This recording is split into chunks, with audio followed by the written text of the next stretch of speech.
Get ready.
Hurry up already. If you don't get your ass over here, our deal is over.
Good Monday, everybody, on this long weekend, depending on where you are.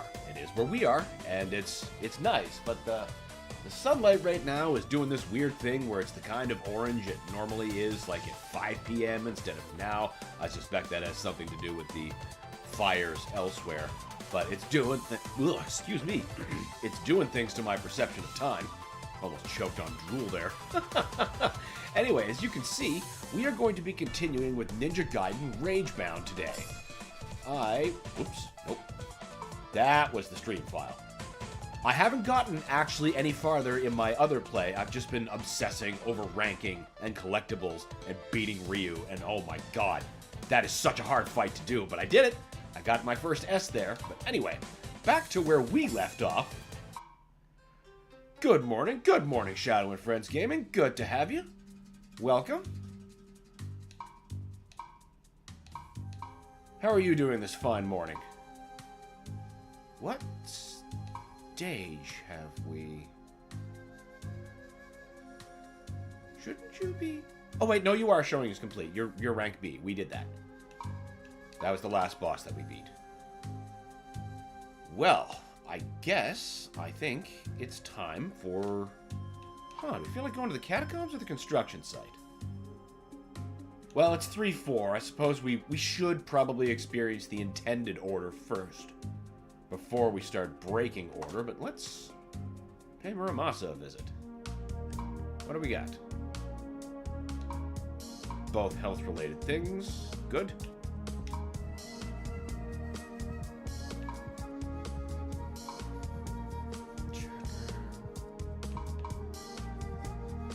Rotate defensively. Or, what's this one? Oh, no, the windmill throwing star. Ooh.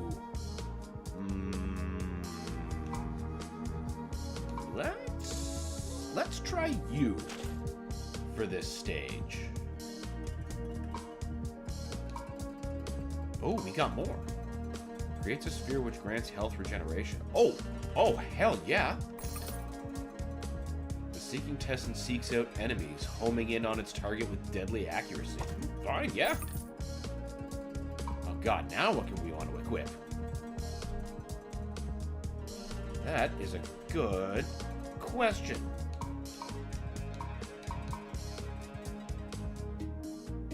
Ooh.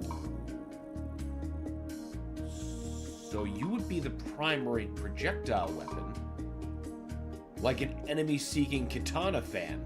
That's pretty fucking cool. Yeah, let's try that.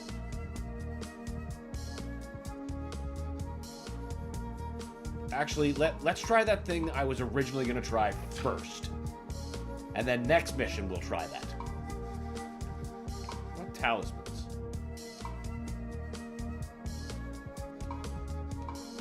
Okay, the only thing we can give him... Well, we're out of scarabs anyway. Alright. Worked on 2 videos last night. Got them set to premiere tomorrow on YouTube, so tonight I can relax. That's a good feeling, isn't it? To know everything's just nice and locked. I love that. According to Muramasa, the crystal should be hidden somewhere in the catacombs of the Odawara Castle. Whoops. I hit start instead of, because I've been used to replaying the stage. Well, the previous stages anyway, I'd said I was obsessing over collectibles. According to Muramasa, the crystal should be hidden somewhere in the catacombs of Odawara Castle. I never imagined I'd infiltrate a feudal lord's castle. So old school. After this, you'll be able to call yourself a proper ninja. Excuse me? What do you mean, proper? Good grief. Oh my god, is that her catchphrase? Is good grief gonna be her catchphrase? I sense demons nearby. Let's push forward.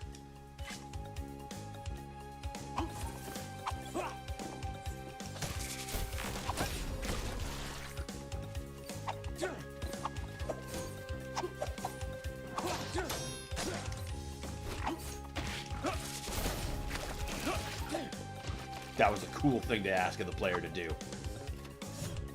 Okay.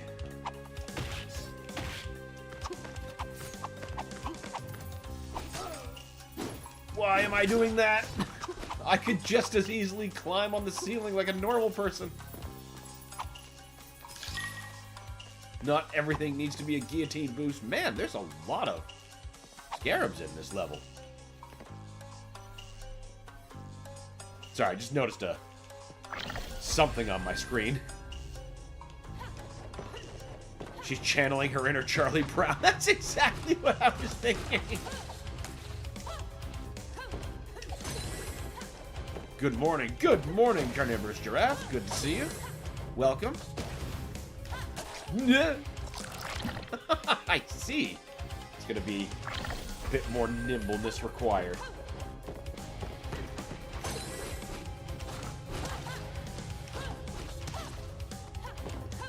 Your ninja's a clown, Charlie Brown.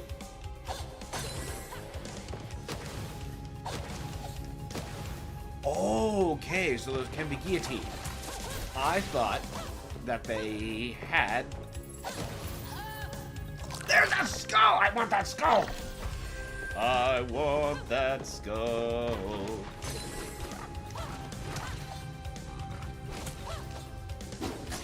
Ow.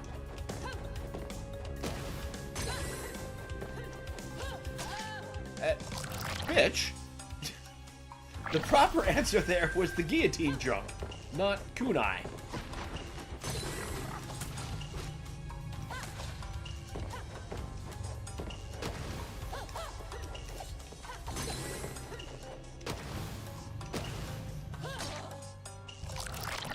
Ah. Oh, we're getting this. I want that damn skull.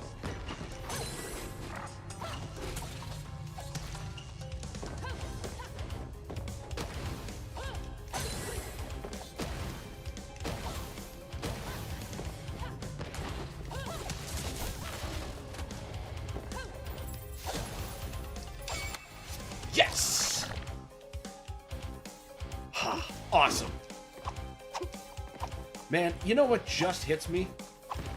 I just remembered that the new Shinobi game is coming out at the end of the month.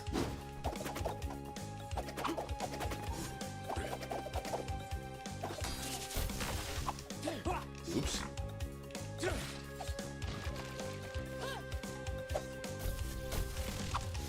There we go. I need to get on that. I wonder if there's a demo. What the fuck?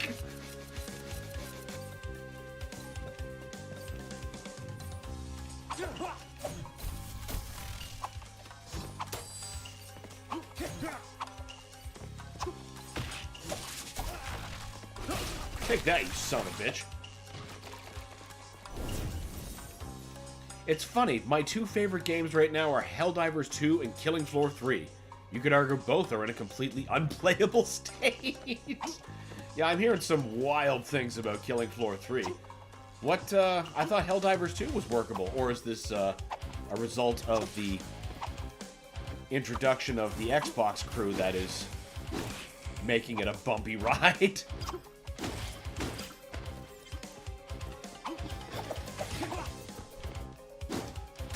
Why did I do that? I must have wanted something on that roof or imagined something was there.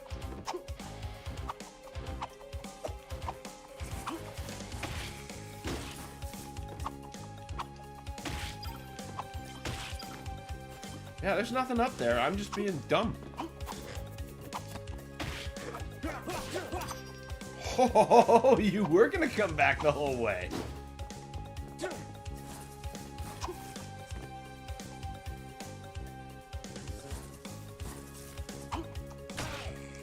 Whoa now.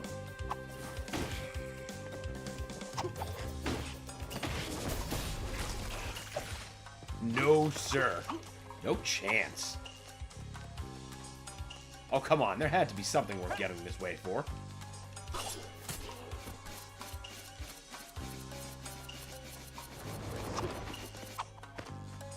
That is such a wild power-up. Doesn't necessarily even deprive me of projectile attack either.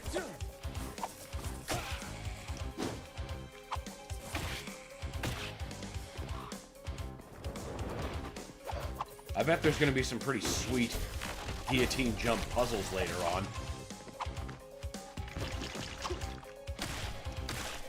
Ask and ye shall receive.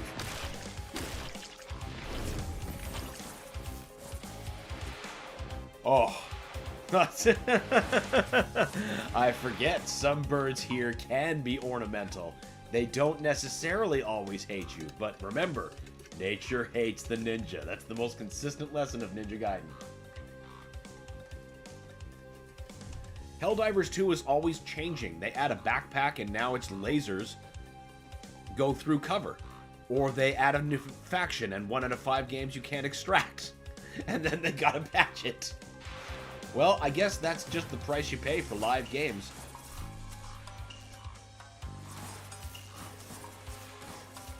Games like that will always be in a state of flux, so stability is difficult.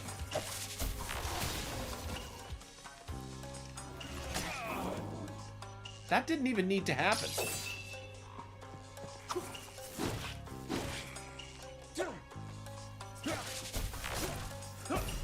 Ah! Shit, I just got too close. I mean, to wit, try playing Killing Floor 2 now.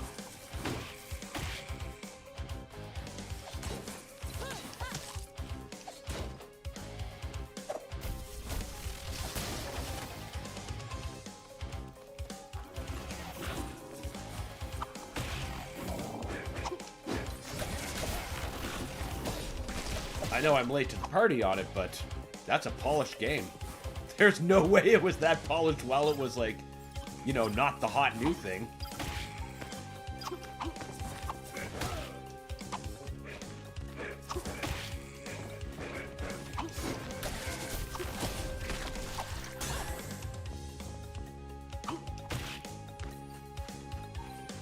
This looks suspiciously like the way. I thought I was on the trail for some secrets. Maybe the bird likes you. Well, if the crow likes me, that's fine. Because he doesn't seem to want to pay me any mind. But, you know, most crows, like in every other Ninja Gaiden I played, they're here for my face and my soul, in that order.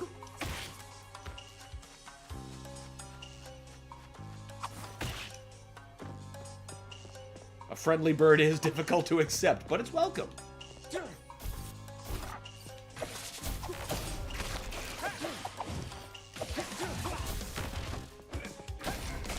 Douche.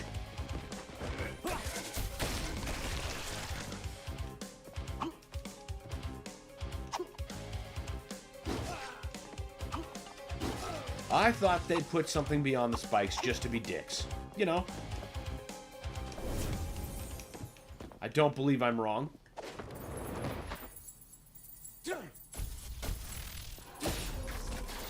Wait a minute.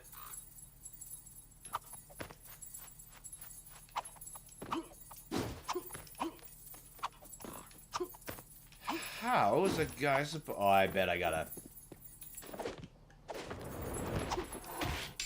Yep.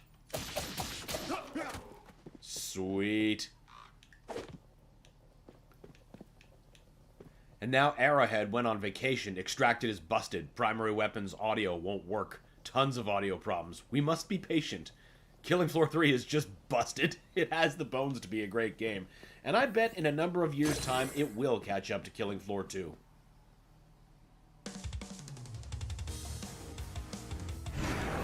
I can relate on the audio problems.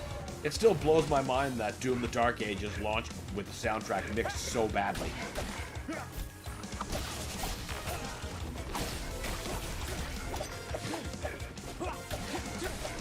Going through it now feels like a completely different game now that I can actually hear the music.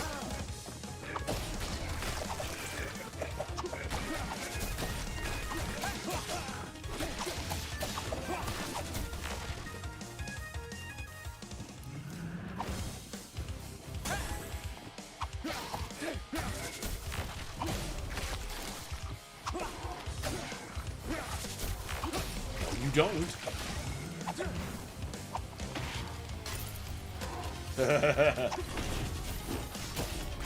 Yeah!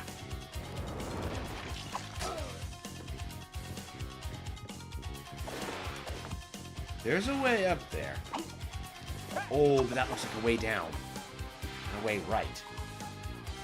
What's your deal?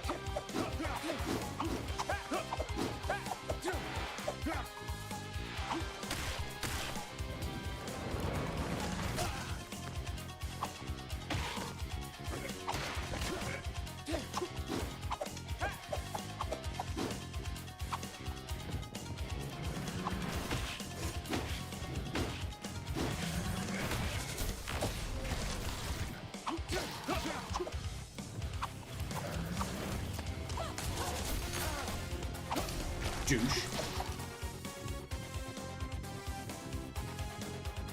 This is a really nice stage. Nice looking, rather.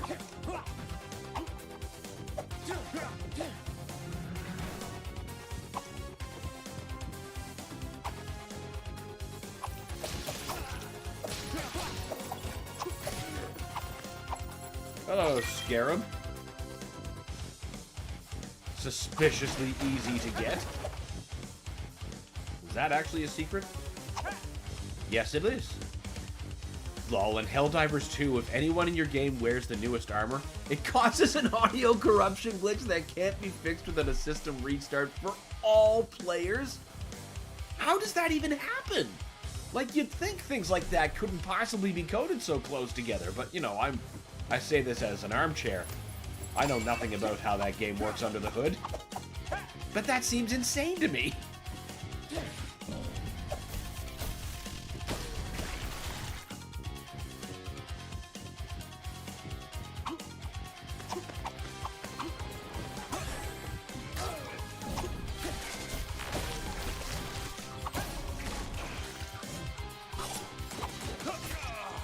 Ow! That was not a good way to end that guillotine boost.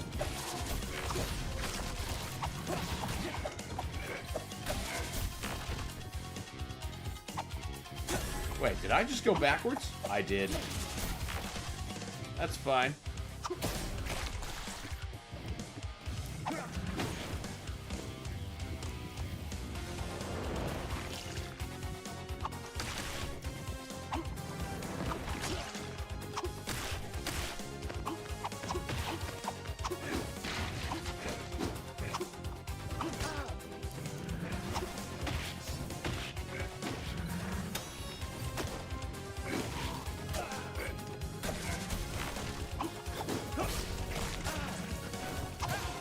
I am making every single incorrect decision I could possibly make.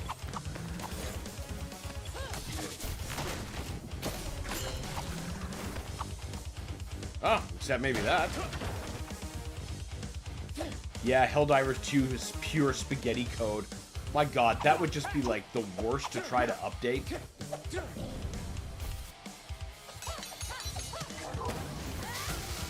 I didn't Aw. That is not at all the button combination I hit, but alright.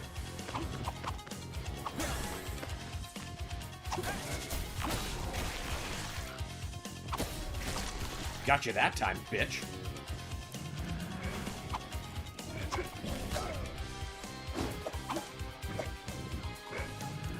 No more of that. And no more of you. Oh, hello. Are you the next contestant?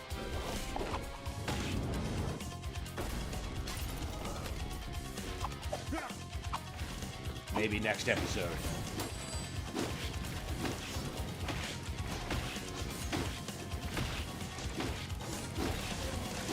Dude's got tough armor. I suppose we do have to go back. Fine. Ow! Yeah, why wasn't I actually just clinging to the ceiling? That was a goofy choice.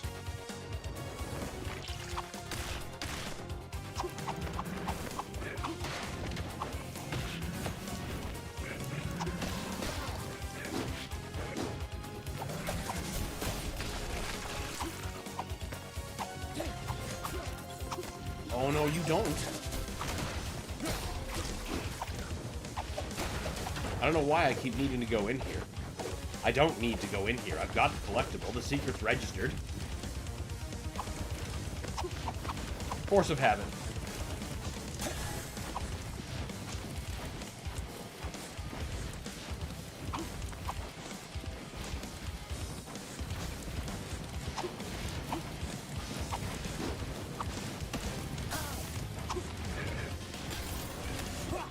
Oh, that stayed undone. Okay.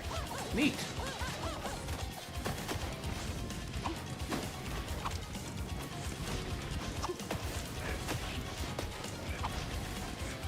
Now we can do it proper.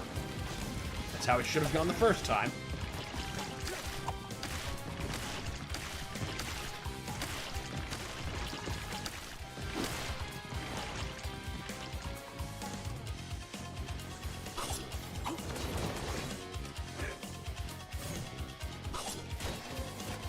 Take that.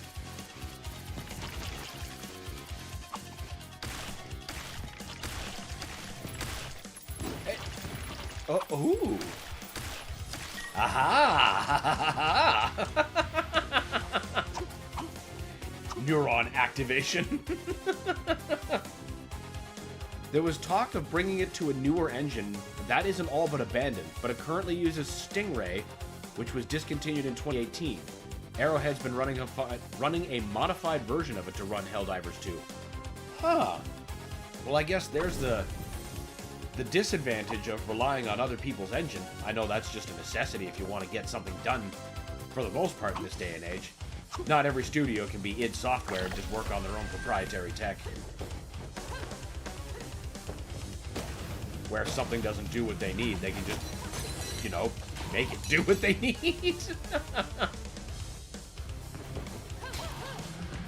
Without needing to, like, contact Unity or whatever powered Stingray.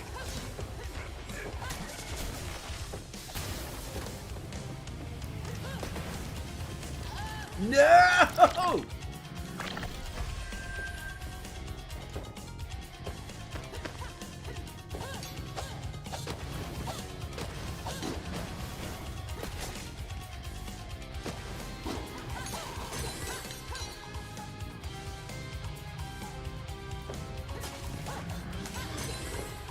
My God.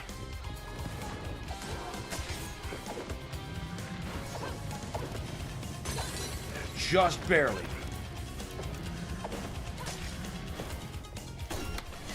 Aha! Aha!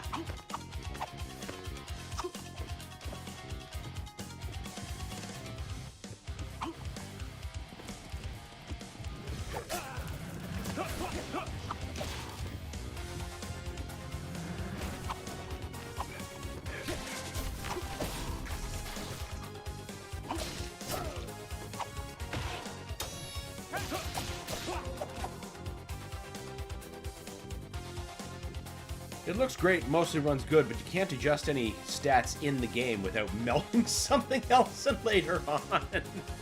makes updating take forever. That does sound like quite an experience. A fun one, if nothing else. It's kind of like the same beloved jank that Oblivion players feel. When, you know, a Quest Essential NPC sinks into the wall for no reason. Or a famous glitch I just learned about, where if you give this person a piece of bread and he bites into it, he crashes the game.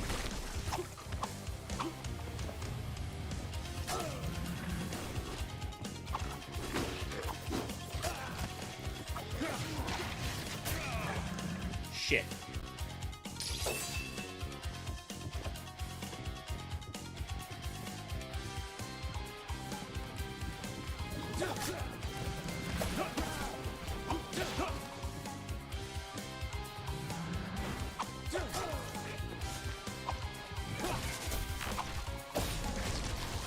No thank you.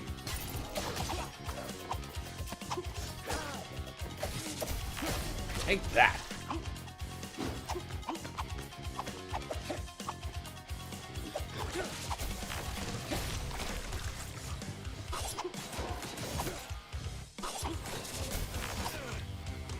Same two guys.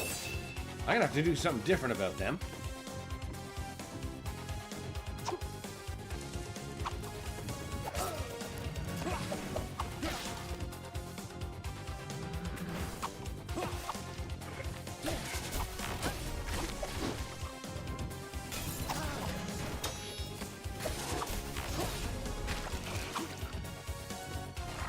I would love to see a return to days where people did a lot of licensing of id Tech. Because their engines are so well optimized. Can't believe I wasted that hypercharge.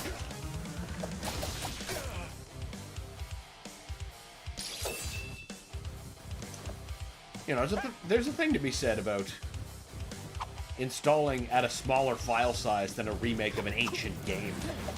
Like, you know, when I installed Dark Ages on my Steam Deck, of all things, first of all, it still runs, and that's incredible, but 65 gigs compared to friggin' Ninja Gaiden 2 Black, which is like close to 90 or something?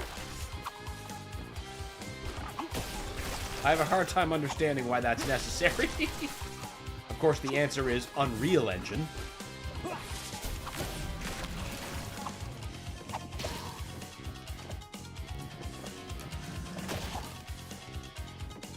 That's so Oblivion. I need to sprint to this castle to make sure this guy doesn't eat his piece of bread. Yup. That's just average day in Oblivion. And we love it for it.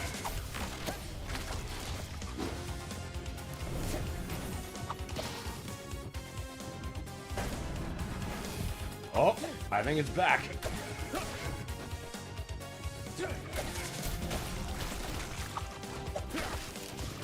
Ooh.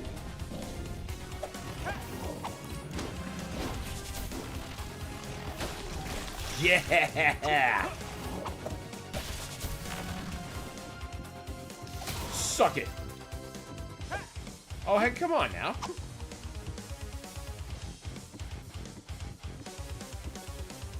I don't understand.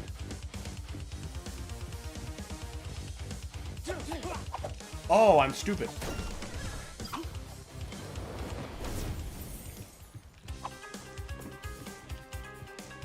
What? That looks so cool and gross.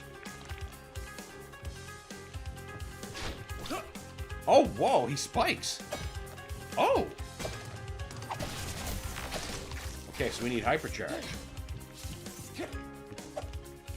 And he only spikes up. Okay, I got it. I got it. I get how he works. That's not what I wanted.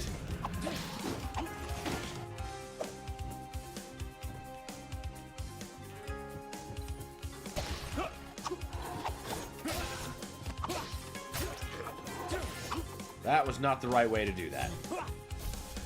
Alright, fine. Yeah, and then waste the hypercharge. That's a good That worked exactly the way I wanted it to. I would love some new ideas. Did you ever play Deathloop? That was such an underappreciated game. I actually did not. Deathloop just kind of missed me. I didn't avoid it for any particular reason. I didn't even actively avoid it. I just never got around to it.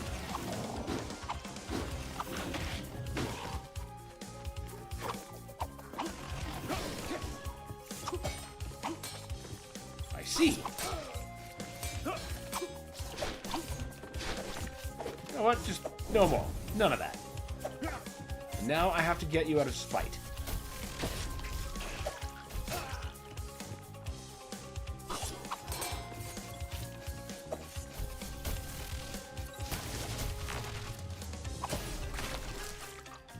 Fuck all y'all. It cost me so much life, but that's fine.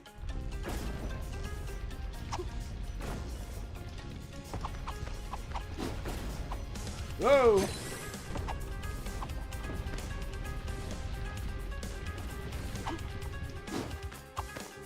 Oh, there can be stuff.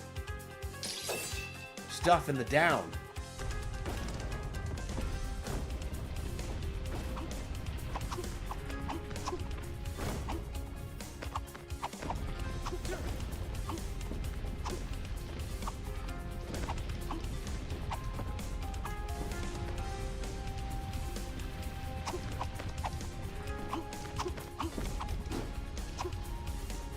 At least we knew there's just water down there. We know that now. I had to know further. But now we know for sure. I remember the trailers for Deathloop looking really interesting.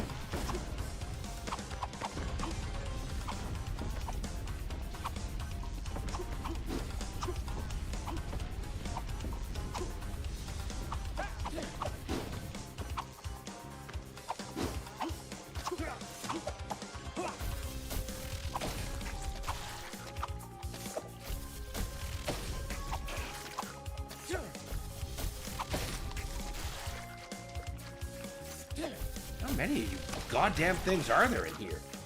The whole sewer made of them?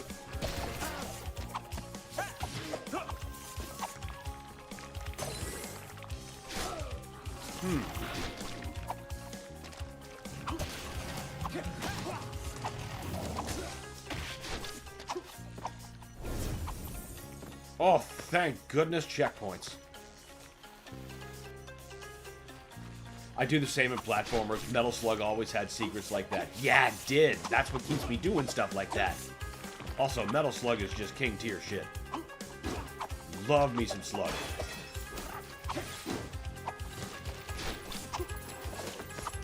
Whoa, hang on now. Aha! And look at that. It was the last scarab. What do we... Nice! We only missed one thing so far. Kill the boss with a hypercharged attack. Okay.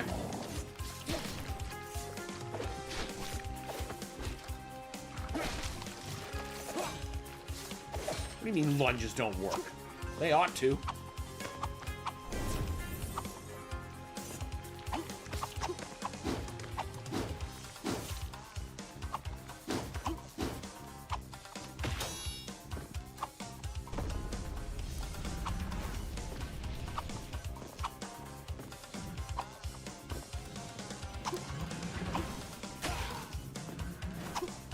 Careful.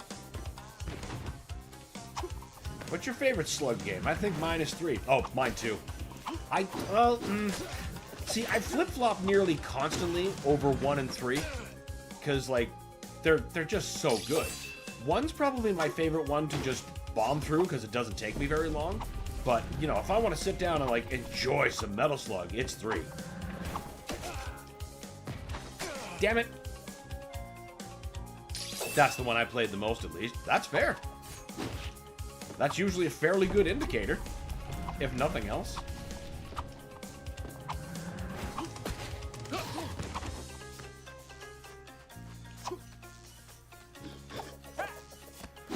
Oh, right. Okay.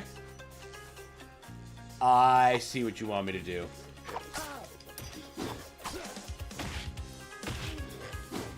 Nice. I see.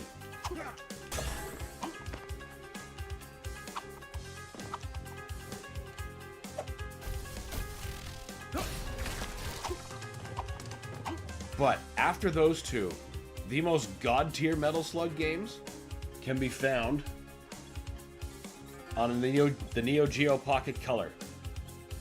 These are the next best Slug games you will ever play. They're even better than the Game Boy Advance ones. Especially if you can manage to play them on a Neo Pocket Color. The stick makes such a difference.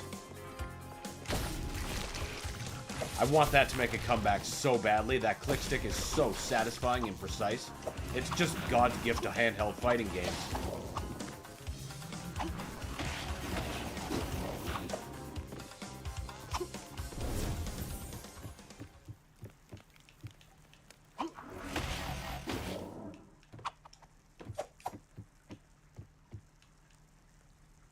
Yeah, Metal Slug 1 was short but awesome. It's a good jumping off point for the series before it goes completely off the walls with fighting alien mummies. Yeah, but you gotta get to the alien mummies part. And the vomiting giant streams of blood as defense, it's so good. But yeah, the first game is a bit more easy to approach. Generally, when I'm at my multicade and I just feel like bombing through a couple of games, I'll pick one. Unless I've decided to commit to Metal Slug, then it's going to be 3 all the way. Huh, I'm pricing one now. Excellent. We got here in time. Let go of that crystal, fiend. D-Crag. What, no grandiose speech on demon superiority? Keep on your toes, Kenji. This one's truly strong.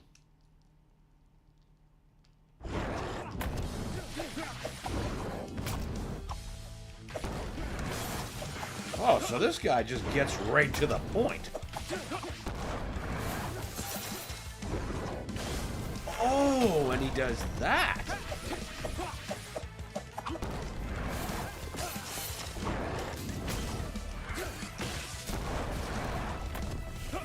Oh my God, I see.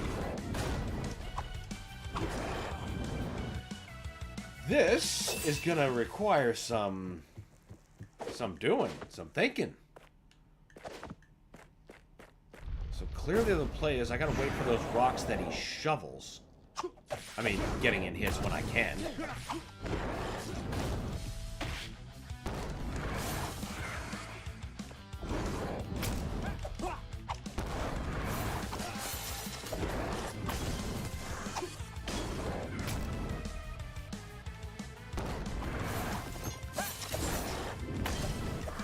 So they're not fully committed spines when they first come out. They're just small fireballs.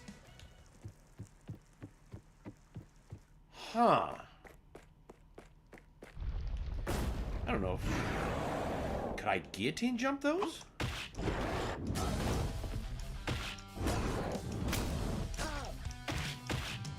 Oh, I can guillotine jump him.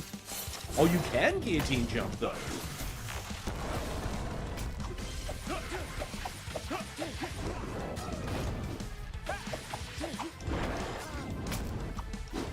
Doesn't give me the ability to pass through him, though, is the thing.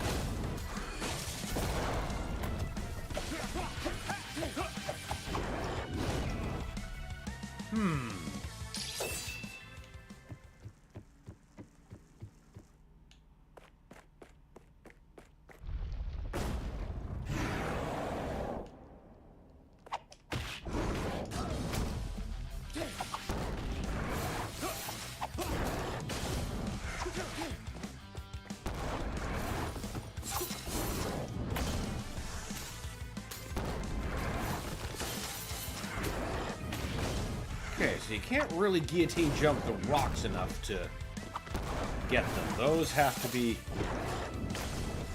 taken out.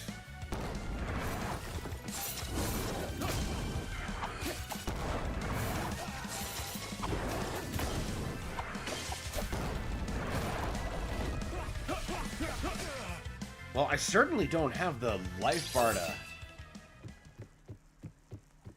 use the... Oh, I should see how much a Ragebound attack does to him.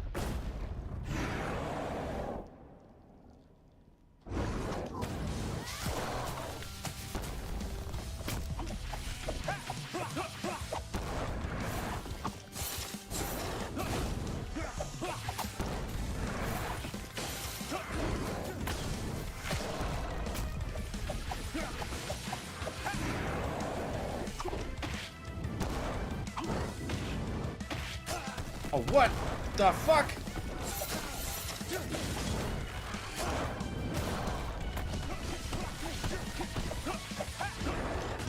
Upon my chain, you surely do yank. Huh.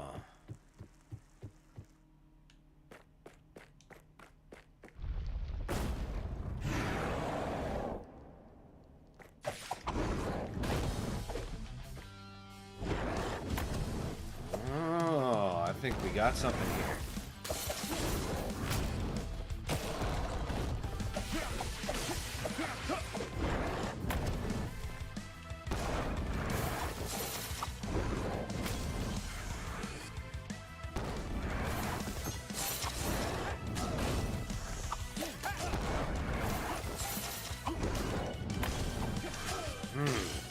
Well, I thought I was onto something, but I really need him to start throwing those lower. Or at least the ones that I need to get my hypercharge.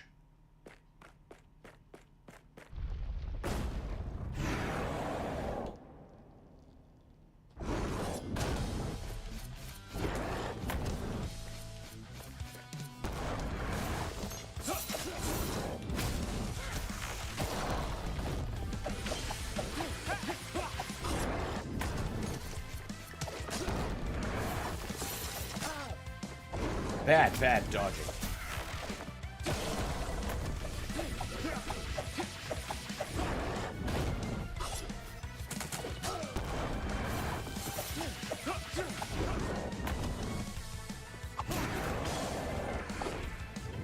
Right, you start changing attacks about now.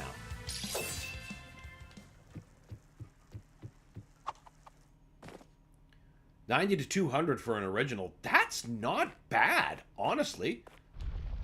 That's not bad at all.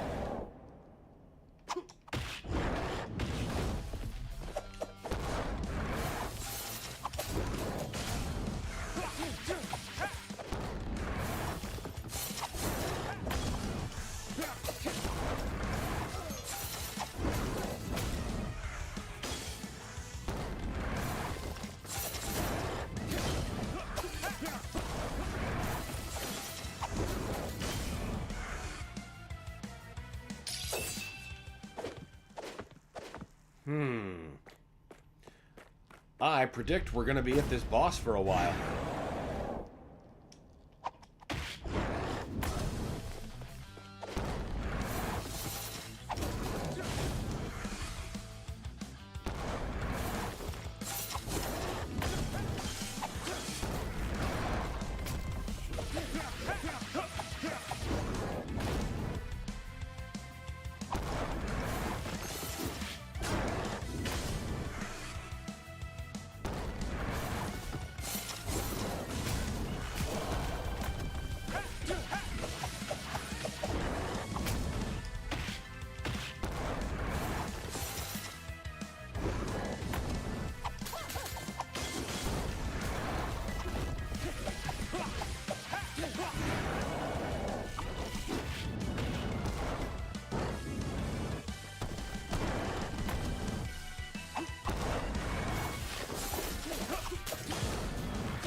Fuck, forgot to dodge.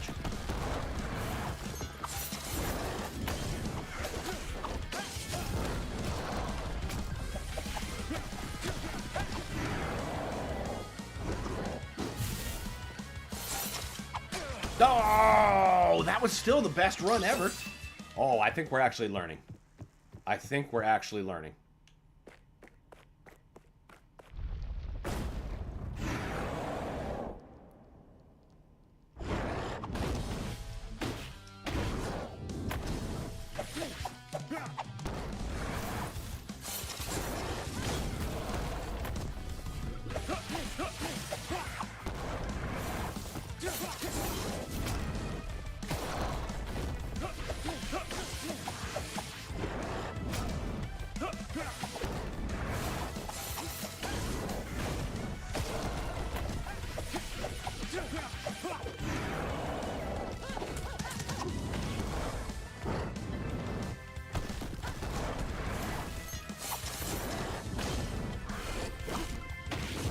Nope, not gonna risk that one.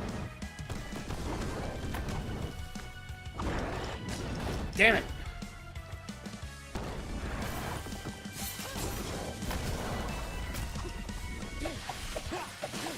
Good morning. Good morning, Verducci man.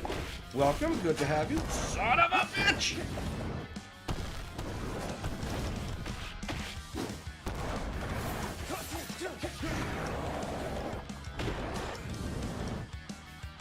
We're getting somewhere slowly. Slowly.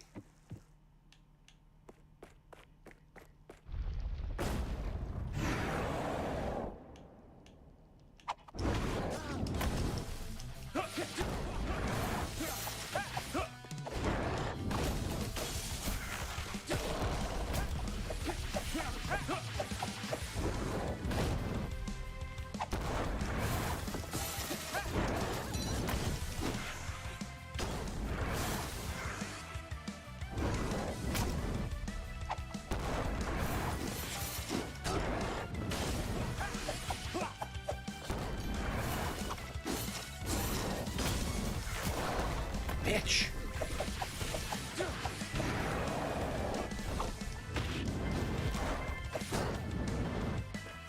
Forgot to dodge.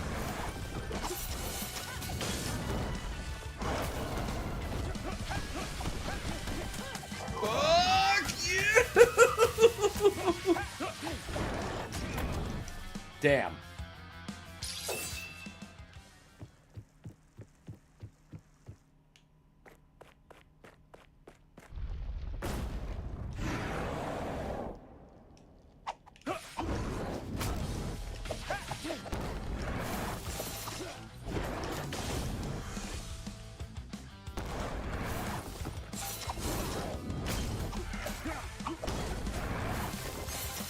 Just awful start.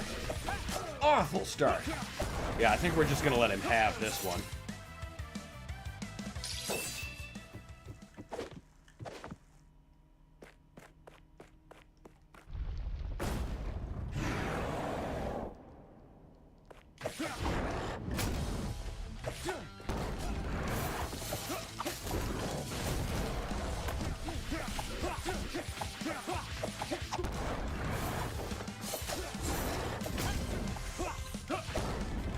Why did that hypercharge not go to me?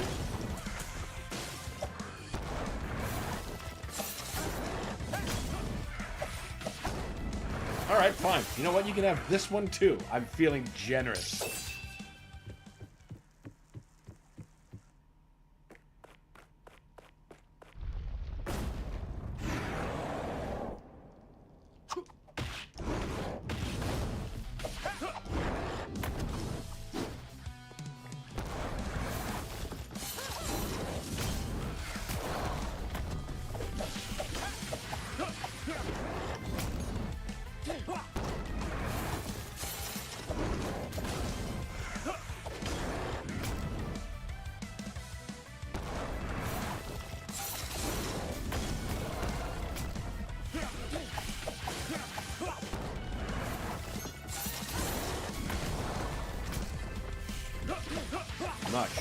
Much better start.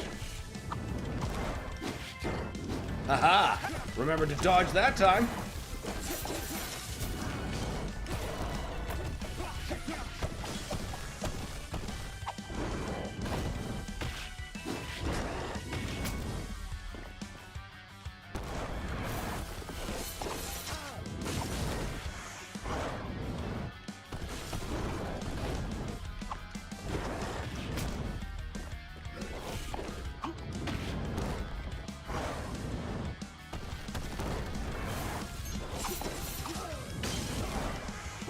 Come on, man. Throw me a better hypercharge bigger than that.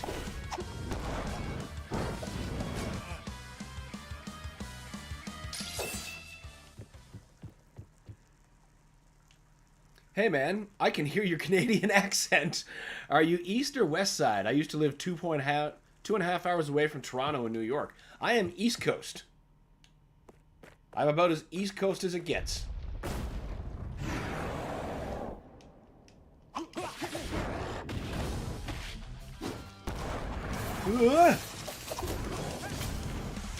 Haha!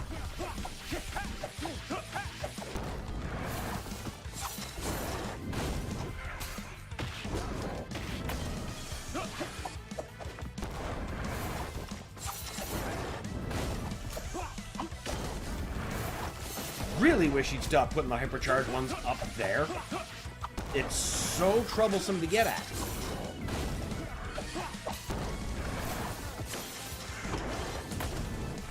Yeah, you can just have this one, bud.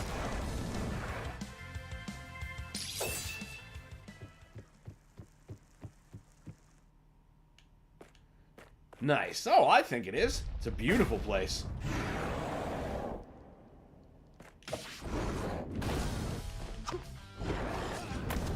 That is not how to dodge.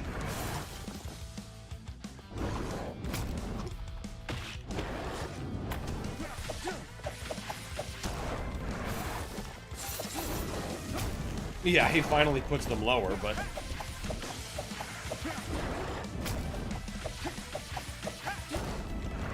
So that makes you East Coastal. Not making a joke here. No, it's true. I am an East Coastal.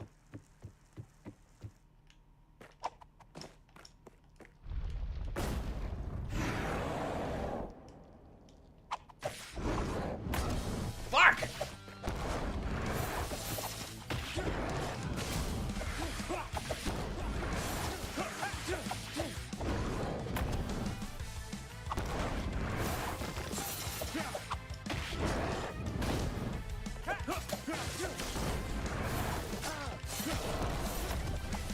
Man, I thought I was cutting a pretty good path against him, and then I just... Well, then he keeps throwing the fucking thing out of my reach, and then I keep running into it.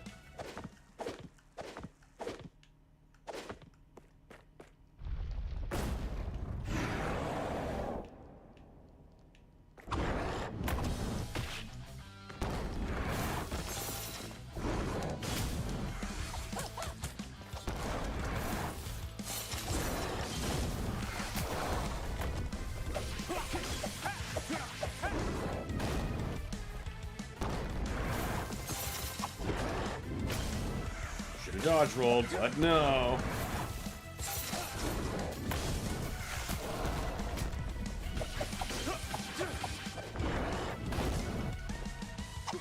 That thing's got more shockwave on it than it has any right to.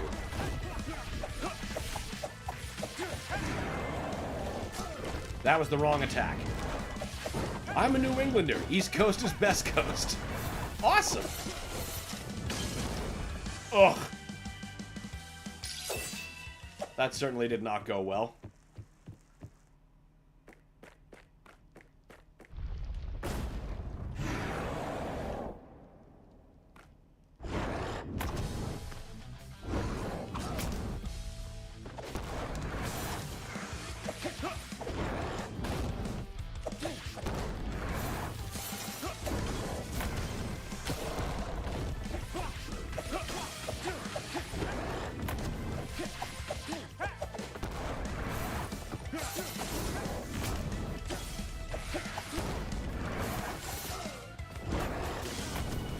Take it. You can have it.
Oh, I see. See, last time I didn't get to see the gems part of that attack.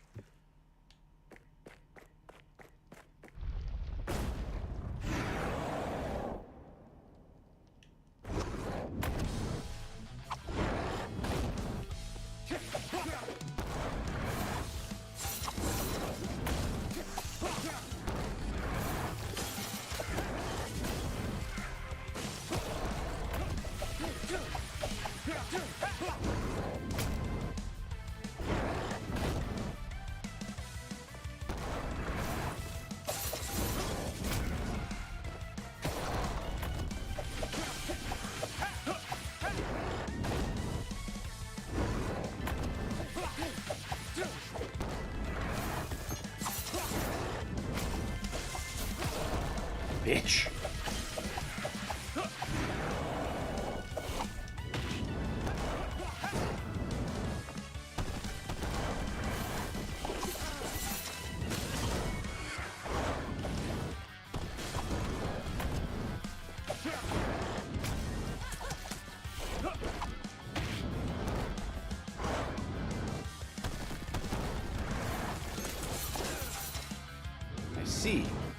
That's how you want to do it.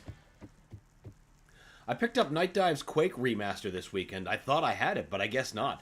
That game is a hell of an improvement. Massacring my way through the slip gates right now. Oh, good, good, good.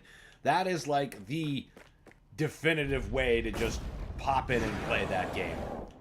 It looks so much better. It offers you so many options.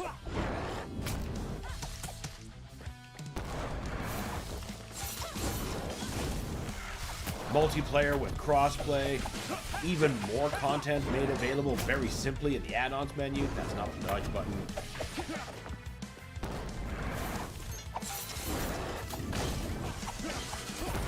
There has never been a better time to be a fan of the original Quake.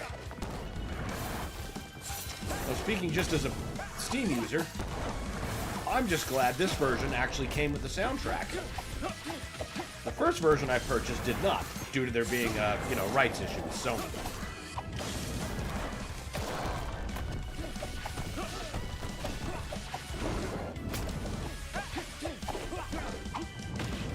Morning. Good morning, Alex. Welcome. How goes Ragnarok? Good to have you.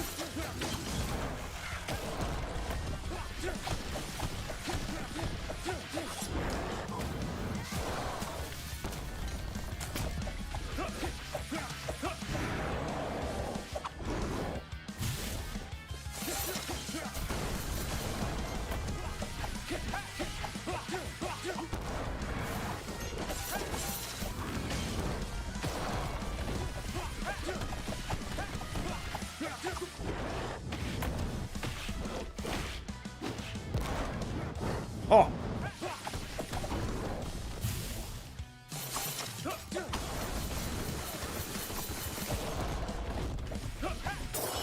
Yes! Oh! Just by the skin of my ass. Whew! I'll worry about the hypercharge challenge beating him later. That was a tough nut to crack. I just want to play the original campaign first. It's been so long. I totally get it. Totally get it. That's just one of my favorite things to just play through.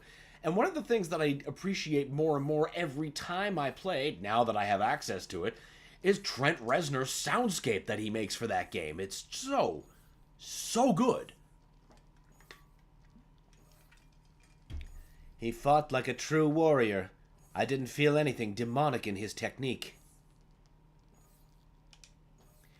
It was a fiend just like the others. Don't start developing any kind of respect for these creatures. You're right, I'm sorry. One more crystal and we're done. Let's go.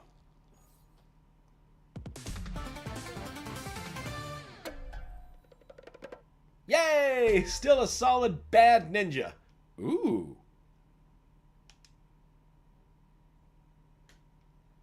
Everything finished, even Valhalla, besides killing the Berserkers again.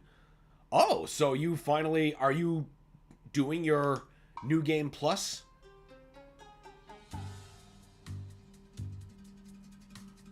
Alright, Muramasa, what do you got for us?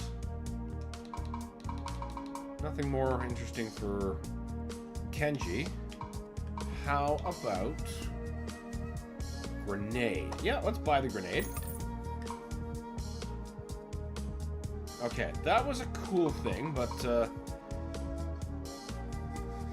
most resilient armor. Feel like I should try out the Seeking Tessin first. But I kind of want to try the grenade first. Do we not have any more Ragebound arts? Yes. Healing Fountain, which grants health regeneration. Oh, man, that's tough.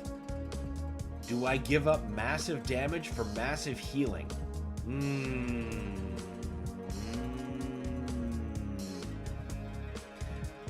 I don't know that I'm ready to make that trade. I kind of like having the damage. I think... Yeah. Yeah, we're gonna stick with the damage.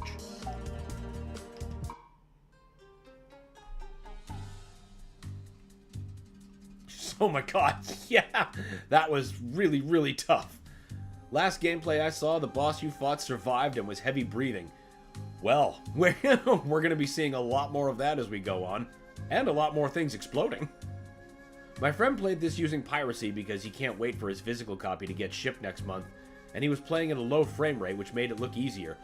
Okay, so I suppose that would be a way to go about that. It never occurred to me to do that, because, yeah, I guess it would make it easier. And I guess you could say he's emulating the way it runs on the Switch 1, which is at 30 FPS by nature. You have to play it on Switch 2 if you're a Nintendo user to play this at 60 FPS. Because, yeah, if it's going at half the speed, then you'd be able to anticipate attacks a lot better and land those guillotine jumps a lot better, too. It was yesterday, of course, but Beard Bear is a very good gamer. Good to know. Yep, on the bright side, you can skip some cutscenes, but the black scene lasts just as long as the cutscene. Oh, it kind of makes you wonder what the point then is, right? You must learn the way of the ninja dance, Shokosugi style. I'm more of a Foot Clan guy, if I'm not a Hayabusa ninja. So I was watching a guy review terrible Taco Bell items and playing Quake. What a way to go. That is quite a day. But quite happens both at the same time, and I'm super stoned watching this guy eat a taco to Trent Reznor's Quake ambience. It was very surreal for about 30 seconds. You sound like you're having just the best morning. Alright, to 3-5 we go.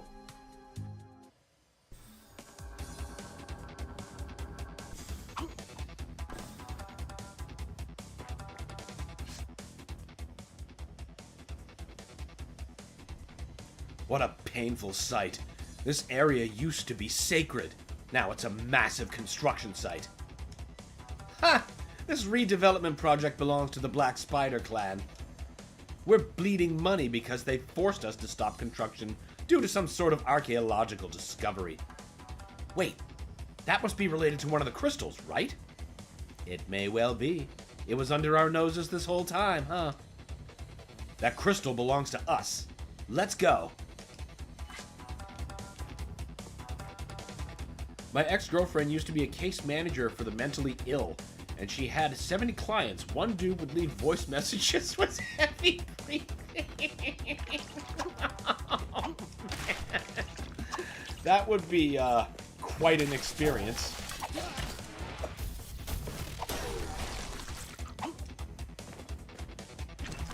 God, it reminds me of this Buckethead song called Post Office Buddy. There's like a heavy breathing call, but there's mostly just a, you know, the kind of dude you don't want calling in between these great killer guitar licks. It's quite a song. Sorry, that was last night. Hey, doesn't matter where or when. It sounds like a good time. What do we need to be... Oh! Is Kenji forklift certified? Oh, no. He most definitely isn't. Oh, hey, you! Was wondering when I'd see you again.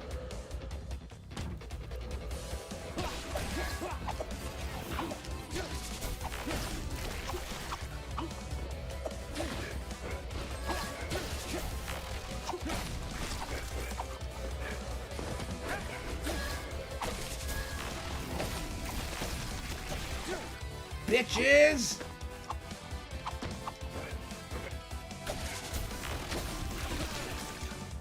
Sounded like he was hyperventilating. Well, he was probably jorking it.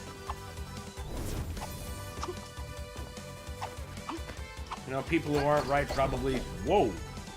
That, that was almost fatal.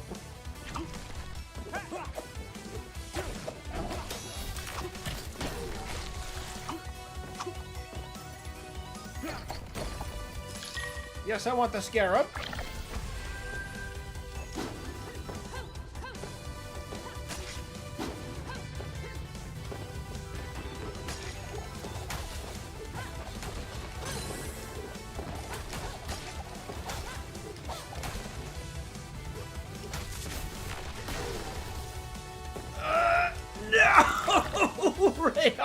healing sphere.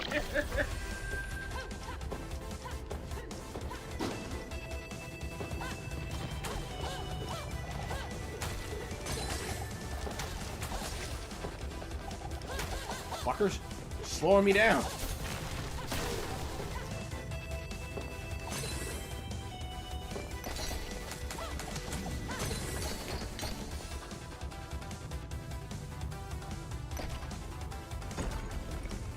Oh, what did that do?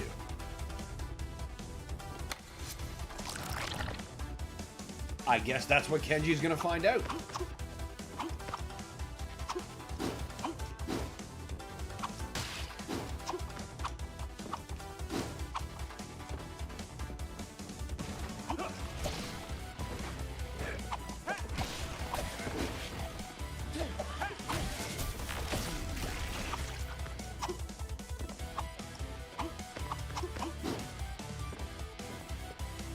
I think it's a good thing I thought to get that scarab, because maybe that building would have crushed down and I wouldn't have been able to get it after that.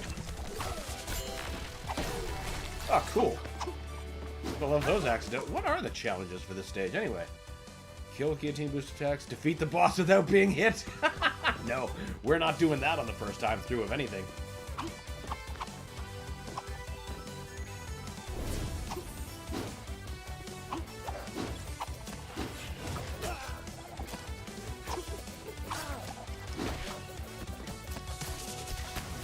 Bitch.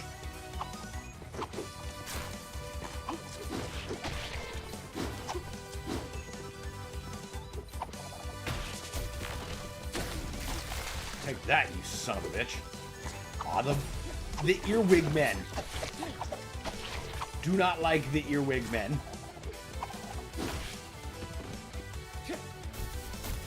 You go away.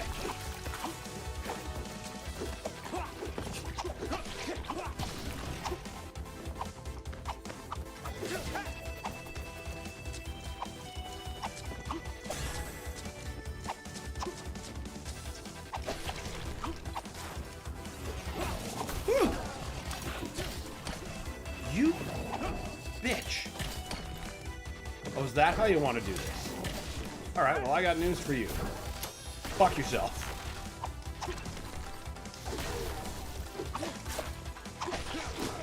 Ow!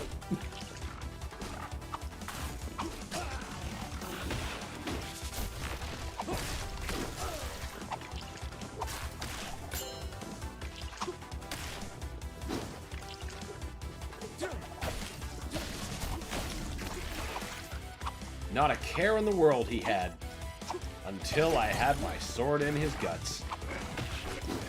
Oh, now I'm the one behind the curtain. Oh, we're all behind the curtain. Good, that's only the first skull.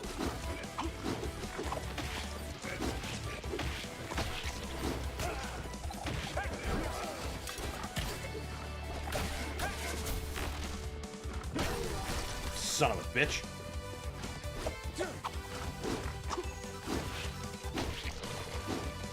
Whew! Did you play Shredder's Revenge? Oh my god, did I ever! I played the hell out of that game, and I continue to. My favorite way to play Shredder's Revenge is through my PC that's hooked up to my at-games multi-cabinet. So I've like only ever played that game via arcade cabinet. You know, as it was meant to be, I figured.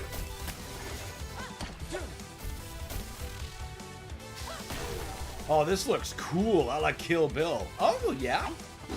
I gotta take your word for that. Among the many war crime viewings I've committed, I have not watched Kill Bill. I'm no stranger to Tarantino, though. That's just one I never got around to.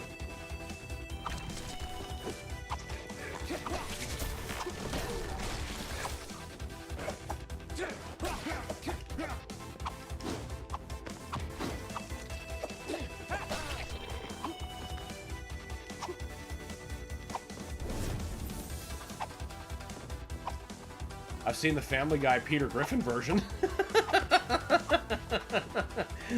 That sort of counts.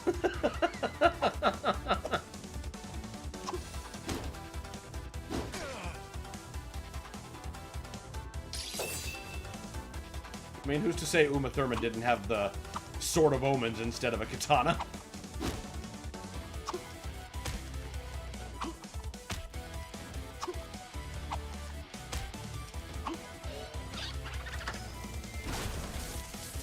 You're about to make shit complicated, aren't you? Whoa, what? I see. And now I have to stay within the safe zone.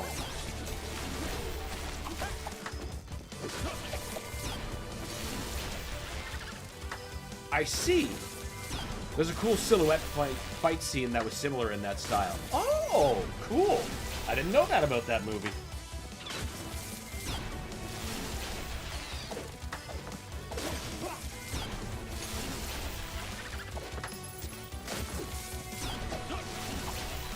Most of my understanding is, like, entirely memetic. And that doesn't strike me as something that gets memed very much. You need cover. Do I ever? I need that skull, too. Fucking made it, though.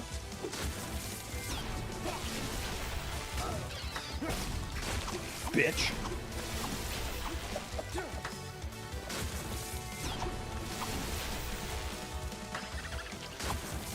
Ugh!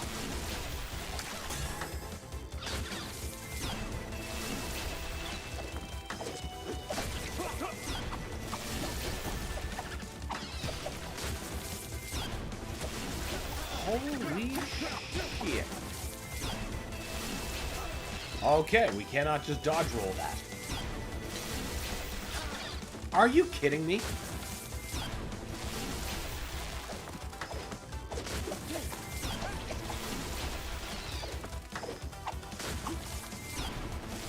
Ooh, that was too close. Thank you, Muramasa. I see.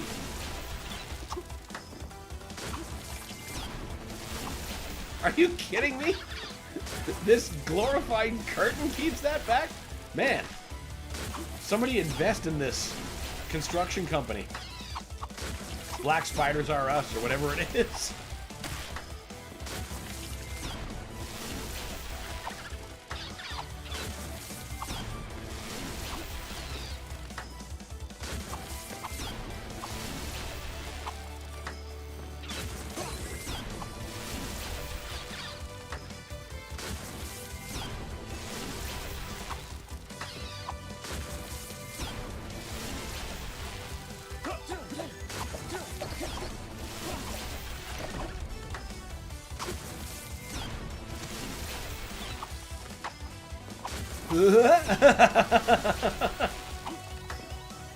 Oh no!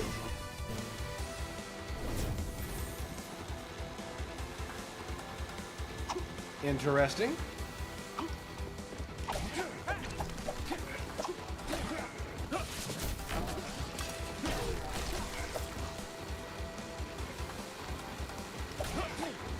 Suffice to say, Shredder's Revenge became my favorite beat 'em up in a very, very, very long time.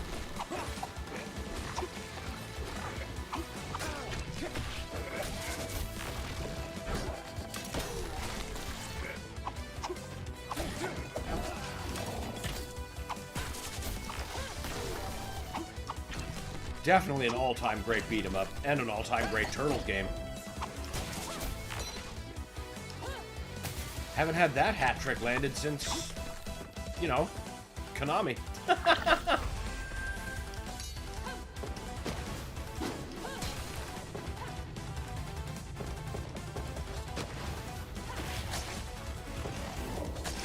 Shit. Shit. Saw blades. There's always saw blades. Yup. Somebody has to cut up our heroes.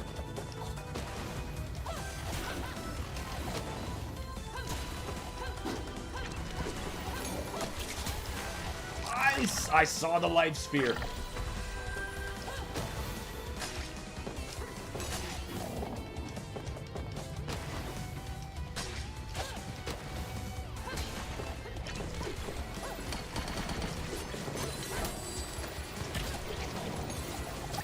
Yes! That was worth it. Me and my son play Shredder's Revenge. I'm always the one asking him to play. I understand. I understand completely. Always want to play some Shredder's Revenge.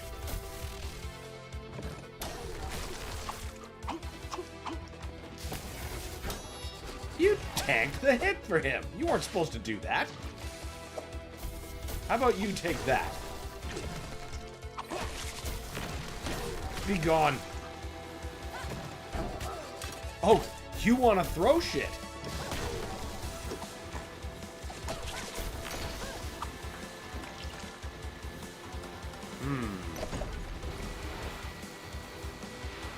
One of these days, the rest of that platform is going to abide physics and just obliterate me.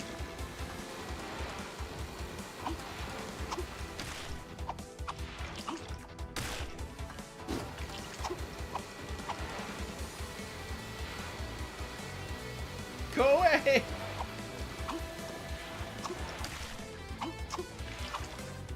Honestly, it's so amazing how, like, for the entire genre of beat-em-ups, how friggin' good we're eating lately. Like, before, I felt it was such a long drought of, like, quality games to play.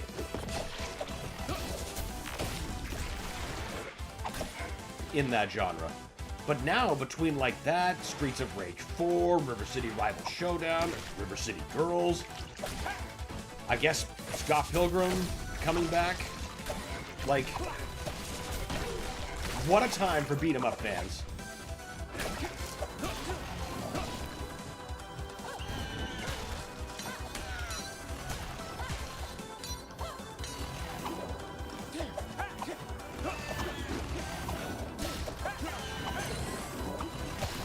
I would love to build a cabinet out of a mini PC and just dedicate it to Shredder's Revenge, though. I put it beside my Ninja Turtles arcade 1-up so they can be paired.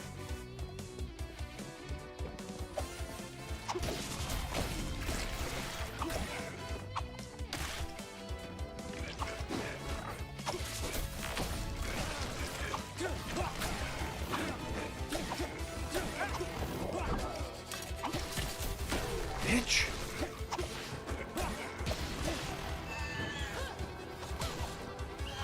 Stop shielding him from my wrath.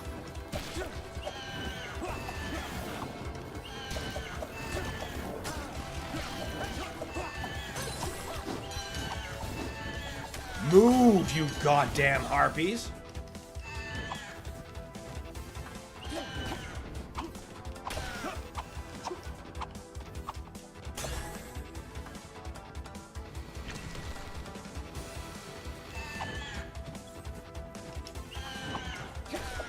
You're dying out of principle. Just get off my screen. I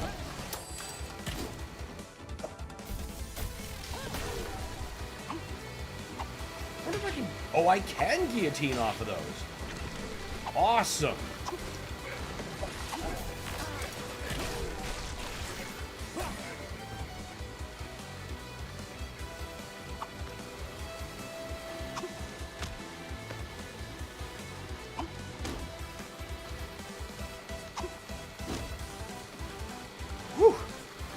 Me and the wife sat down to some NES on the Switch this weekend, and we played some Double Dragon and Earthbound. Those games are still a lot of fun. Earthbound gets better when you listen to 90s rap. 100% fact. All of these things are true. Also, good. That sounds like a great afternoon. Double Dragon and Earthbound.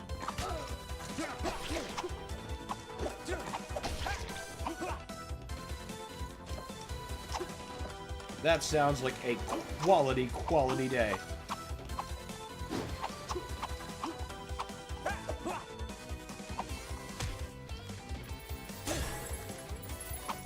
No.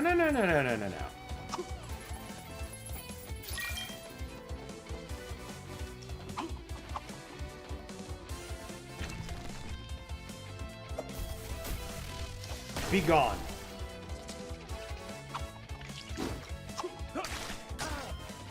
Oh, yeah. Barbed wire. Probably shouldn't be walking directly into that. Fuck you.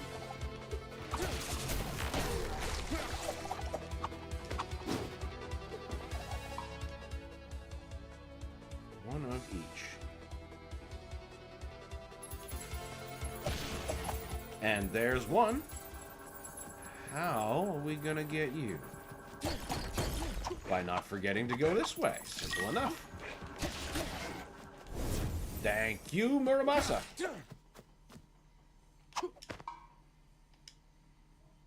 I missed the third skull. This feels like I'm in Boss County. Unless we're about to become Bulldozer certified.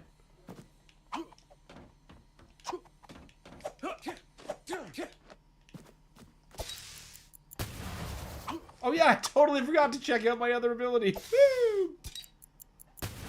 Wow, that is expensive on energy. Well, now I know. Dude, I seen some chiropractor dude having Earthbound playing in the background while working on a patient in a YouTube video. Oh, that is fantastic. Was he just like, was it a Let's Play he was watching? Or like, was it like just like the soundtrack?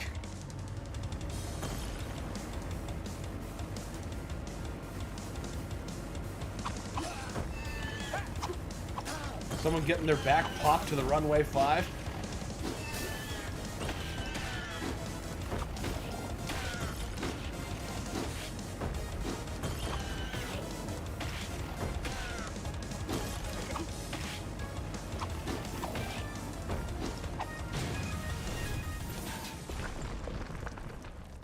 I hope there wasn't a skull that I missed. I didn't see one.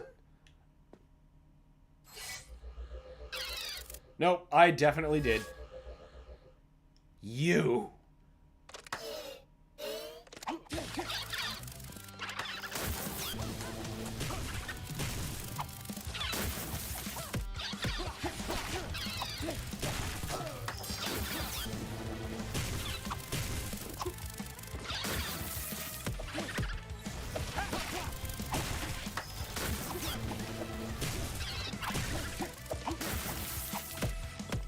Yeah, I know when I've got to kill those with the other thing.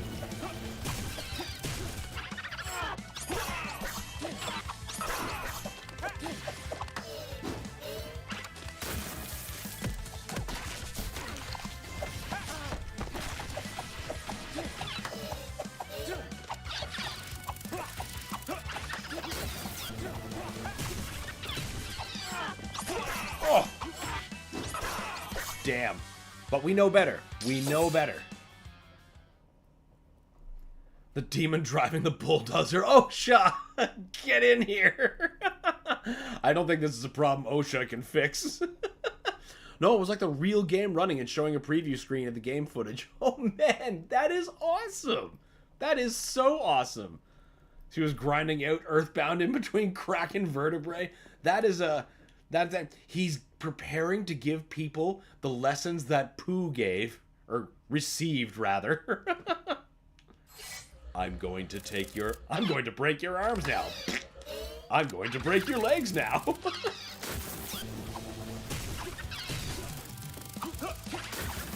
That's gotta be it. He's gonna get the Sword of Kings from a patient, he thinks.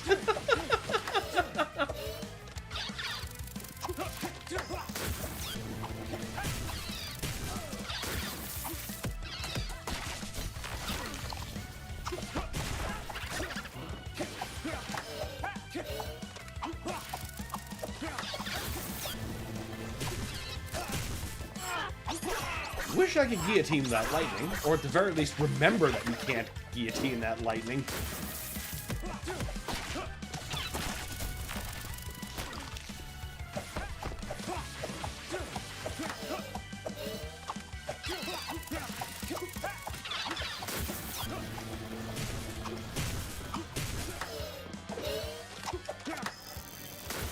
Oh, I see, it's rock time, is it?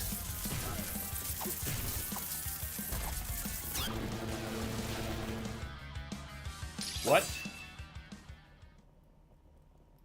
What? How am I supposed to block that? Probably. I guarantee that's what he's doing.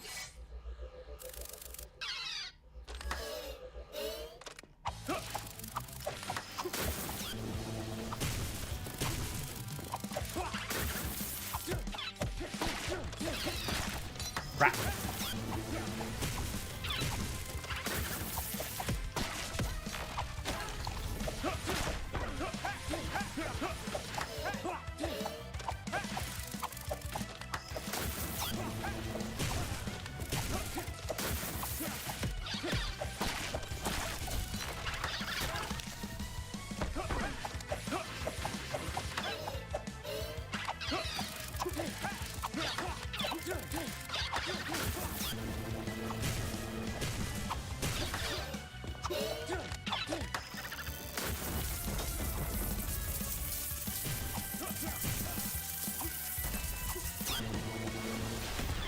Okay, I see. I see. I thought you were hitting me with an unblockable.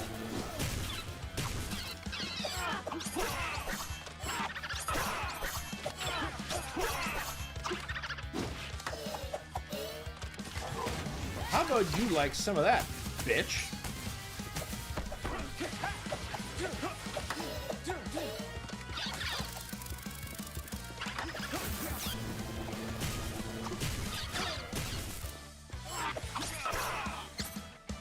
Close. Well, closer, I should say. So I wasn't really close. But it was better.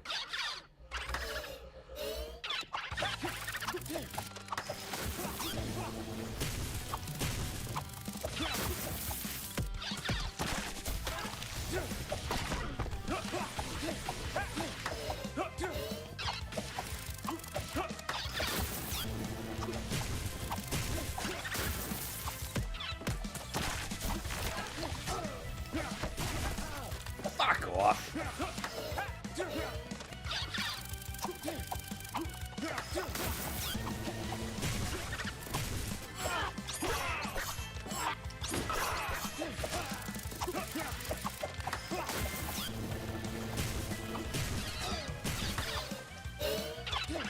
One of these days, I'm going to actually learn their dodging pattern.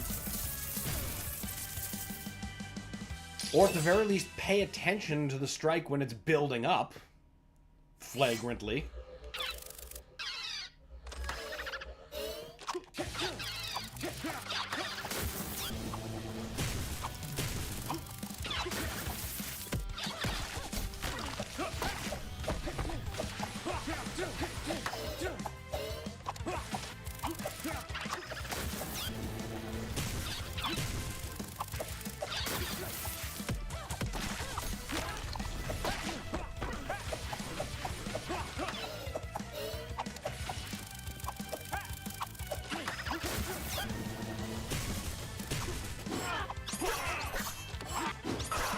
Come on.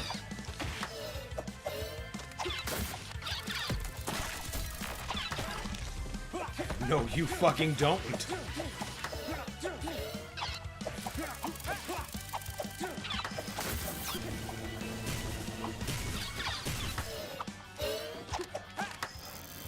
All right, rock time.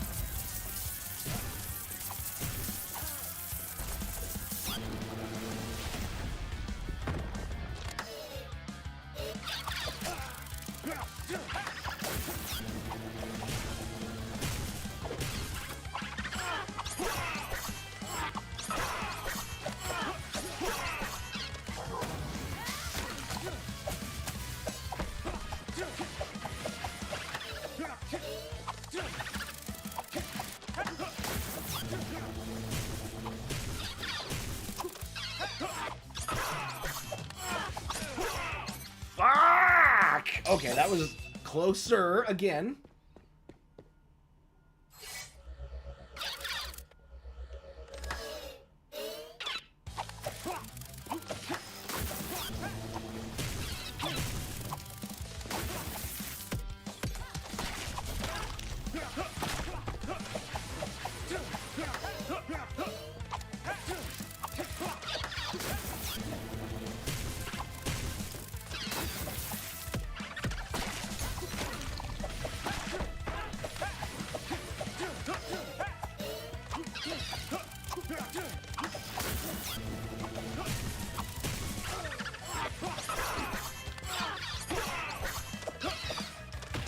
Not gonna do it a third time, like you sometimes do.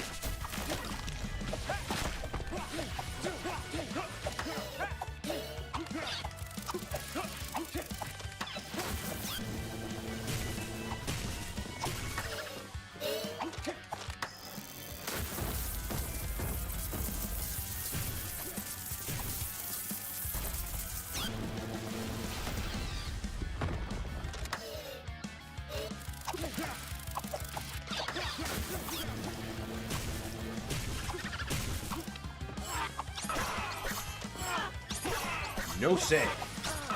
Yeah, you're going for that third slice. Ain't you a bitch?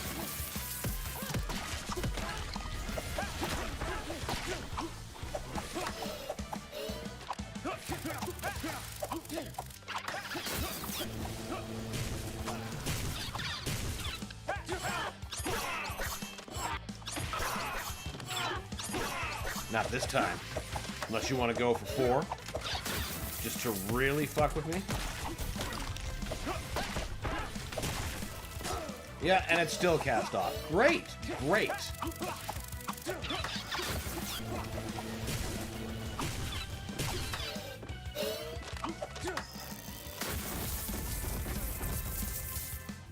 It was a rock that got me. Of course it would be.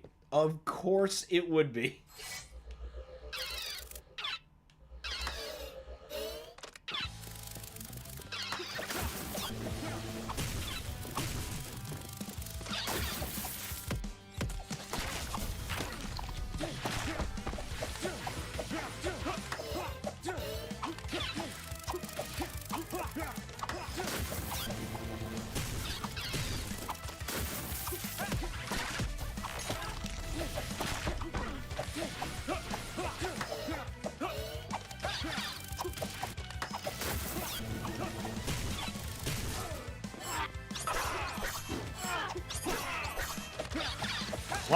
Clumsy ass mistake.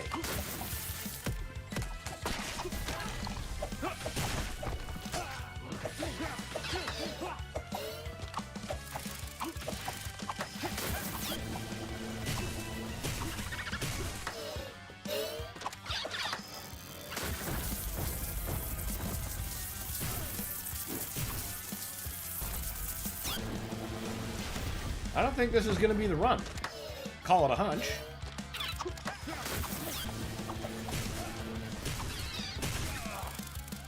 Have it. You clearly earned it.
Fuck!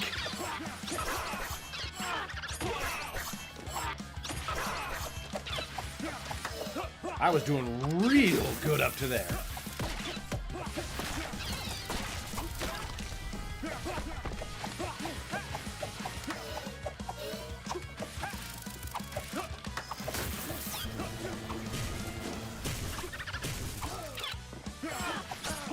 And now it's going south.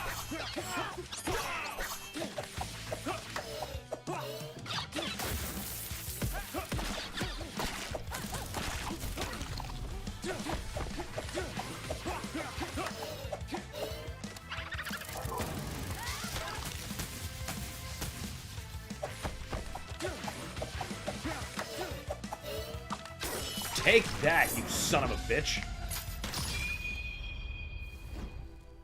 There we go. Oh, hey, Pornbot. Oh, God, some of these generated nonsense usernames. Fantastic. Ah. Are you alright, Komori? Yes, this one got to me. Sorry to lose my cool. Don't worry, I got you. That was the last crystal. Let's return to Master Muramasa's workshop.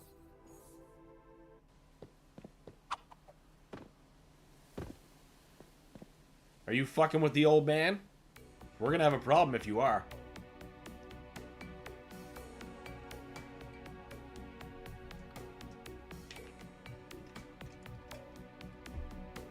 You're that CIA guy. What's the meaning of this? Where's Muramasa? Muramasa is safe. Good job recovering the crystals. We can take it from here. No chance. Stay back. We're on the same side here, son. But if we can't trust someone possessed by a Black Spider clan agent to handle the sealing ritual... How did you... We're not as helpless as you think. What are you gonna do with your guns against a ghost? You're not a Ghostbuster. I'm sorry, this is for everyone's sake.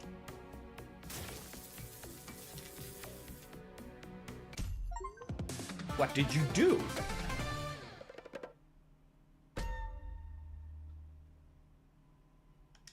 Wonder where that last skull is.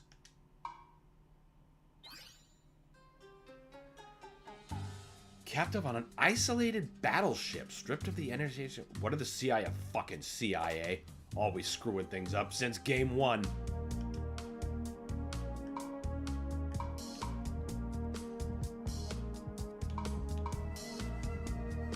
Temporary immunity and launches a homing projectile after blocking damage. That's a cool thing. In typical CIA fashion, no association to the US. Just functioning independently. Yeah, that's what they do. That is what they do. No, we're gonna keep the Kunai Barrage.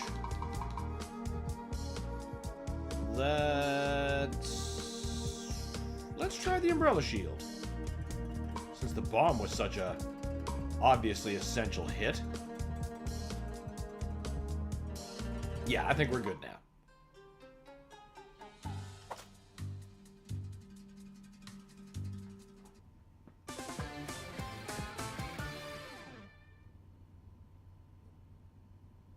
Justice without honor leads our keepers to baleful paths.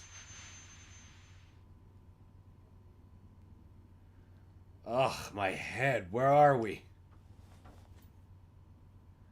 Oh, you're finally awake. Master Muramasa, are you hurt? What's going on?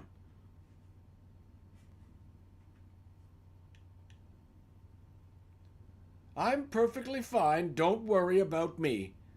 That CIA man. His intentions are noble, but he believes the agency is best suited to deal with this situation. Ha! Their arrogance will be their downfall. That's rich coming from a Black Spider. Hey, what's that supposed to mean? Never mind. There's no time for your nonsense. Let's find a way out. Stay here, Master Muramasa. We'll disrupt the boat's crew and security. Use that opportunity to flee. Oh, I have my ways. I told you. Don't worry about me. You always trust Muramasa.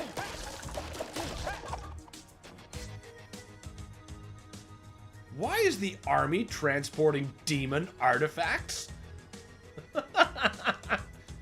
Why wouldn't they? Everyone except the Hayabusa clan seems to understand how useful these things can be. But that's... Save me the sermon. I'll use this to get us out of here.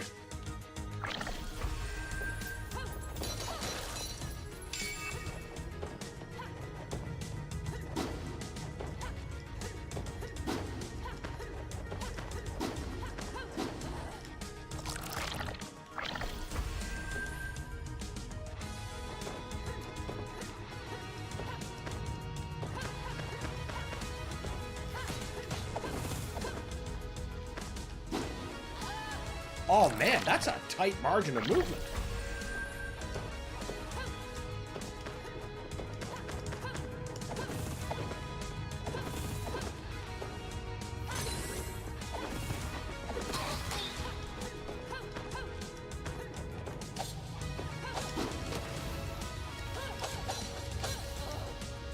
Damn, I could have had that comfortably if I didn't just start panicking towards the end there.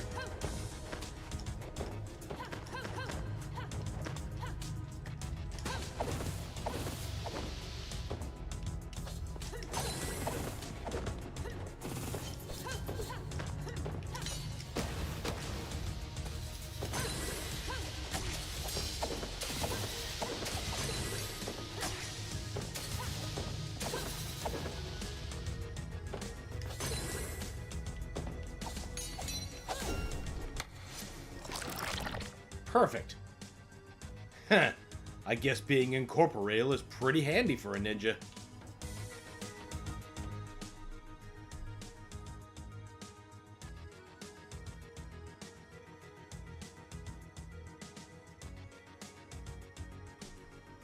Stay here, Master Muramasa. We'll disrupt the boat's crew. They're gonna say it twice? Alright, fine. Whatever. Let's just fucking move!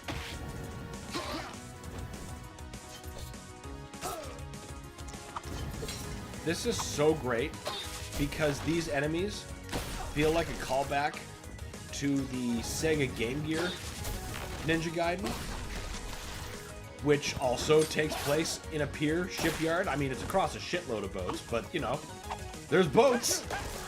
Boats for everybody.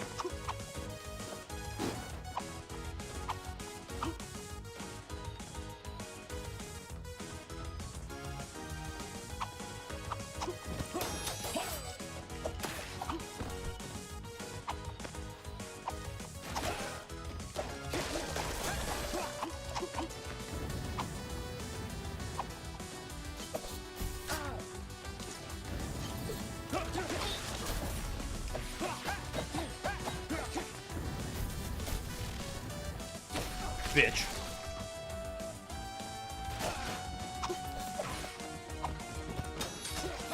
I guess it was just those knife guys in particular that reminded me of the Game Gear specifically.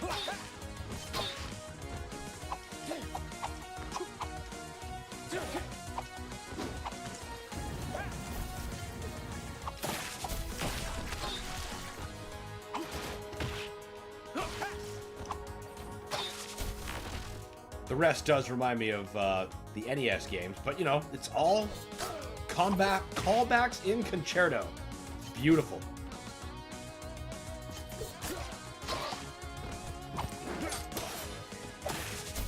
Fucker.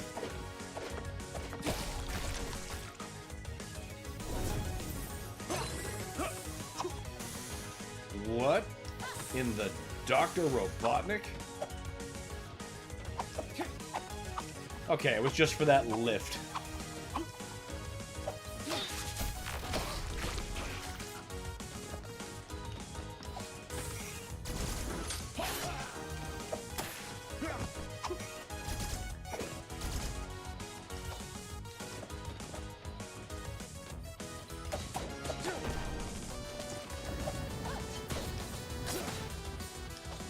I appreciate the ripping saxophone in the back.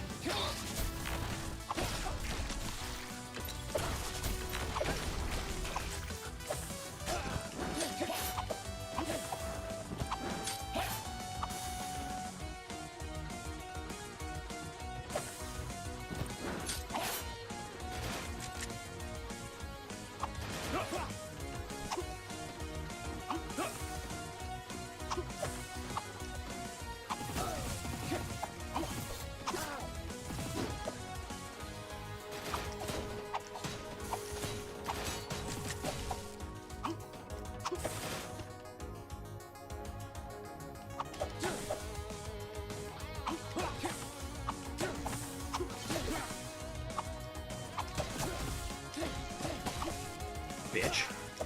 Listen, other bitch.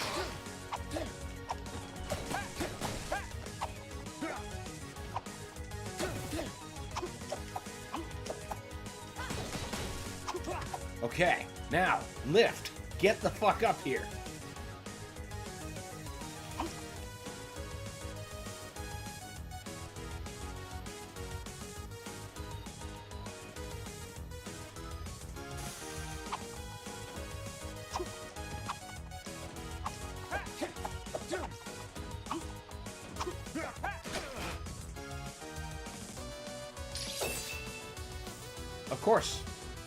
Of course, that's how that would work. Why would that go any other way?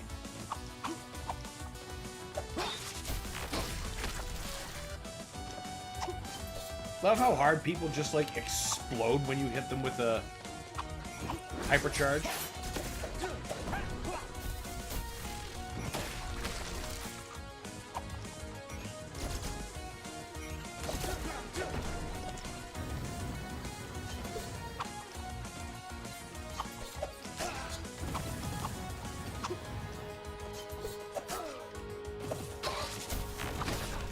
fine. Be that way.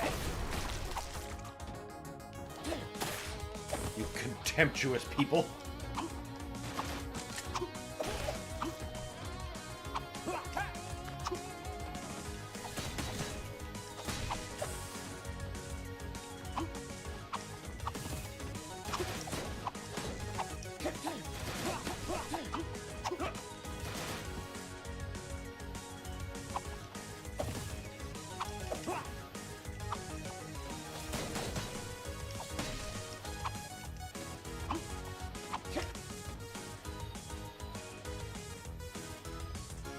Come back! We need you!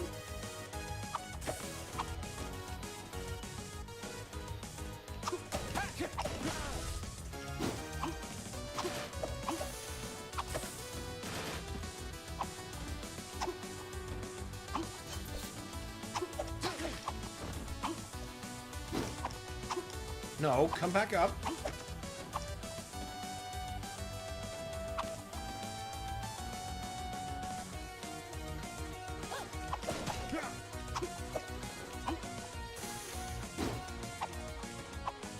Yep.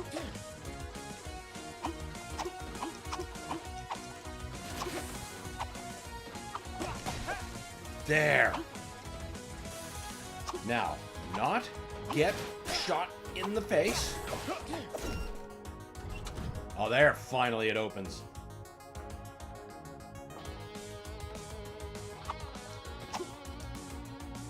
I think I'll just take the fast way down.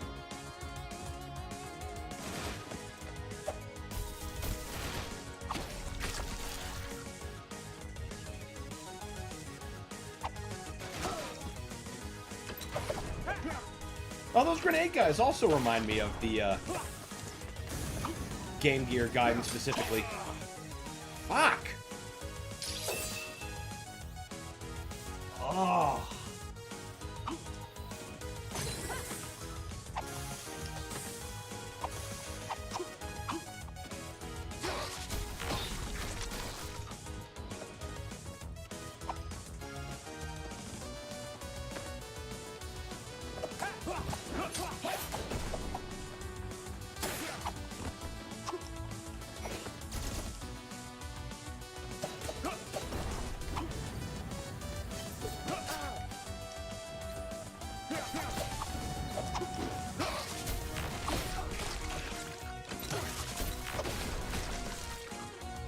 Well, we'll have a little bit more life to engage this puzzle this time.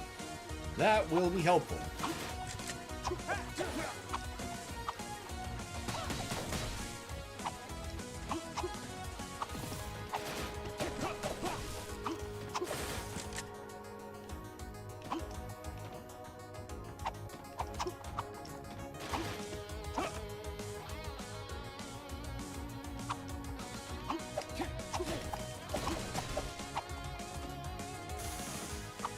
Okay. Not sure why those guns didn't activate, but I'm not going to complain about it. Wait a minute. They're not activated because I didn't actually come in here. Have to come here, did I? I could have just ran to that open door. It's fine. I'm going to make you explode about it, though.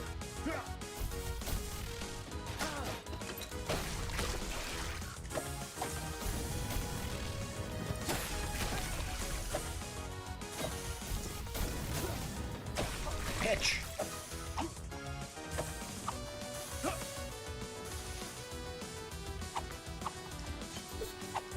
You son of a bitch!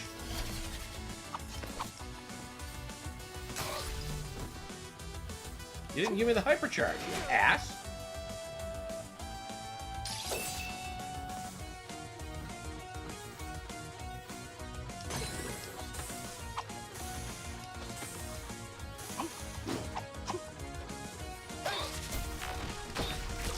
Now, I just need to remember that I don't actually need to do...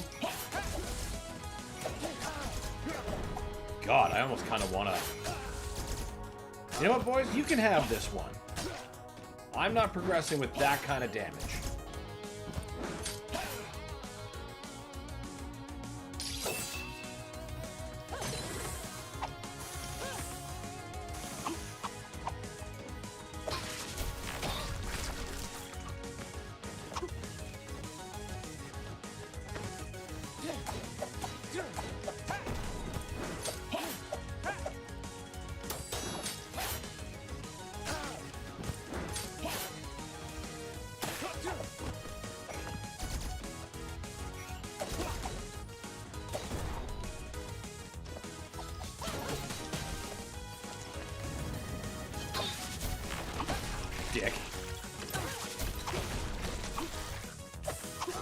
Ah, except I know I don't need to go there. Fuck yourself. Splat.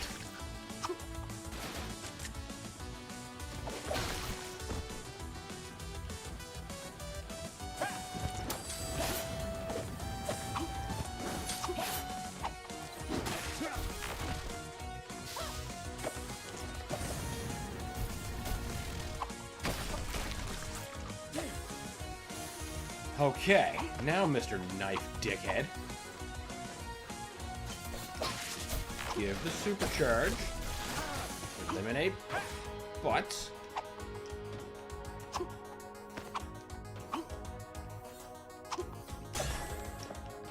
Gain precious, precious life.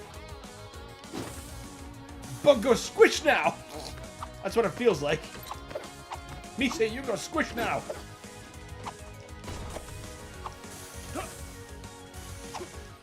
It's like when you slap an overfull mosquito. That's satisfying. It's like, yeah, was it worth it, you son of a bitch?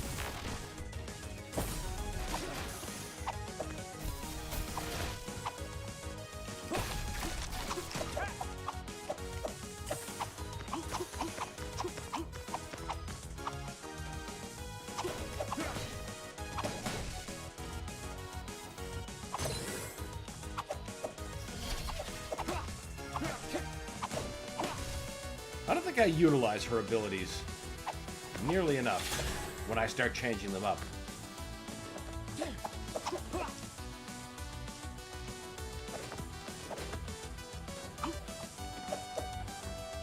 Oh, now what is this?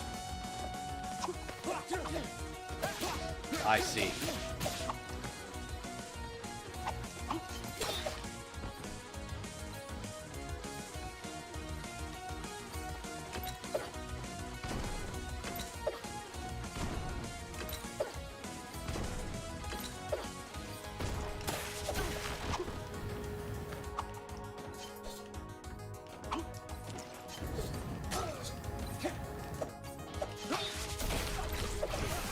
Bitches!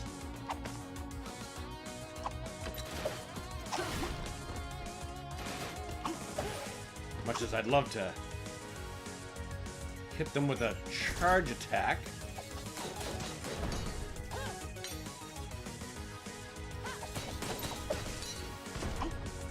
Seem to remember the kunais just fine.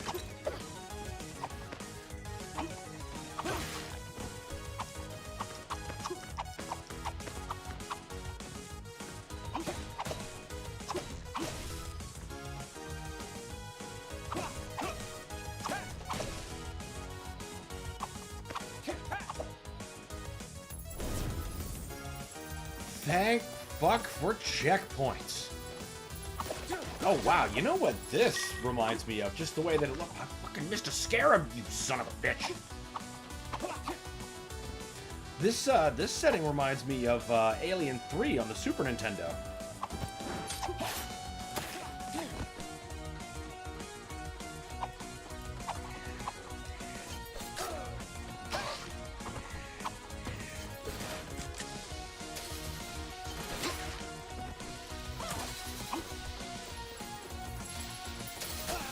Of course. Well, at least we didn't miss any skulls.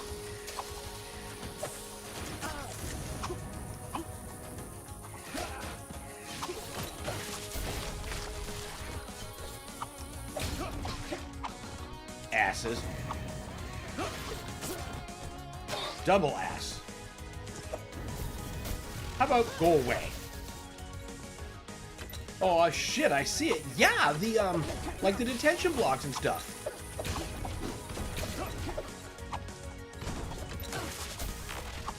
That game was infuriating. I really liked it myself.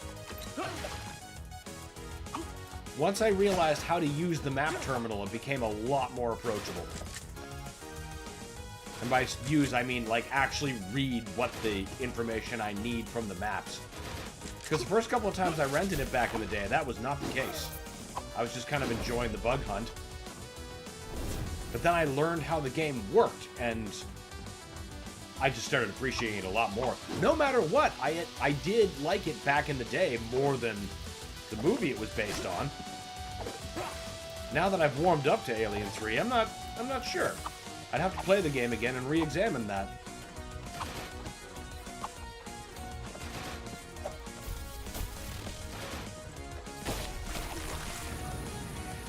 Yeah, little me didn't get it. That's understandable. I mean, it happened to me. I just happened to want to play it more despite that. But, yeah, give it another shot. Who knows?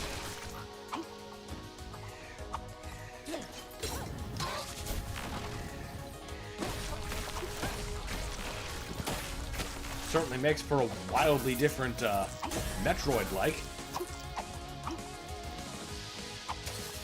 If an appropriate one.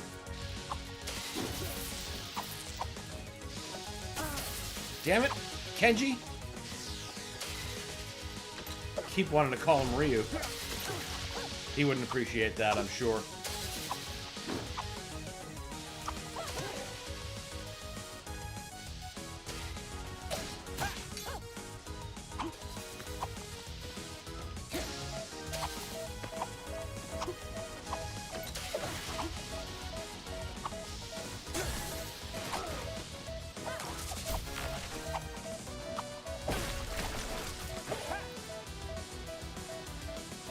Alien 3 is also an underrated film. It's hard to follow up Aliens. Like, seriously, woe betide anyone who did, but as much as I disliked it back in the day, I've really come around to it. Like, really come around to it.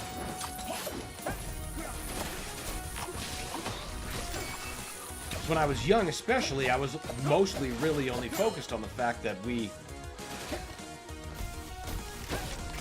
lost Hicks and Newt immediately. And, you know, that seemed so callous. But then I realized that's kind of the point of the story. It's callous and depressing, just like Ripley's saga. And it ends the way it should end. Basically, when I stopped obsessing over what it wasn't and started appreciating what it was, I started to truly enjoy the movie.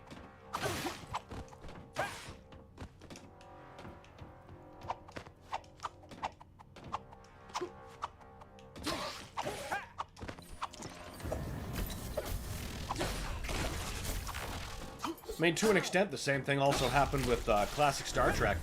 For the longest time, young me saw it, the original movie, the motion picture, and at first thought it was the most boring goddamn thing in the universe.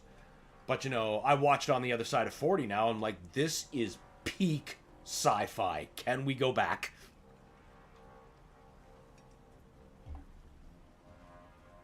I love the scene where the leader is making a speech in the mess hall and he just gets yanked into the ceiling. That is so good. And then later they find him, like, what's left of him in the vents, like in the fans, and the dude's got the mop, and oh man. So many good scenes of tension, panic, and just an oppressive atmosphere. There was no need to panic. Yoink. Yeah. That was a great moment.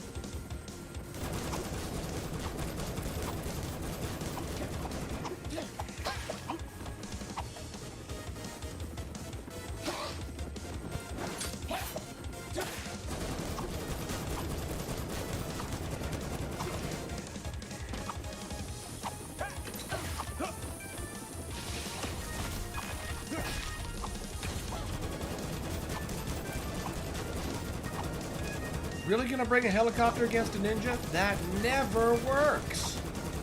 Ninjas always win.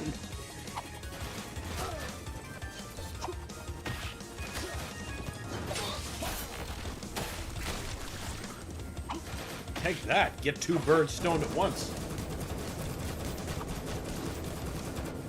Keep thinking I can guillotine boost over that, and I don't think that's true. I'm pretty sure it will actually hurt me if I land it.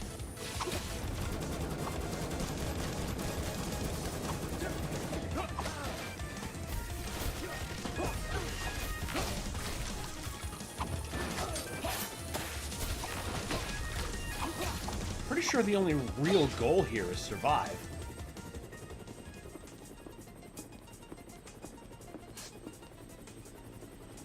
Oh, I appreciate the NES music. The ship's hull has been breached. All units aft. Steelbird, fly to the back. I'll handle this one. Step aside. Stop. I'm not your enemy. I came here to free you, although I see you didn't need our help after all. Who are you?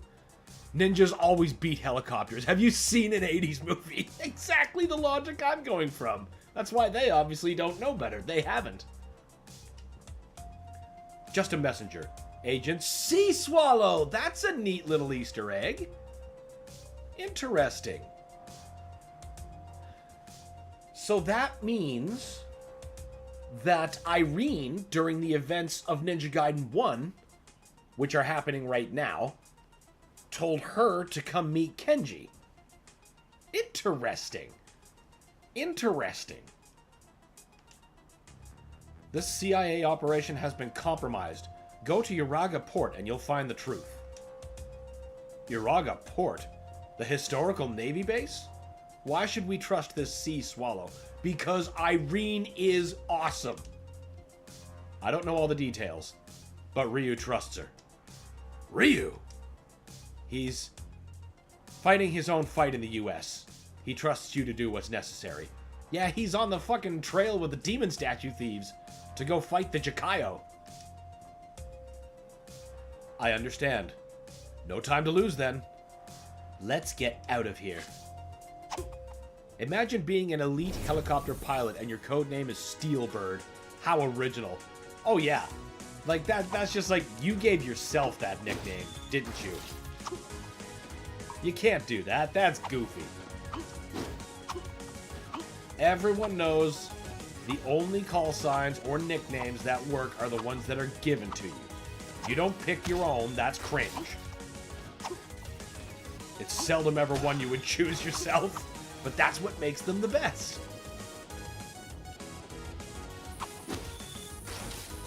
Steelbird is a real groaner, though. It's like, you could obviously pick, and that's what you go with.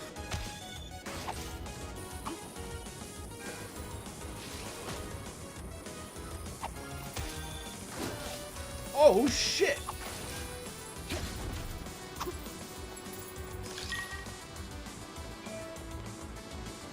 Oh, the level's still happening. I thought it was a new one.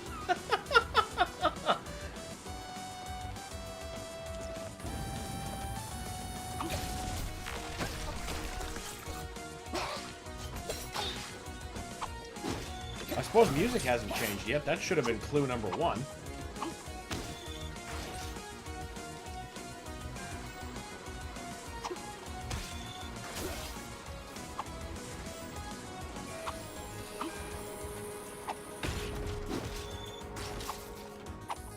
I guess it only does that to ensure I can't indefinitely hop on it.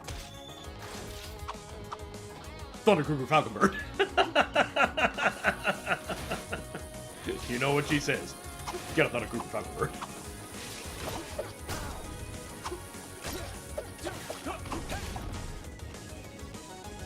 Buy it from Exploding Eddie.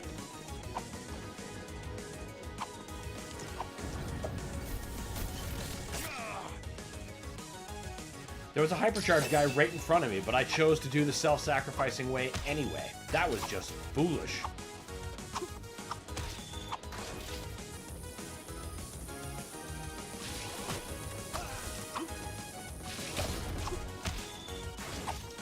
I forgot in that brief instance that I could actually do something about his fireball if I felt so inclined.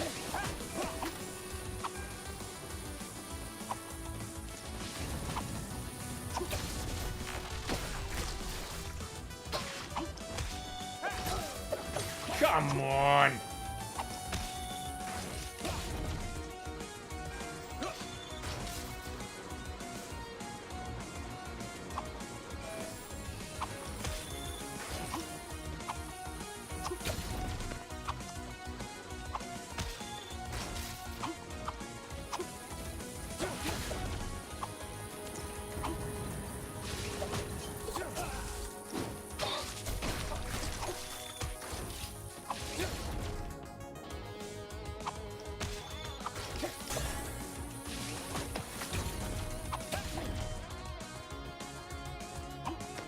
beautiful skyline.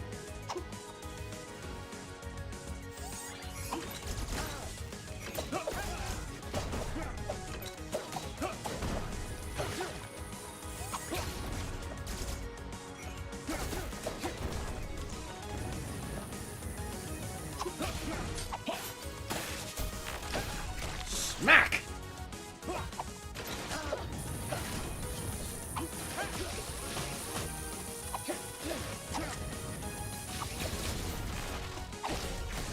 Where's that other yutz? I need the other Piper charge. Fine. I will do it myself. Now get out of my way.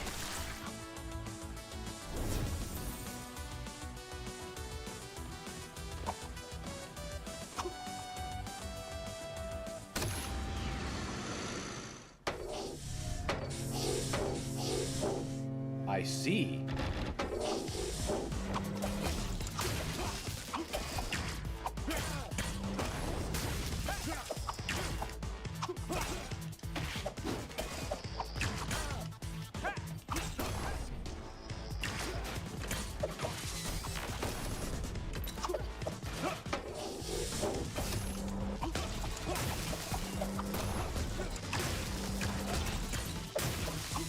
I'm not using my dodge enough.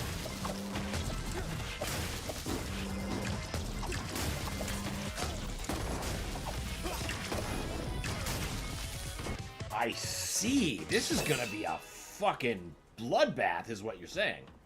Which is good. We missed one scarab. Just one fucking scarab! Ah!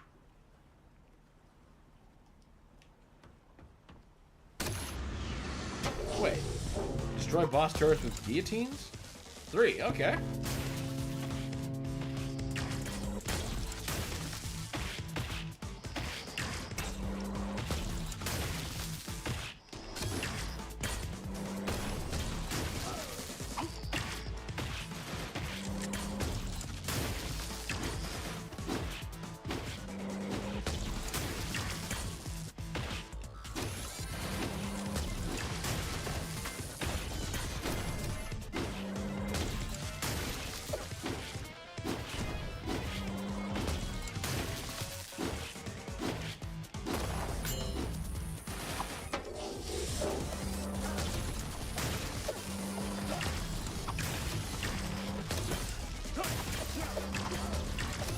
And now it all goes to hell.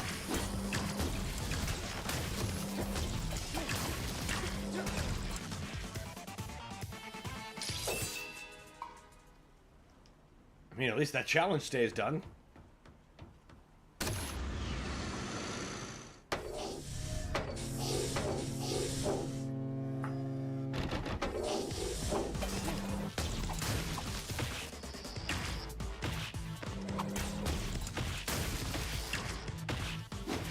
The last time I remember fighting a boat like this would have been in the Game Gear version.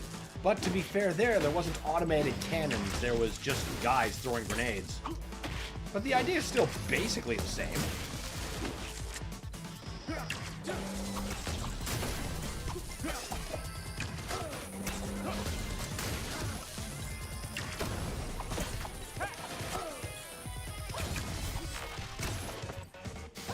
Ugh.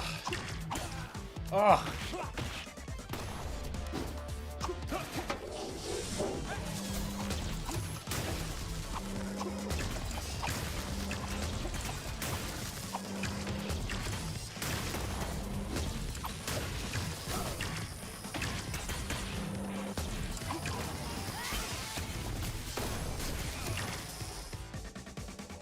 Huh. Lot of regular enemy garbage. Making things a bit complicated.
Seems like the guillotine is a slow but workable answer.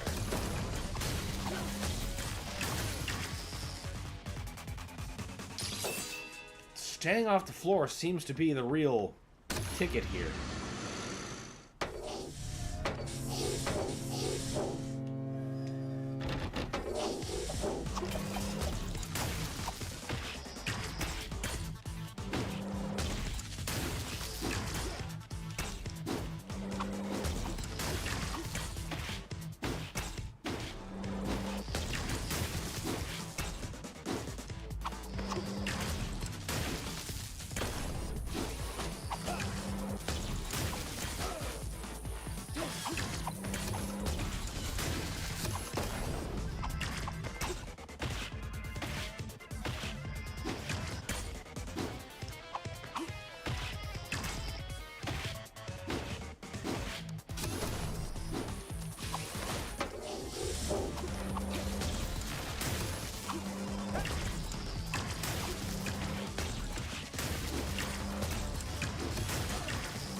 Quite enough peanut gallery.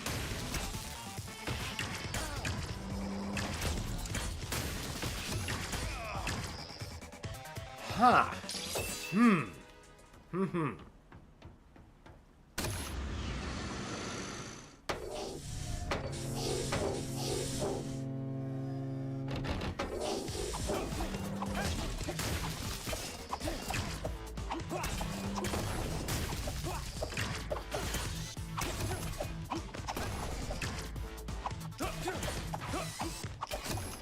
This is immediately going better.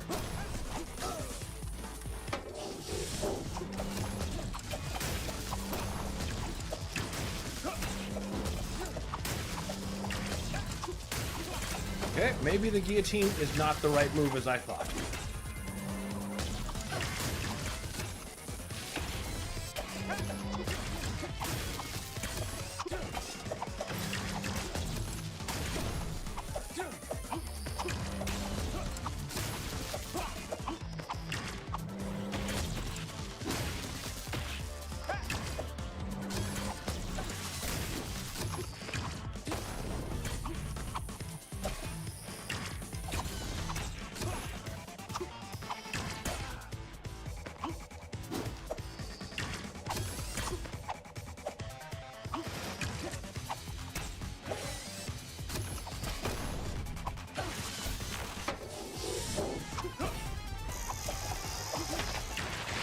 Oh, I don't like that.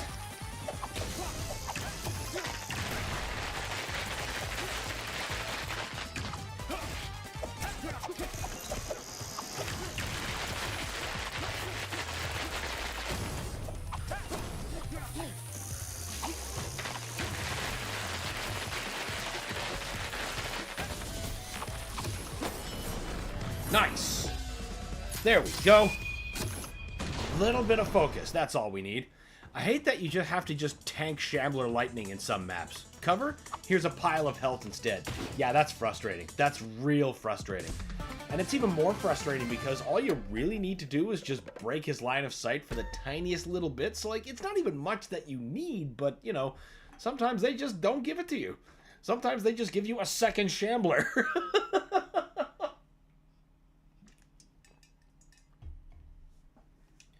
New items at the shop, you say?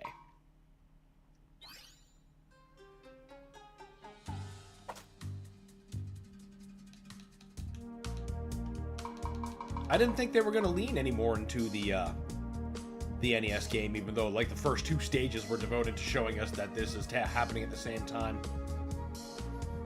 Ooh, that's a good one to have. Let's see.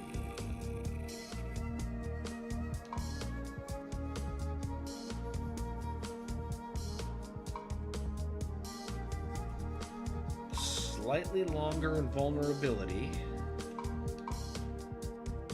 Or, oh, I don't know. Let's try the guillotine charge one.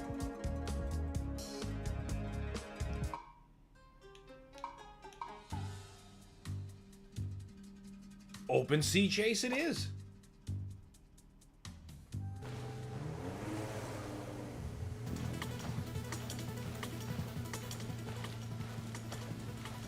Kenji, focus on driving us to Uraga Port. I'll keep our enemies at bay. I got you.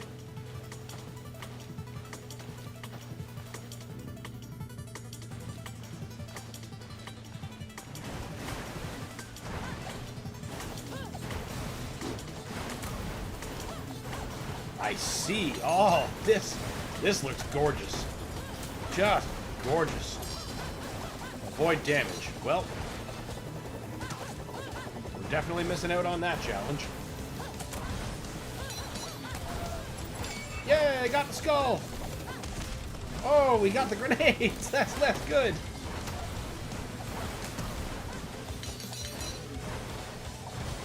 Oh, that's cool. The background coming in.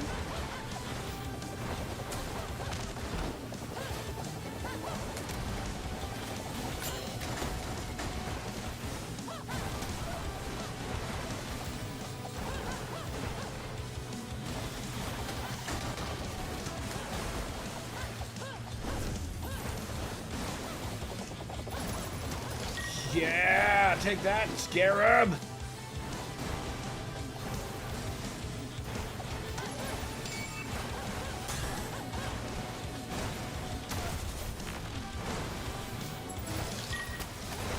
Yeah!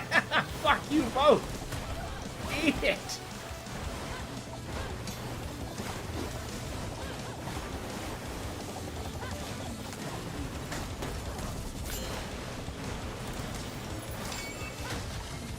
That skull was a complete accident.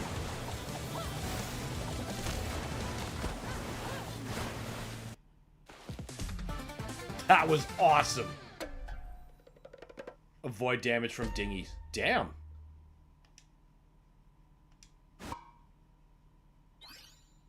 That was a quick map. A heavily secured covert facility in the port.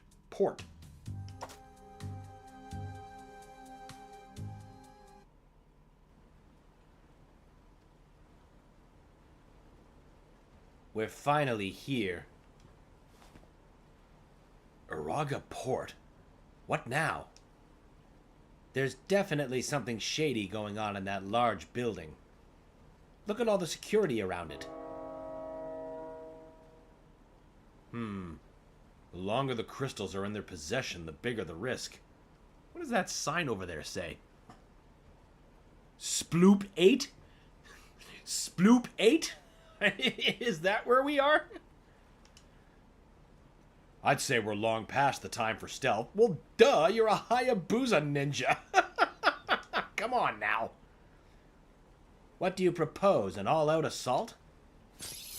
Yes. We're only growing stronger. Yes, that is the proper answer of a Hayabusa ninja.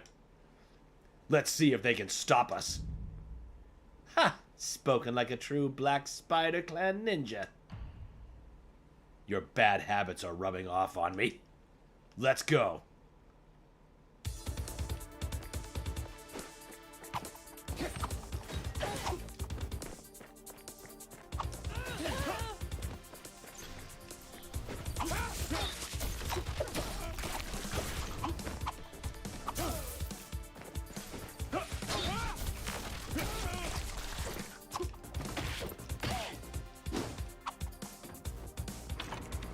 Wait a minute. I feel like I missed something already. I don't believe that's true, though. Ow! Also, they're just gonna keep fucking belting you with shipping containers.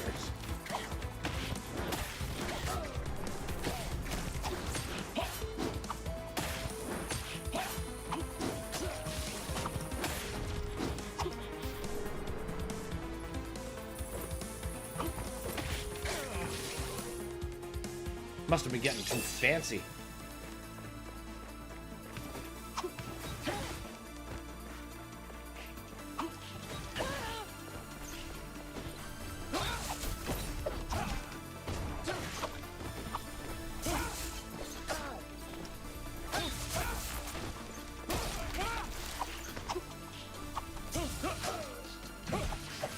You know what? How about... Yeah, there you go. Now we'll do this probably better. We'll hope.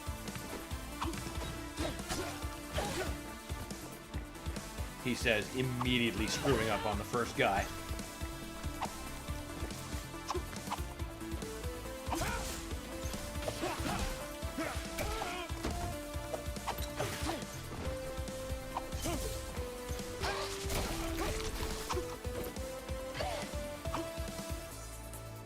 Okay, well, I can say we didn't miss anything. I was just seeing things clearly.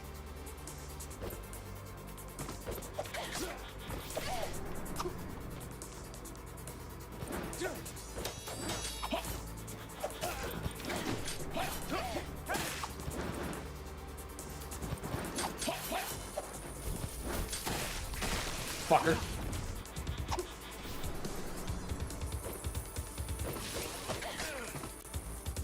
What do you mean?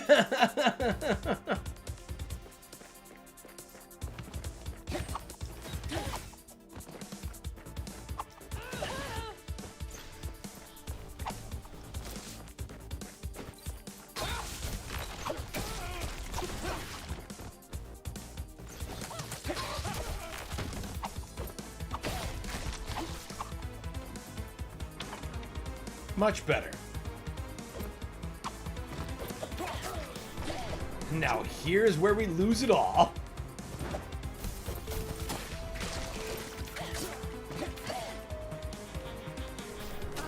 Ow.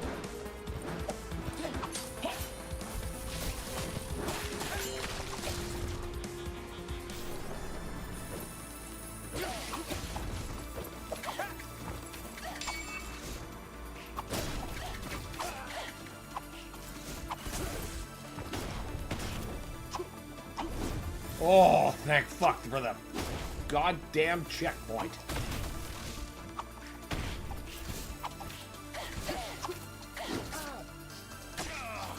This part reminds me of a segment in Ninja Gaiden 3 for the NES.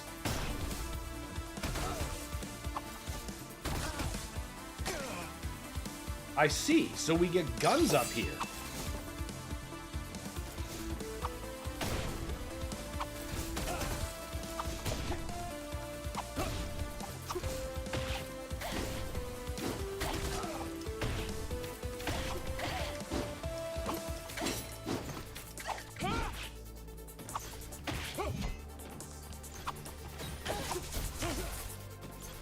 Be gone.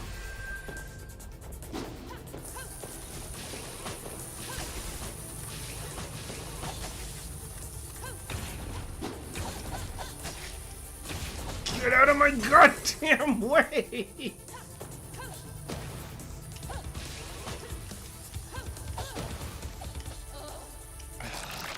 I see. It's going to be one of those.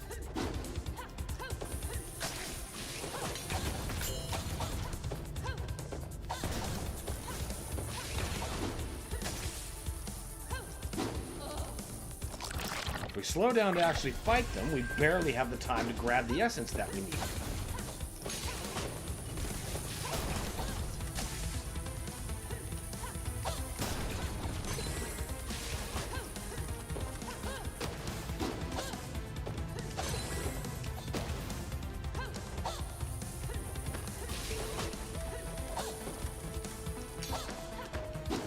Fuck. I guess I was supposed to just throw them then.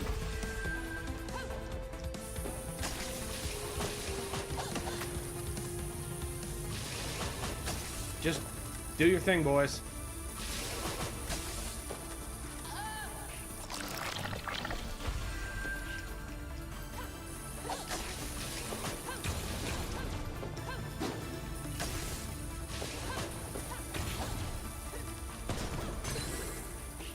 Go away. I said go away. Yep.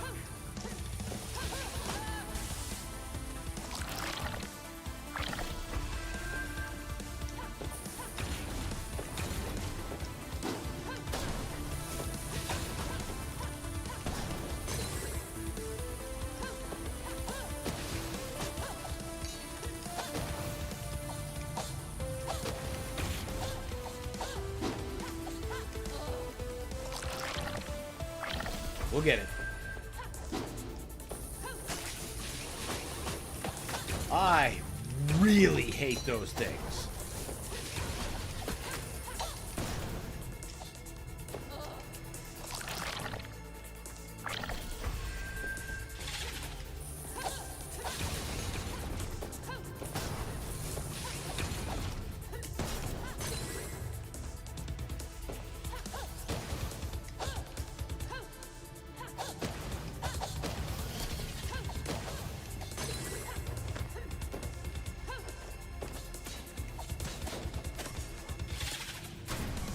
There. There. Now, what the hell did we just open? Leave, Mr. Lightning Man. Hello, Mr. Scarab.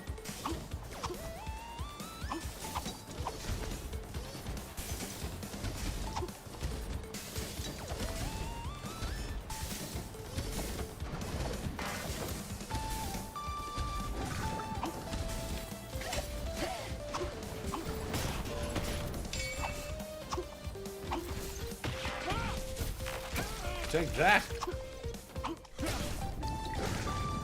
I can't decide if this part reminds me more of Terminator 2 or Shinobi 3.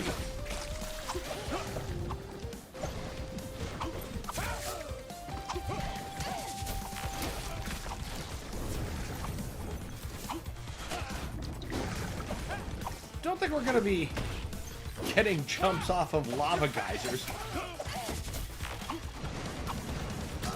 Or superheated beams of steel.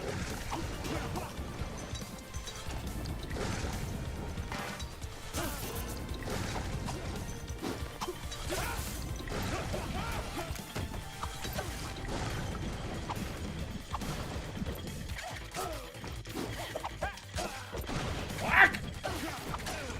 Ugh. The Shinobinator. Basically.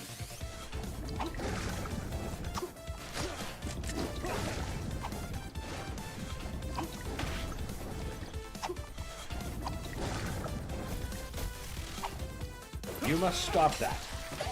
You as well.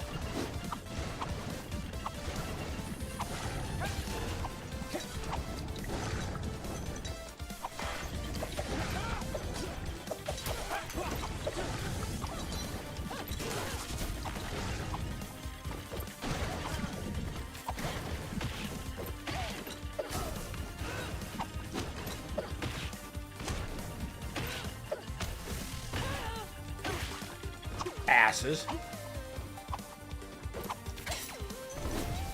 Thank you, checkpoint. You I told to die.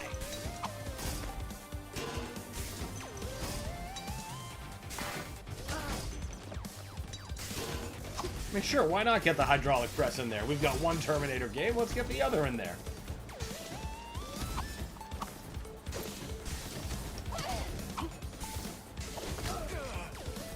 Ow.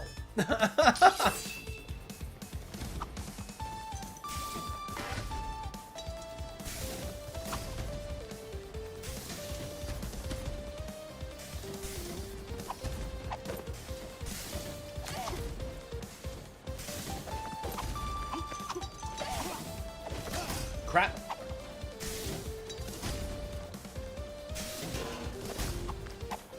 Don't know how that didn't kill me, but...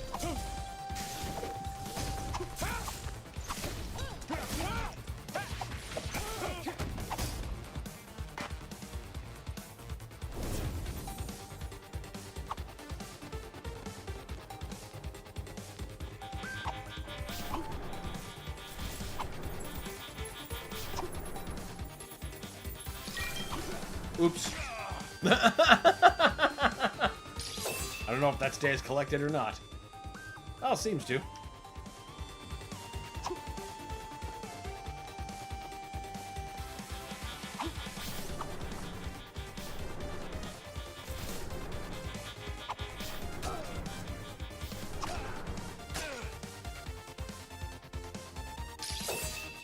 They're flinging them along at a pretty decent clip. I wonder if they're full of anything. Keep mistiming it, like badly.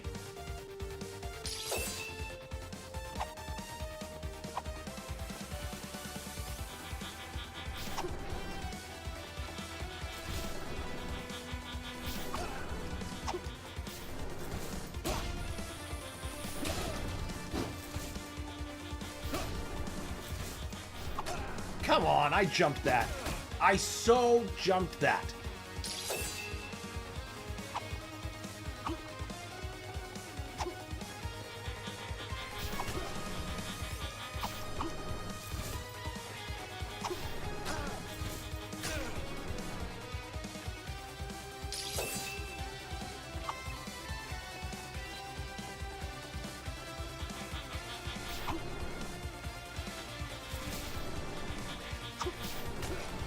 Bullshit.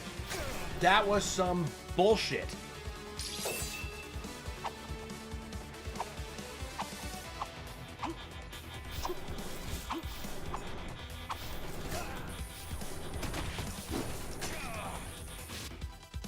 Good to know I can guillotine boost off them.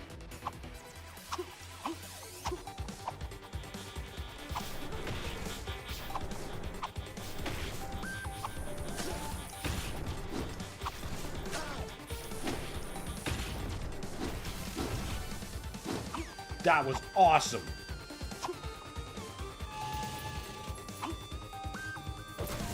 No. No, no, no. I saw Skull. Give Skull. Do not torment me with uncollected Skull.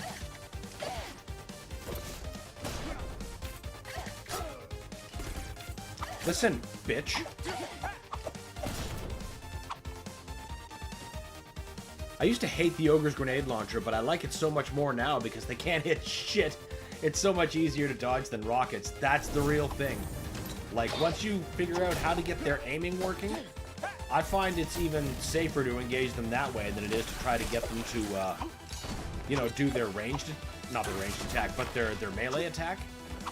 Because, you know, if they're swinging, they're not shooting. Which is a way to go about them. But I find I always underestimate the length of their saw by, like, just enough.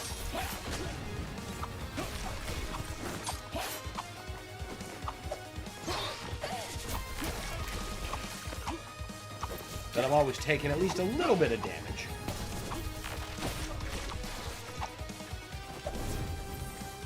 But grenade strafing, most of the time, I could just keep that up.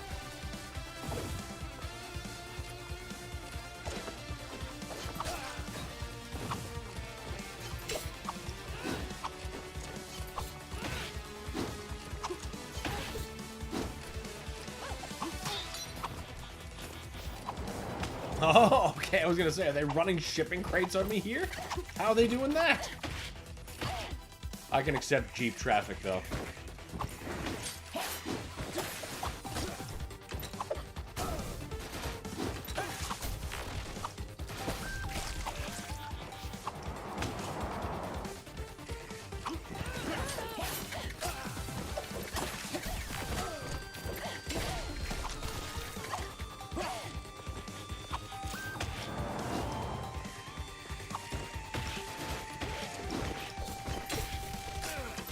Bullshit.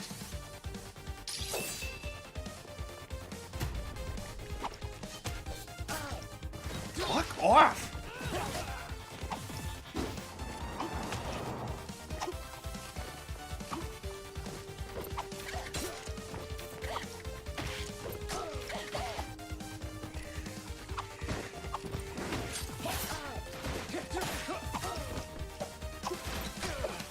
Not that time, that's for damn sure.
But the Jeep says it's coming.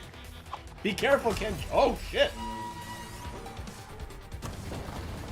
See, I was making a bad joke, and then the game just did that. It's like, no, you stop that.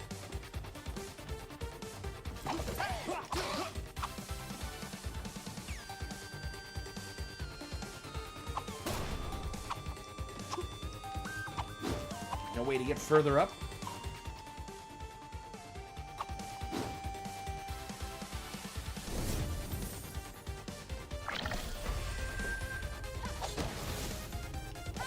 See.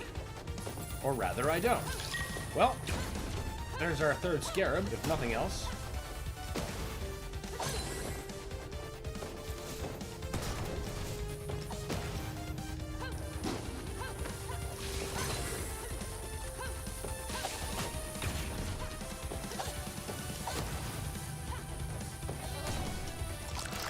Damn. I was getting close to pulling that one together.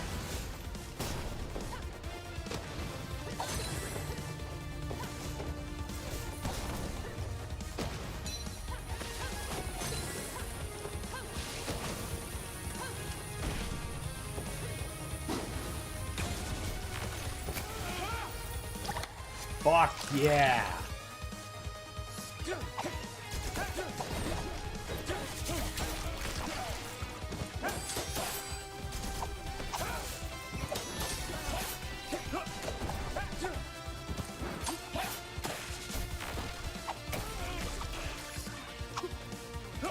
Lightning dudes can be quite a pain.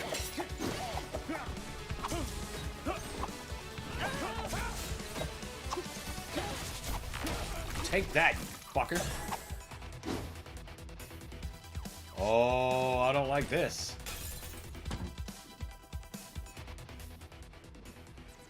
What are these things? If I'm not mistaken, these are the start of Foster. He's from the CIA. He's currently fucking with Ryu in the plot of the first Ninja Gaiden game. But he starts this project to yield mutants he calls bionoids. Now that comes to fruition in Ninja Gaiden 3 when he ends up going head-to-head against the CIA.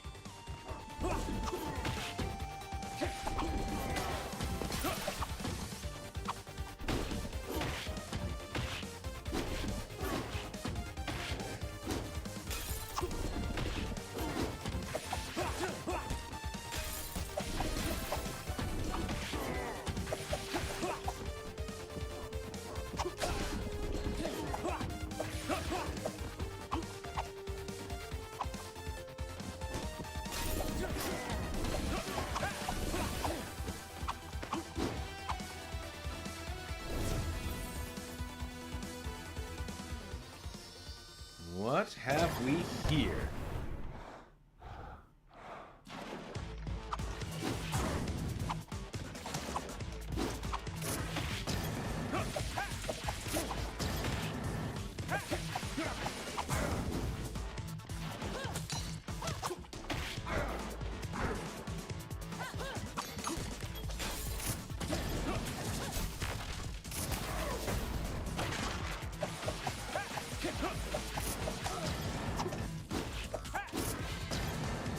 I am shocked at the continuity of these games. I never played them, but I didn't think they shared a common story. Oh, yes. Now, see, at first, I thought the, well, as has been for until this game, that, classic NES Ninja Gaiden and, what we understand as Ninja Gaiden now are two different things, but now this game is joining them. And it's doing it really rather well. Wasn't quite ready for that. Beat him in less than a minute? Are you kidding me?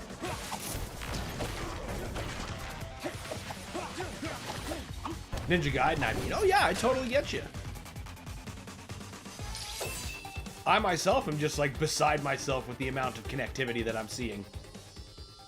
It's like, no way you're calling back this. Actually, yes. Yes way, and then some.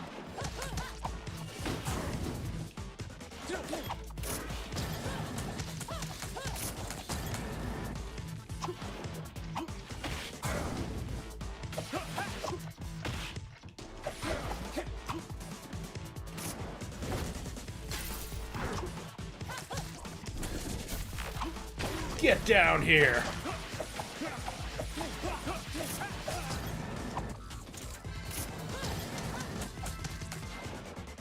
There's a bunch of mutations I saw in the background that reminded me of some of the experiments you can see in the secret CIA labs of Ninja Gaiden 3.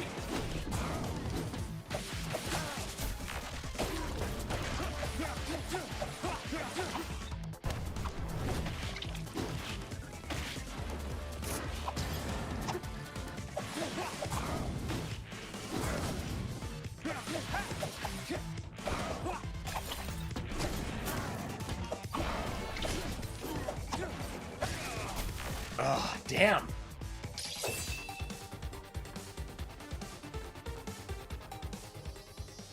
But even just like within their own like respective trilogies, like the 8-bit NES trilogy and the modern trilogy that you find in the Master Collection, there is a surprising overarching story.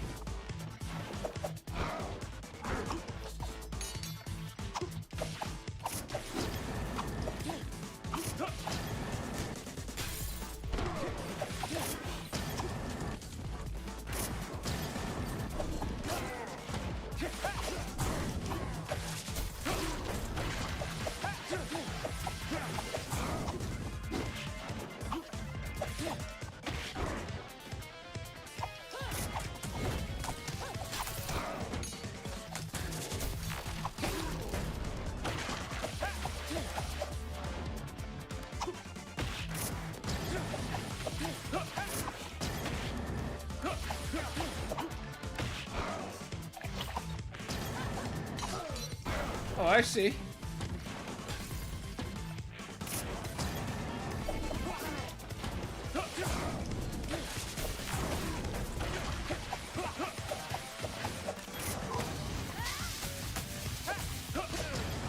Oh man, he could stand up to that without getting stunned?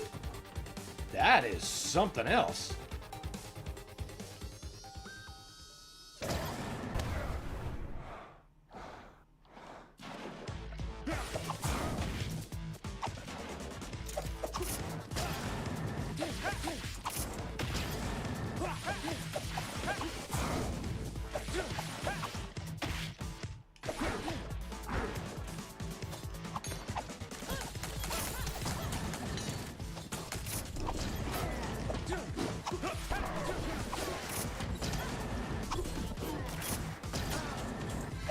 Yeah, you know what? Maybe you have this one, sir.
No, thank you.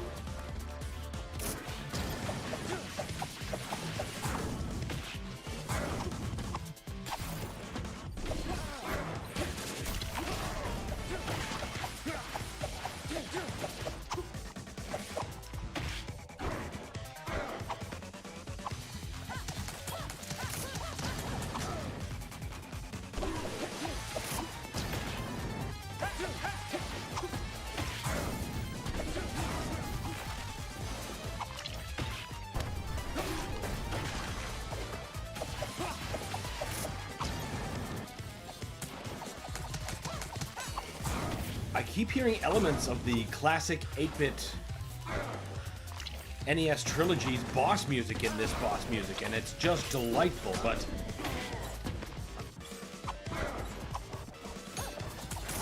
trying so hard not to die.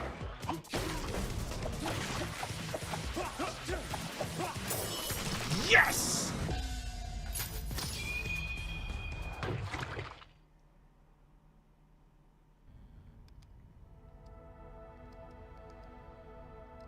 What now? What the hell is going on here? It looks like some kind of covert project. Check out the computer. I'm sure it's ripping with juicy intel. Reveal your secrets, demon! That's my new favorite way to treat a computer. Haha, what finesse. I've got this. Let me possess your hands. These creatures were shipped from a secret lab in Yokohama. I don't like this. It looks like the CIA is toying with demon energy to create super soldiers. Yeah, this is seeding the plot for Ninja Gaiden 3. I got the lab coordinates. No time to waste then. They need to answer for this.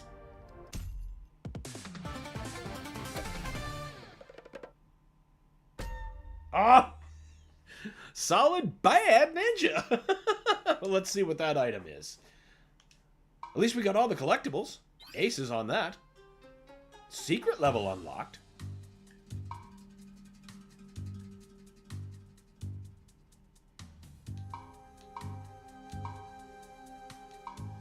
There's a whole ass secret campaign?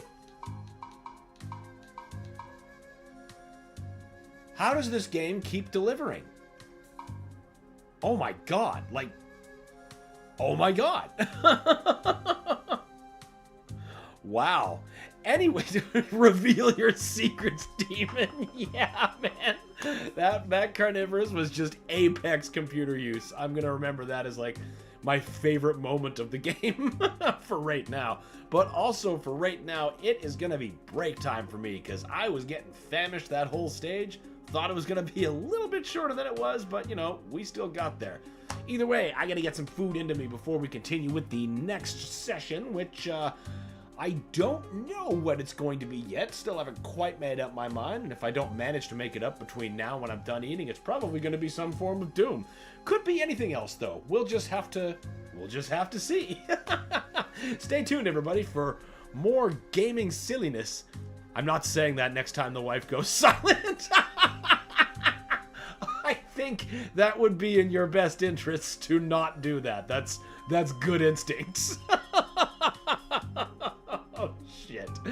All right, everybody. We will be back after a quick break. Stay tuned for more silliness. See you soon.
Hello there, Shujinko. How are you doing today?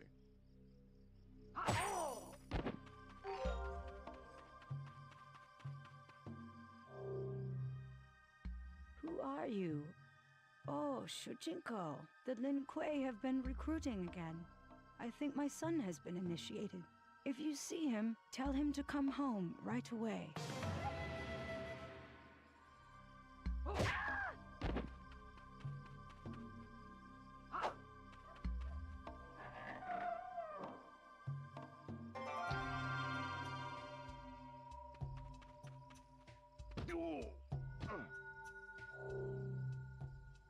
Hello there, young man. Would you like to buy anything?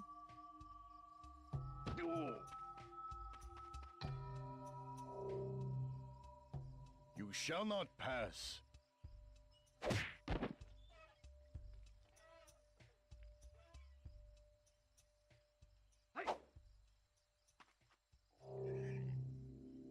Move along. This bridge is off limits.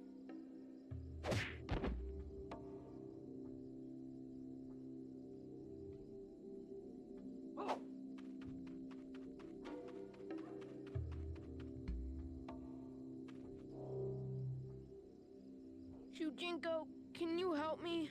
I ate some bad kimchi and I feel very ill. Ow!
And we're back with more Doom Master Edition. Now,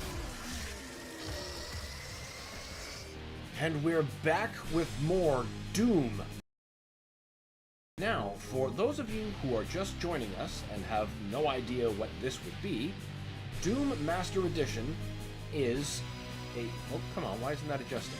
There we go. I just have to move myself out of the way so I'm not interfering with health or armor, you know, the stat bar. Anyway, Master Edition is a ROM hack for the PlayStation 1, developed by the fan community. Now, what it aims to accomplish is that it rebuilds levels that were originally cut from the original release of Doom and Doom 2 on the PS1, as well as Final Doom. And on top of that, adding levels that were never ported there to begin with, like John Romero's Sigil. So, anyway, we last left off in, I believe, Doom 2? Pretty far in, but one of the levels that were cut previously from the original release for the PS1. What a mouthful.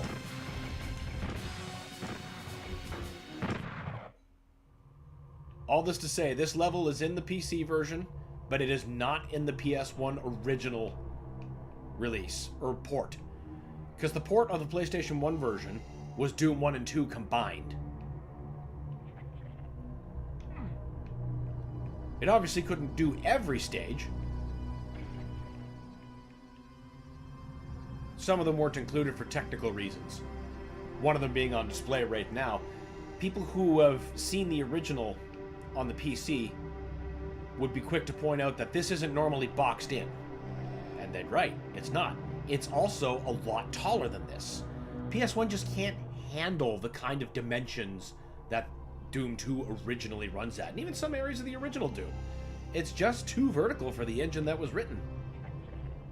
That said, as you can see, the levels that were put back here are still built within the PS1's limits, and they have to be, because this works on PS1s. Literally built for it.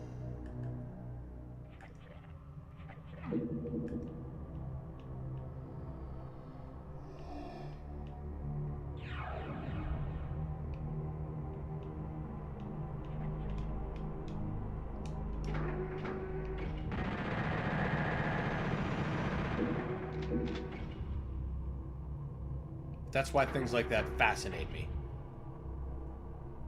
Like, I know Doom 2, or no, not Doom 2, Downtown, level 13 in Doom 2, should be a lot taller, but it's really interesting to see it so squished down. It looks more like a quiet suburban industrial park as opposed to a city square. But still, all the elements are there. They're worked in. It's neat. I like seeing the kind of compromises they have to make.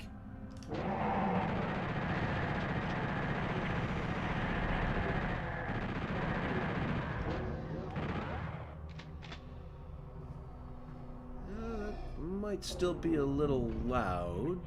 I'm just gonna have to keep my eye on the levels.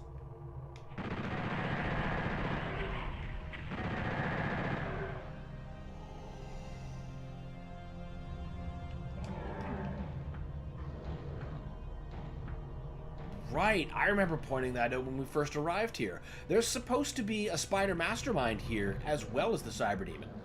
It's like the thing about this level on the original. And yet the mastermind is missing. He's not in the game. But you see, the funny part about the way the Doom 1 and 2 for PS1 works is that the Spider Mastermind isn't seen until the very end of both games. It functions as the final boss. Well, a pair of them do. As opposed to the Icon of Sin, which could not be implemented for memory-related reasons. So, of course, we can't actually put the Mastermind here. Because then how do you end the game?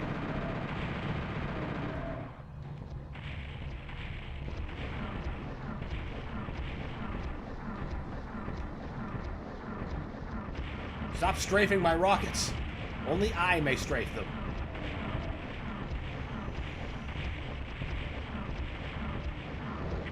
Perfect.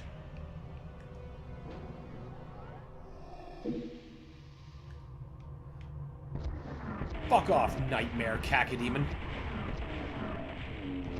Or Nightmare Spectre Cacodemon. God, fan creations create some of the most destructive things. There's an expansion called Eviternity and Eviternity 2. And that is where I met a Cacodemon variant called the Astral Cacodemon. And those things are bastards with a capital B.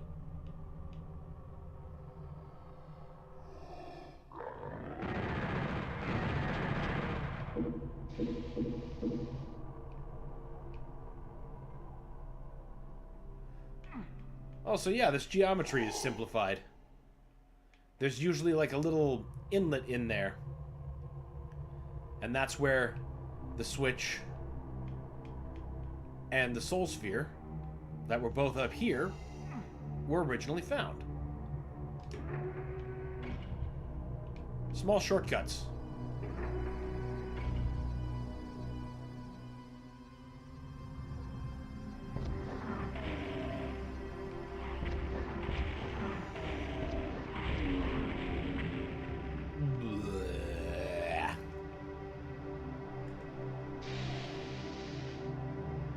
Think I better just save.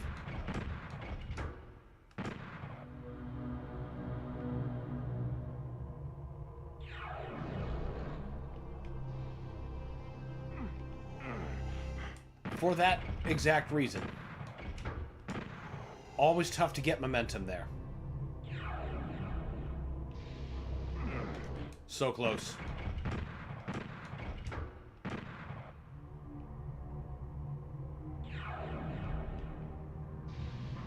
There we go.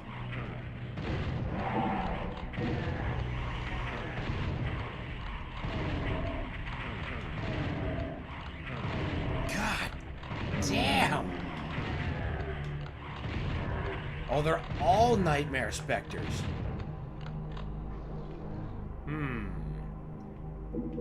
Maybe.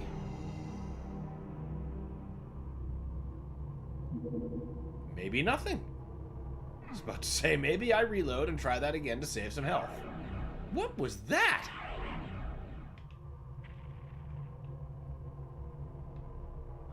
Oh, it's a Nightmare Spectre cacodemon just against the orange sky. I was like, what the holy fuck is that flying green thing? Nothing in this game that flies is green, that I know. Heavy on that I know.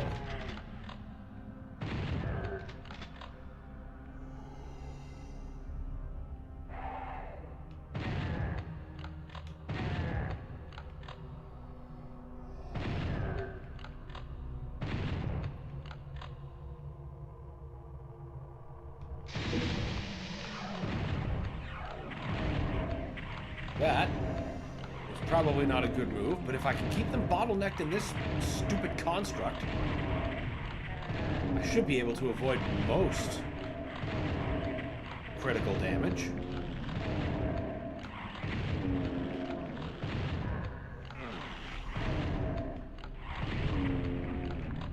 Hey! Ass.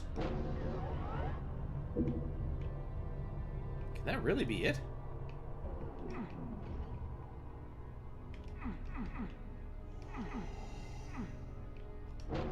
If you say so.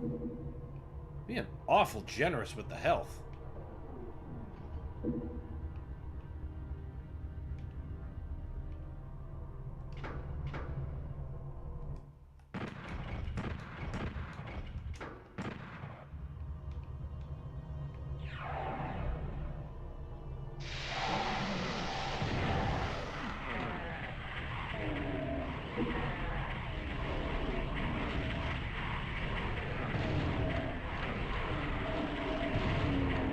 Yeah, we can do better. We can do a bit better than that.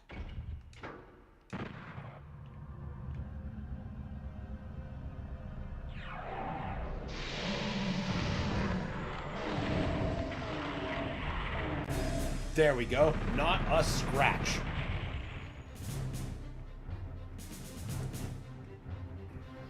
All right, the chasm. Yeah, this was 100% cut from the original. It was just too vertical to make the cut to the PlayStation. Amazingly, they managed to squeeze it onto the Game Boy Advance port. But how they managed to do that was divide the level in half.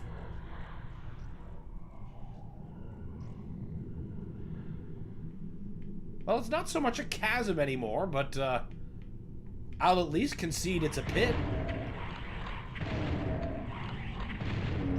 The stage they actually called the pit was more like the wading pool.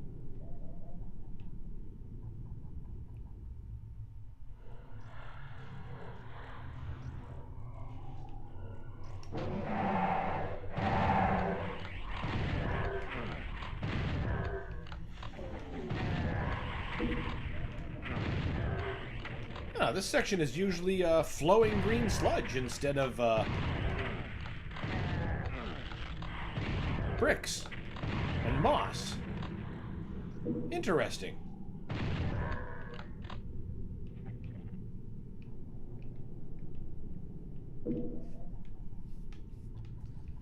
Keeps that nice and simple, easy.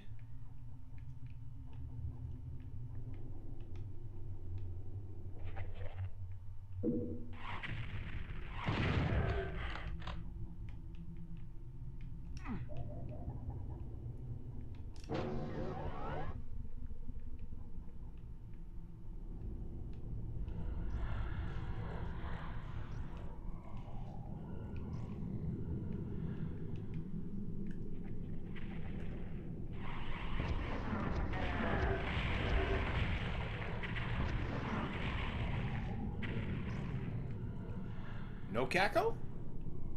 That shouldn't be.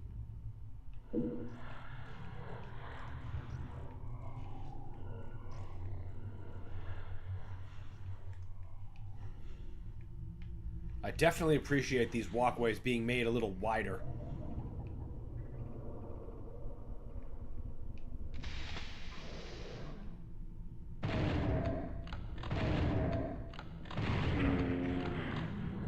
They're pretty treacherous as they are, but in the original they were just It's like walking tight ropes.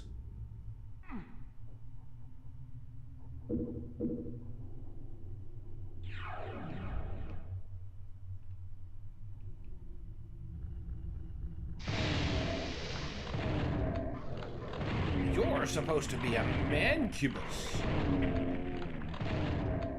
I think. Now I'm double thinking. Is it? Yeah. Yeah, mancubus and commandos.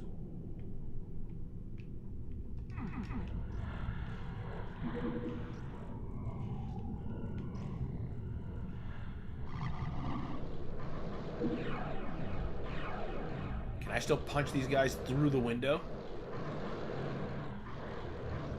No. No such luck.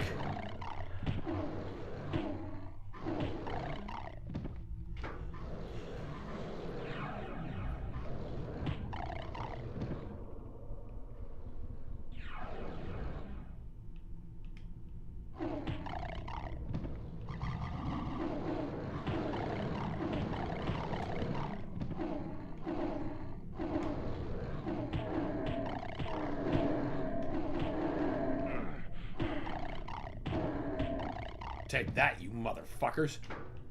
Pretty sure that's all the switches in this area.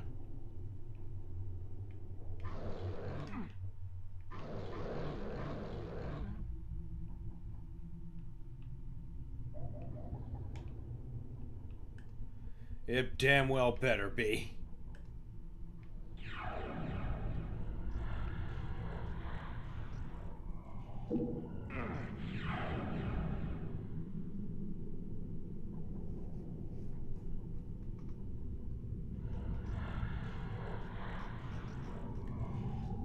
I've acquired the Rune of Black Magic. Halfway there? I think so, Carnivorous Giraffe. I think so. That sounds about right. Also, welcome back. That's one of the best things about Quake's campaign length. It's a lot more... It's very approachable. Oh, that's a corpse. I thought that was a texture tree. Oh, I guess it kind of is. Wait a minute. If that... This is supposed to be, like, next to that, so I can jump off to it. If that's only destination is there, then how the fuck do I get anywhere else? Is a legitimate and real question that I'm starting to have.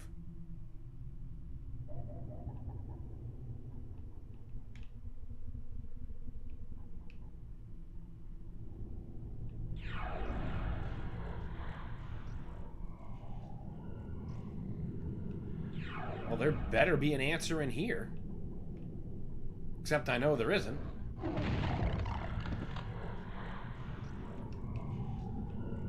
I don't know about this one.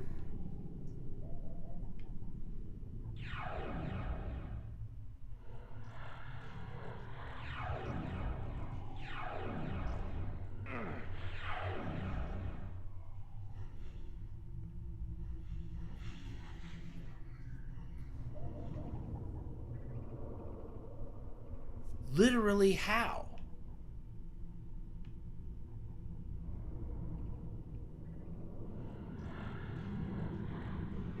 Lift or something I can take?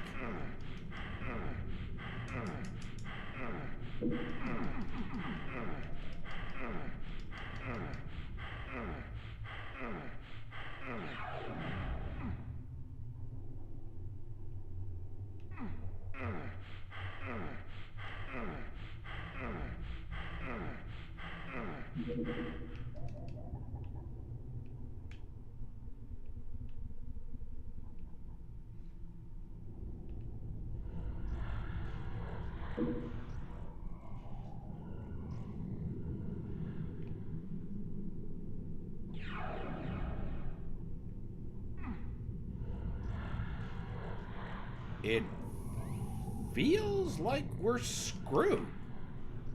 But that's not right. Surely they couldn't have built it like that. I know how it's supposed to work, but it's not built that way.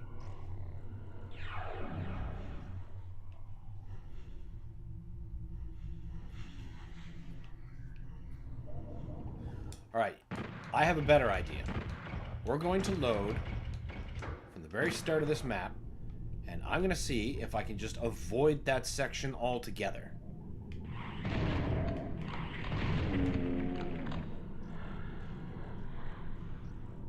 Because if I can do that, then there won't be much of a problem.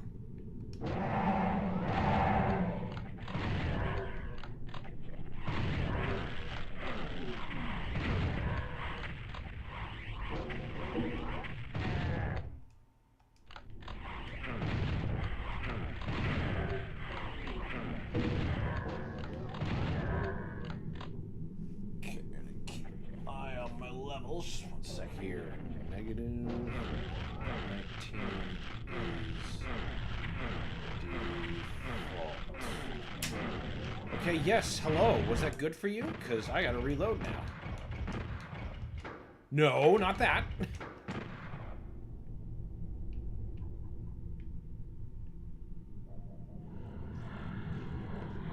So now we should be able to turn you down. Let's give you 2 more kicks. See if that's... That looks appropriate. There we go.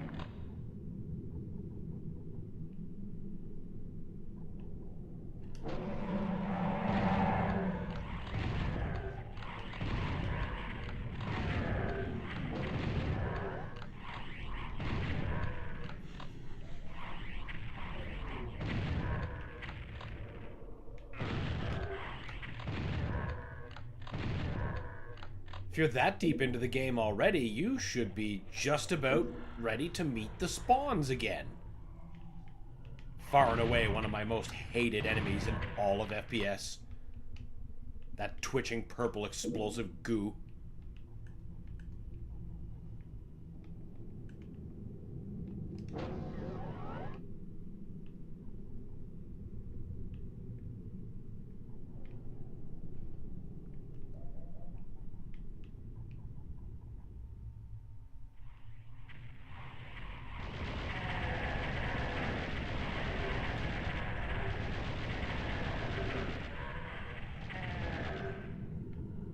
Don't fall in the muck.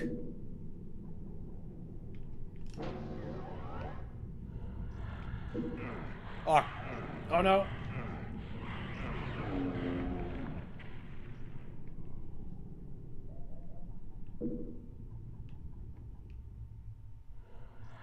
Interesting approach. Okay, you know what? Yeah, fuck this whole part.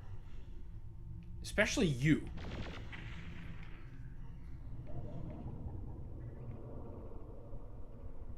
This key will get me through. See, this isn't even a pit. This is a giant public pool. There's absolutely no depth. But once again, I do appreciate the thicker walkways in this reconstruction. Actually, greatly changes traversal. In a positive way.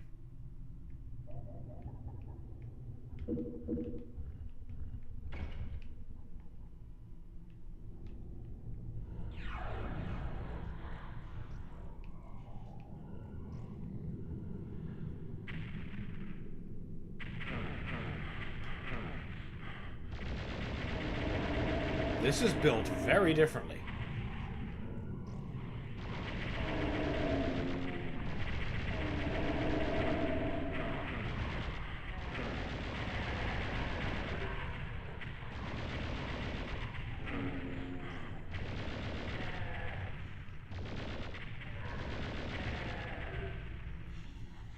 There.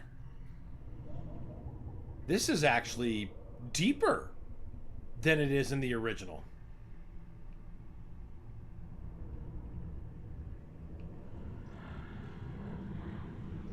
Oh, yeah, and there's the exit, but we don't have a way to the red. Oh, yes we do. I forget which teleporter it is.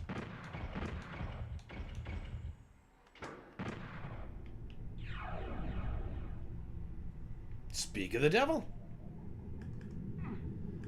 I'm pretty sure, yeah, we've got a berserk still active, so let's just beat their asses. Like a pay-per-view.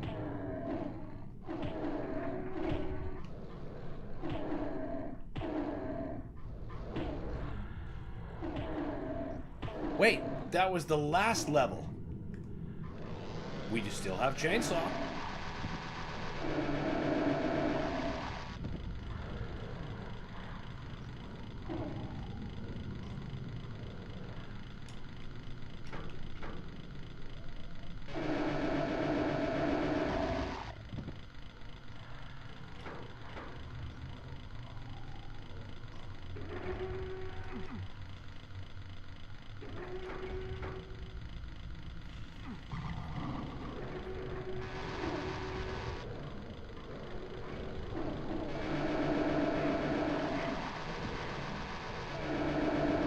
Don't let him flank.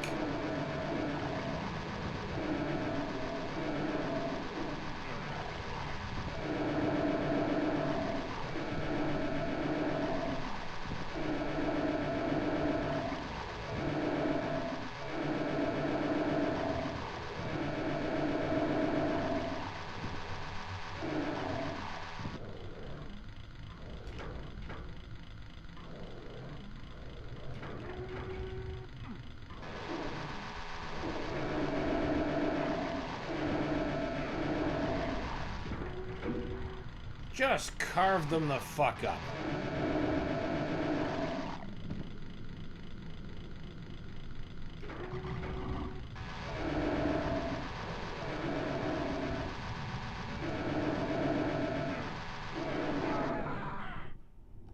Well, that could have went better. Ooh, no.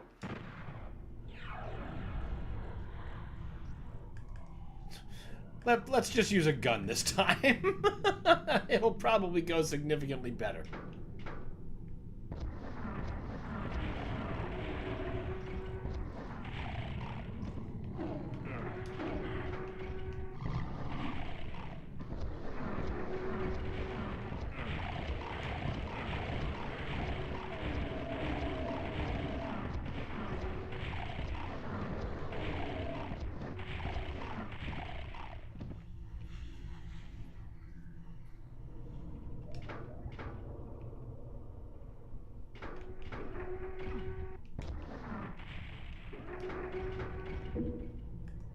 Yeah, that went just a tiny, huge fucking bit better.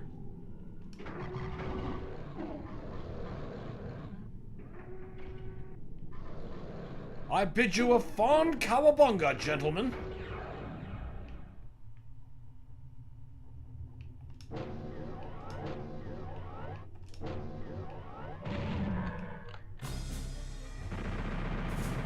What an ass.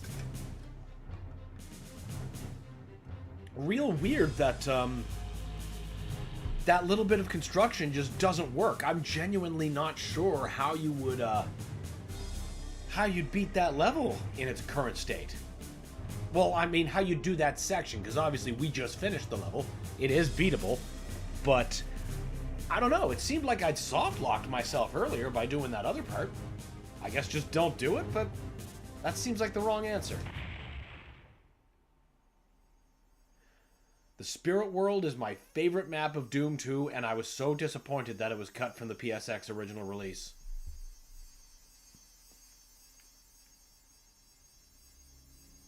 I wonder what they're going to do for the Spider Mastermind pit. Because they're keeping it till the end of the campaign, and there's supposed to be a pit with, like, 2 of them, and, like, their entire extended family of Arachnotrons, we'll say. Just lots of them. Good infighting. Maybe they just put more Arachnotrons.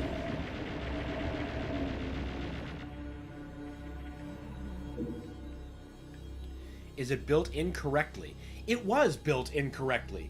Like, those red ledges that I kept teleporting up to, one of them closer to the ledge that, you know, you're looking at when you teleport to it is supposed to be high enough that you can jump to it. But see, the way it's built, you can jump to the ledges but not back out. And then you're just stuck teleporting forever. At least that's what I was finding. Now, normally, yeah, you're supposed to be able to be like, jump off the red steps back onto the normal area. But not one of them was high enough for me to be able to accomplish that.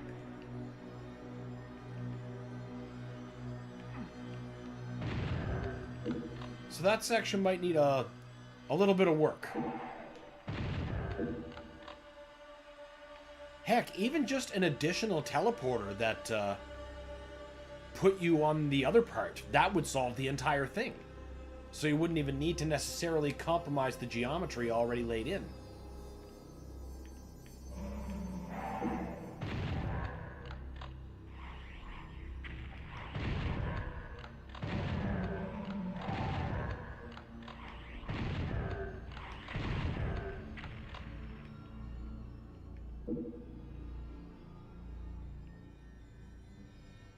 I'm impressed to see absolutely no reduction so far. Apart from the mastermind, which I know is coming. Oh, right. They have to put something else here, too, because there's no archvile. So instead, we have Nightmare Kako. They take about the same punishment, but the Nightmare Kakos are far easier to dust. Slower, bumbling targets.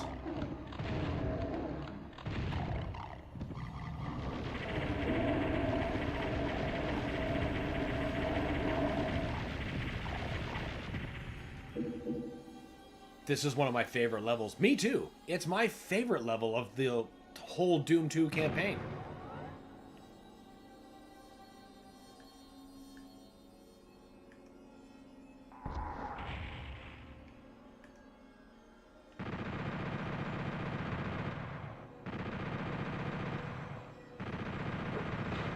Oh, come on. You can get me, but I can't get you? I'm gonna save that Megasphere, though.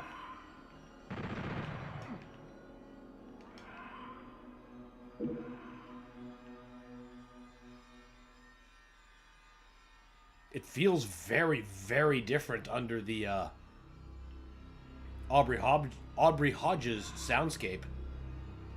But I mean, so does every level. But this is delicious.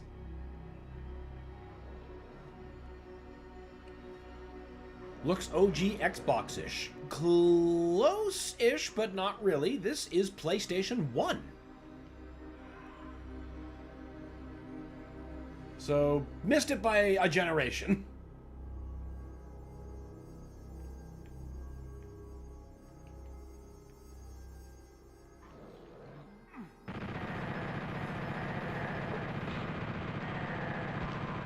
But only one generation.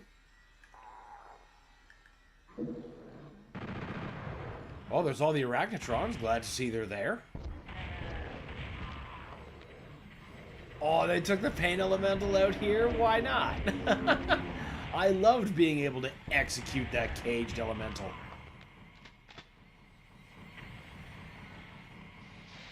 Nightmare Kakos. Okay. So instead of masterminds, more Nightmare Kakos. At least we can still get some infighting going.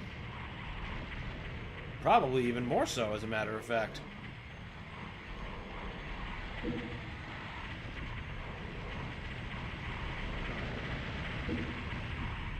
Just have to grab.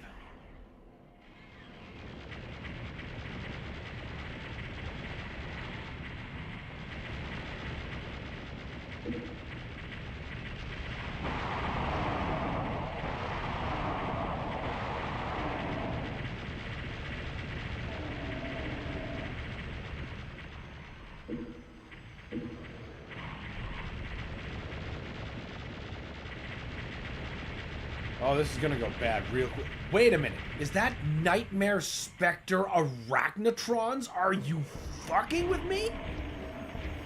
Okay, that's not a twist I was ready for, but I should have been.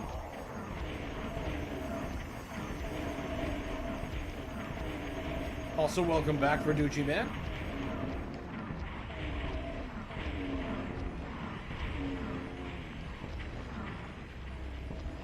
I see you sons of bitches.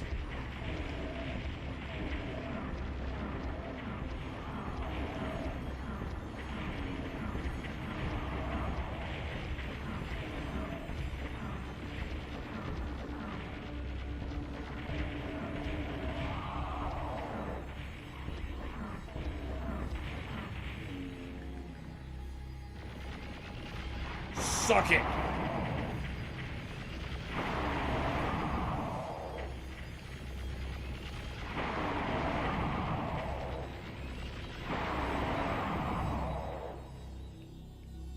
That was pretty sweet. Wow, right? Like, it's honestly impressive how well the PlayStation 1 handled Doom, despite the compromises it had to make to get to the platform.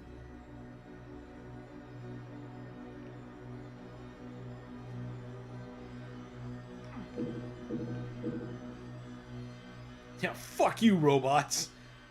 Nothing says fuck you quite like a BFG straight to the chops.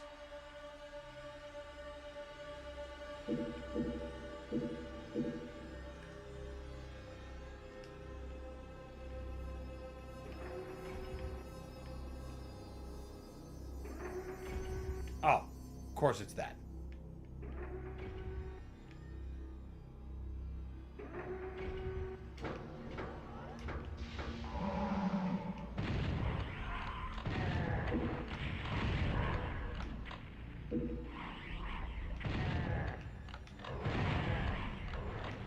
Interesting there's no Hell Knights. But I suppose, you know, new Spectre Remnants. New with, you know, air quotation marks.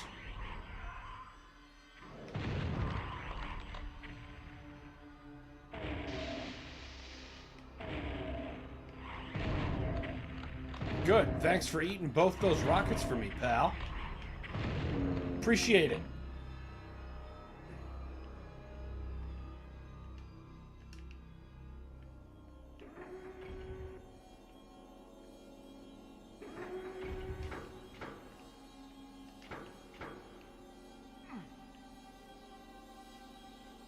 One yellow skull key.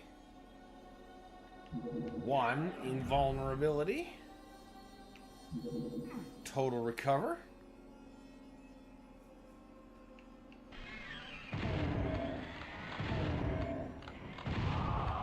Fuck am I doing this for? I'm invincible. I could be rocking the rockets.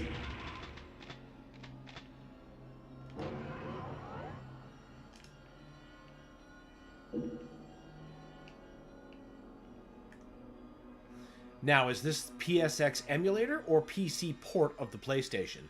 This is a PC port. The front end is called Psy-Doom, spelled P-S-Y Doom. And it will take any PlayStation version of Doom.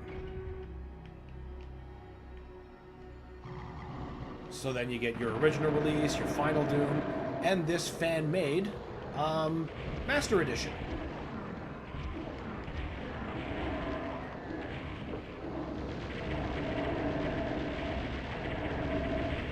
It's how I vastly prefer to play my PS1 versions.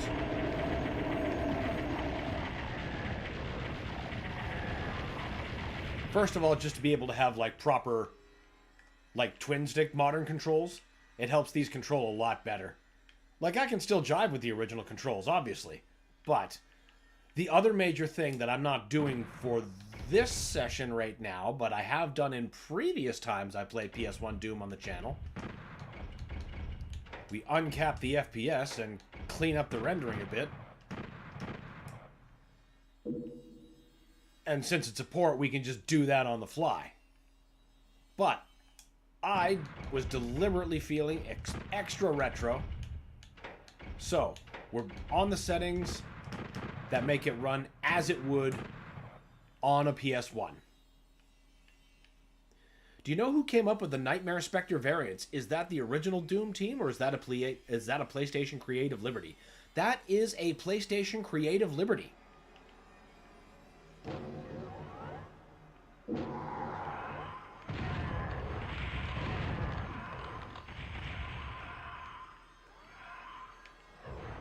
Those dark green Nightmare Spectres were introduced on the PlayStation, and that's where they stayed. But in the original iteration, there was only variants for like the Spectre and I think the Imp. They're not nearly as wildly used as they are in this game.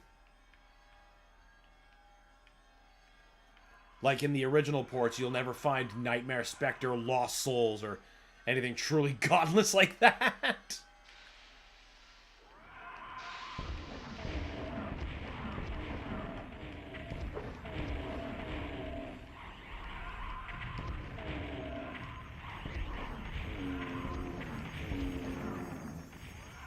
I would love to play SNES Total Carnage as a twin-stick shooter. I have it on PS3, too. Is the PS3 version not a twin-stick shooter? Because I know that's what it is originally in its arcade cabinet. I have a hard time imagining it being anything else. Unless, like, your PS3 version is the Super Nintendo version. Whatever one they sold, I'm not sure, but still. Are you getting the SNES Limited Run Doom? Absolutely I am. I am, on one hand, kind of don't want to give any more money to Limited Run, but on another hand, they're the only company doing this, and the Super Nintendo Doom is like one of the most personally important ports to me. I played that version, so I still play it. Still play it to this day.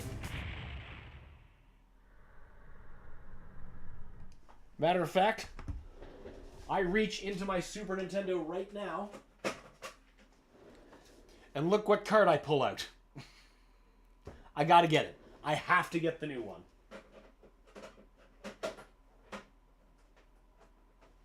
And once I have the new limited run version in my hands, I absolutely will be playing it for the channel. I know it's a horrible port running at 60 FPS. Right? Biggest mistake you can make is 60 FPS.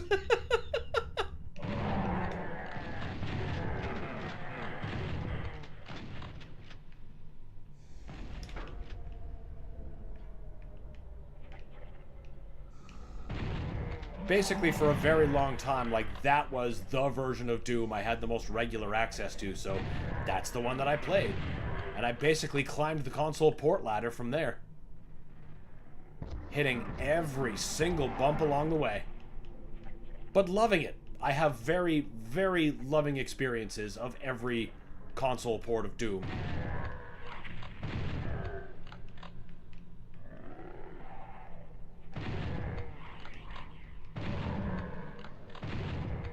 I really enjoyed being able to pair the Super Nintendo version with the PlayStation 1 version, as a matter of fact. Because the Super Nintendo version more accurately recreated the original Doom, with the unsimplified geometry. It has all the textures, weapons, and stuff that the original Doom segment didn't have. Because it was based off of the Jaguar port, whereas the Super Nintendo version was not. But this way, I could have a version of Super Nintendo Doom that was accurate, or a version of Doom that was, you know, more accurate or close to the PC, or I could have one that ran a little better, but was very different. In addition to, you know, a version of Thy Flesh Consumed and Doom 2. Pair that with Doom 64, and I'm a pretty happy guy. There's not anything more I need outside of that.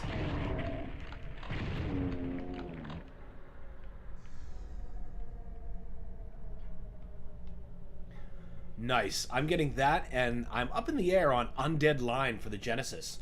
I haven't actually looked into that. I will have to give that a check.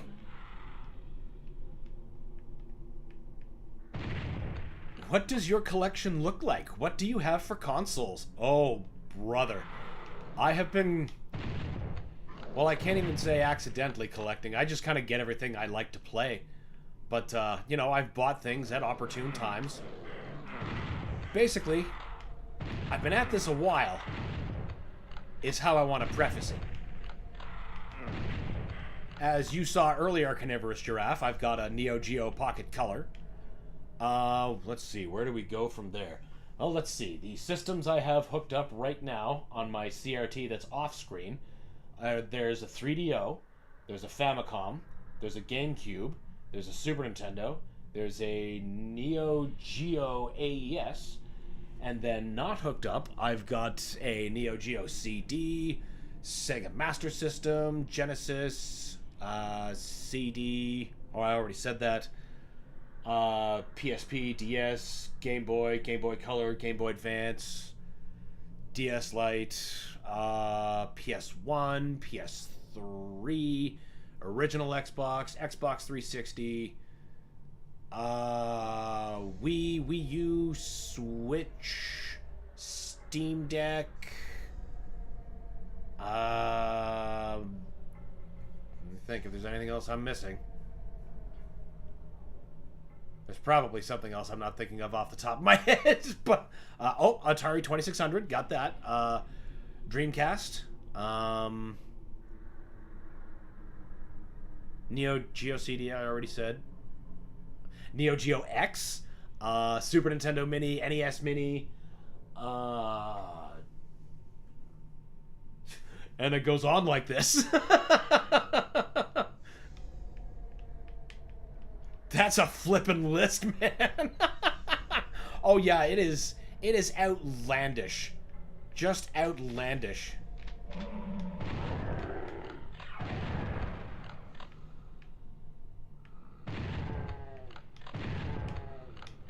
I find myself rotating them. And you know, my current rotation obviously is my 3DO, Famicom, Super NES, Neo Geo.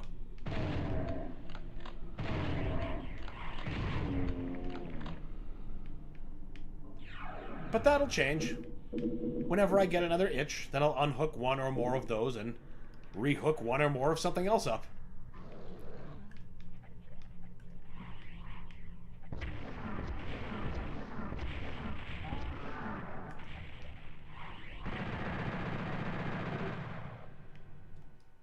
Oh yeah, there's a Sega Game Gear back there, except it doesn't work anymore, so I don't know if that counts. It just needs it needs to be recapped.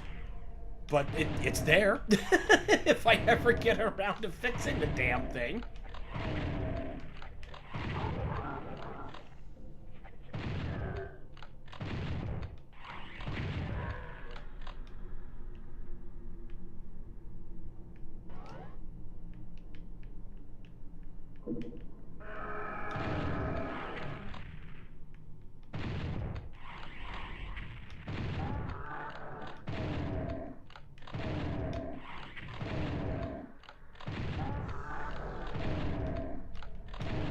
Go down. Do you have a broadcasting monitor for those bad boys? No, I was never able to find one, but what I do have is a 27-inch RCA True Flat CRT, so it's honestly about as good as it can possibly get, short of getting a broadcast monitor. It's a nice big size, super crisp picture, get component output, so yeah, I am just set. Unless somebody wants to give me one of those broadcast monitors. Or actually, you know, like if I had like my Blue Sky wants, there's this Japanese television. It's a CRT. I think it's made by Sharp, but they have a Super Nintendo like built into the top. There's just a cartridge port on top of the TV. I mean, it's Super Famicom, so I'd have to use Famicarts, but whatever. I've got Famicarts of good games. I'd rebuy Double Dip on some, absolutely. We're setting up a TV in our den, and I want to get some retro gaming going on in there. Hell yes! That's the way to have it. I gotta have my modern and my retros beside each other. Oh, that's a lot.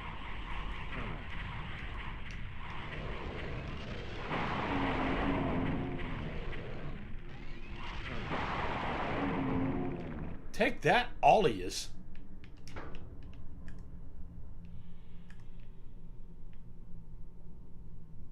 Nice. Yes, sir.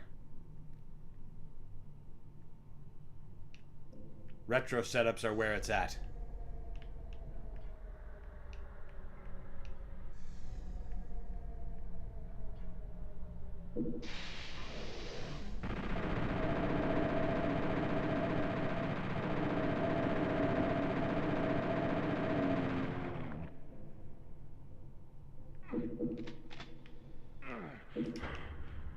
Anything that has like an S video output, oh my god, just looks so good on it.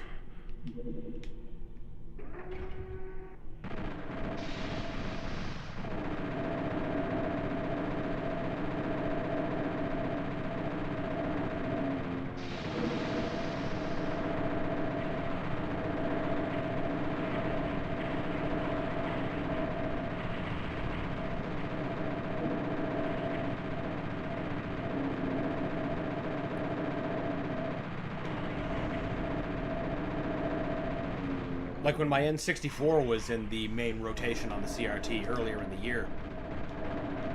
I run that through just a regular S-video cable, and it just looks spectacular.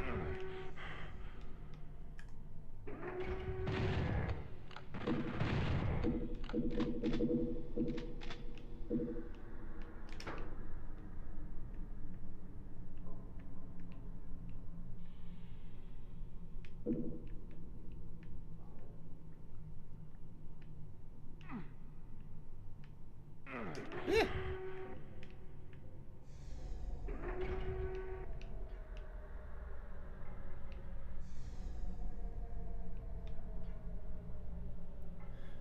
This dude posts videos of his JVC. Oh my god, those sets. JVC TMH115 OCG playing retro games, and it looks out of this world. Oh my god, I don't doubt that.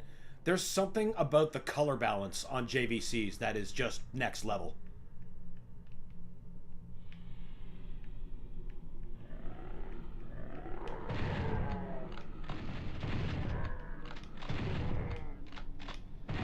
And I guarantee the two were connected, but I promise, if you play a Star Wars game on a JVC set, those lightsabers are never going to look the same on anything else.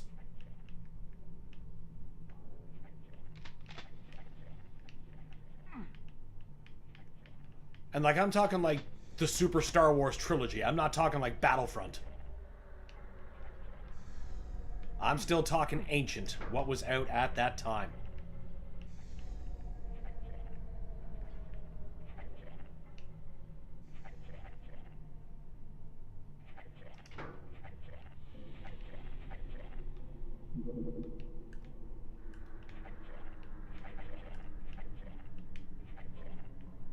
Honestly, even my buddy had Shadows of the Empire hooked up to it, and I was like, this is just better than my PC. And we're playing the 64 version. This is fucked. Somebody please hook up a PC version to a JVC monitor.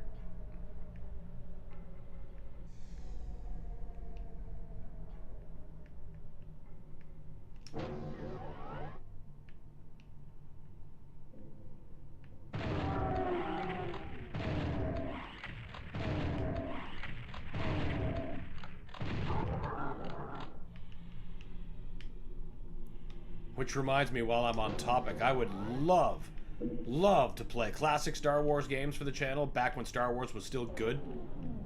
But, oh my god. The, Disney, they're kinda asses. The only way you can avoid that wrath is by not letting music play, and who plays Star Wars games without the music? Monsters. That's who.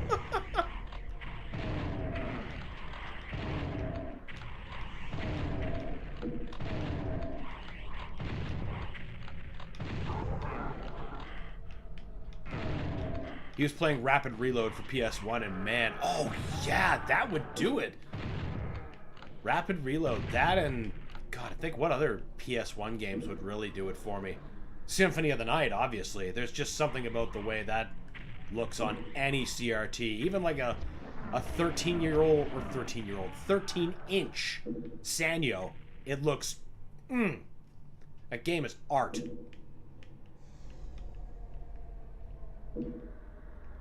And Wipeout for PS1 and Saturn? Yeah! Just blast Dankmas! That's a great solution.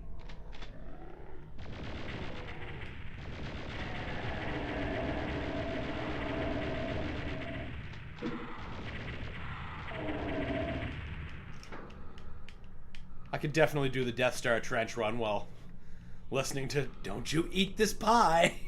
Now Homer, don't you eat this pie! Oh fuck, that'd be hilarious actually.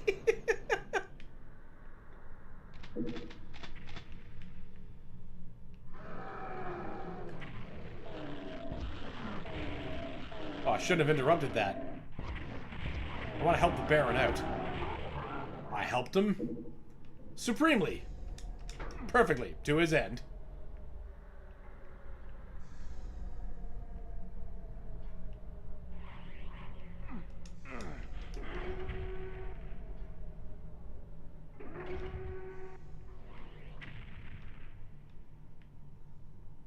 A lot of people would be so confused. Maybe. But it would actually still be, you know, par for the course on the channel. Like that time I was playing Doom Eternal, but I turned my regular Mancubi into Big Chungus and the Cyber Mancubis into Shrek.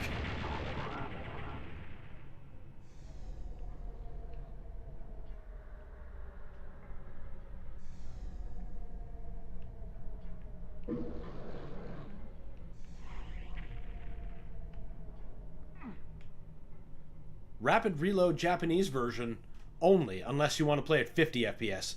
Might even be 30. Oh! Interesting. I didn't know that.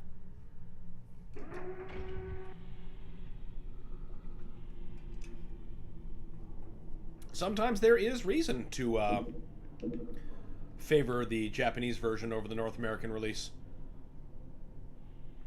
That's good. Have you played the new Shinobi demo? Oh my god, there's a demo live? I have not. I have not. I didn't know it was live. I was too completely consumed with Ragebound to, you know, bring my head up for air. But, no, if the demo's out, I'm going to be trying that pretty much immediately after the stream. I'm so stoked for Shinobi. Ninja fans are eating so good this year.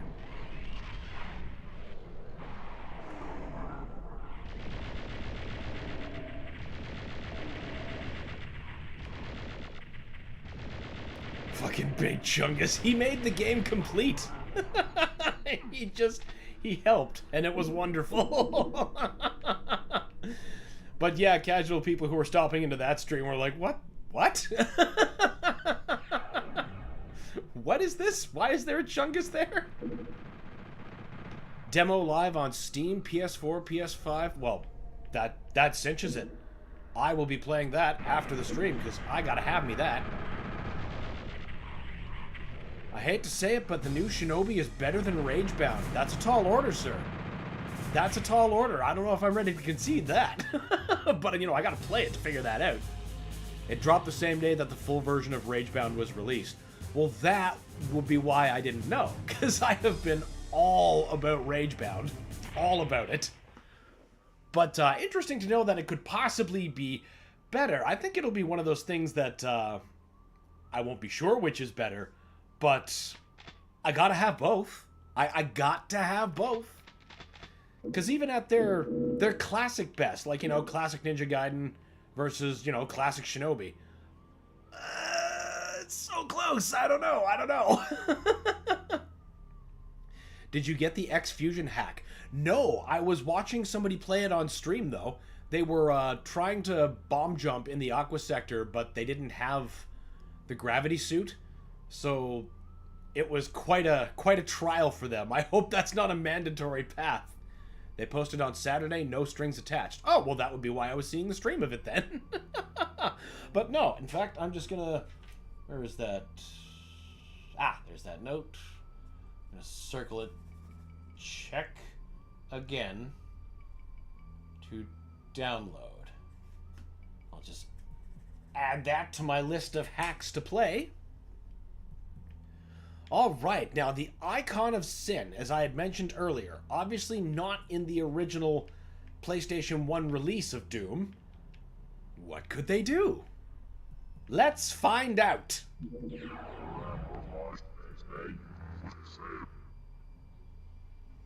That's a different thing that he says.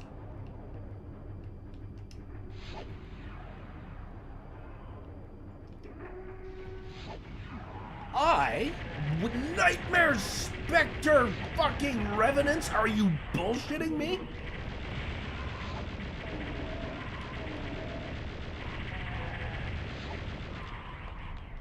I wasn't expecting an actually functioning Icon of Sin in this port. I was expecting another cop-out.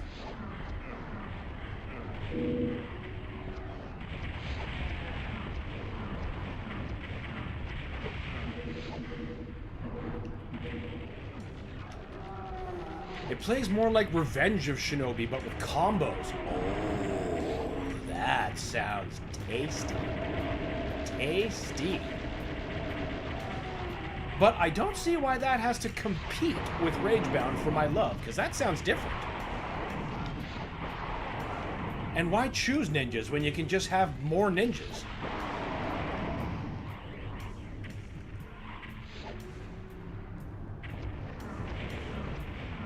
Fuck. Damn it. Hope you had a nice lunch. I did, Alex. Thank you. Welcome back, by the way. Also, welcome, Sergeant Frosty. I'm so sorry I didn't acknowledge you proper, even though I've been engaging you.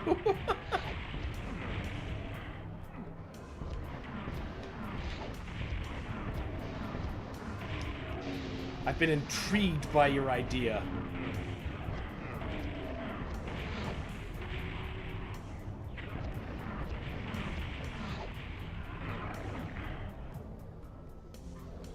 What?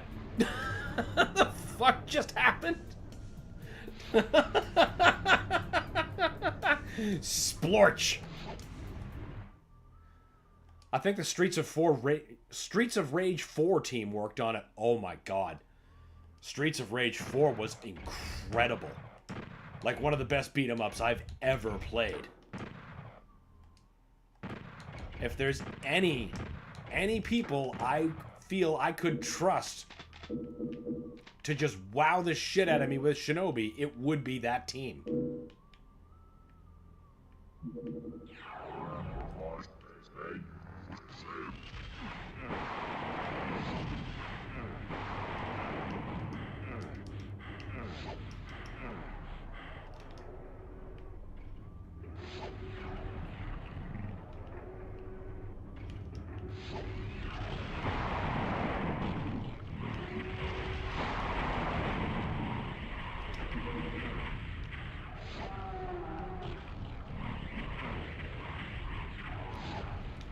Yeah, I just looked it up. They did Streets of Rage 4 and Wonder Boy 3. Oh my god. That's another game that just robbed me of so much time. It was so fucking good.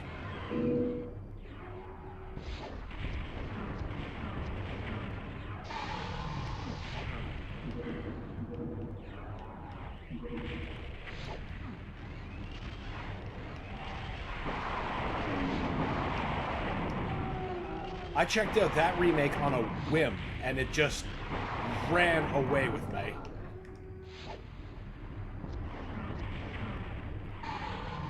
Okay. We definitely landed that hit.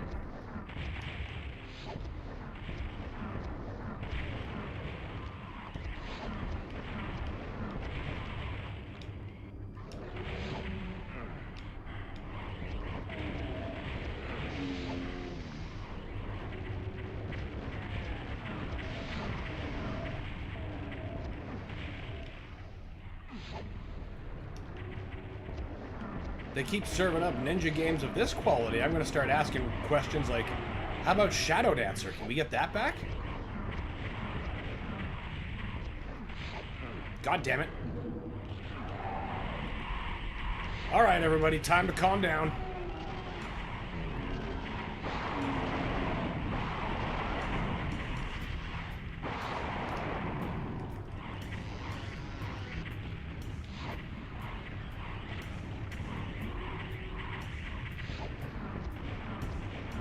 Shit. Shit.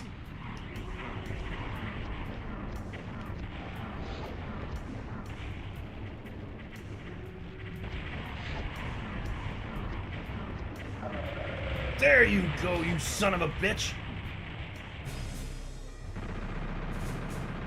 That was so cool. See, now that I've seen it and played it, I no longer buy the excuse that the Icon of Sin couldn't be done because of memory restrictions. We just saw that it can be. Shadow Dancer was the GOAT. Oh, fuck yeah! Man of culture here, being the only other person I know who would recognize that. Awesome! The Genesis version was way better than the arcade. Absolute facts. Absolute facts.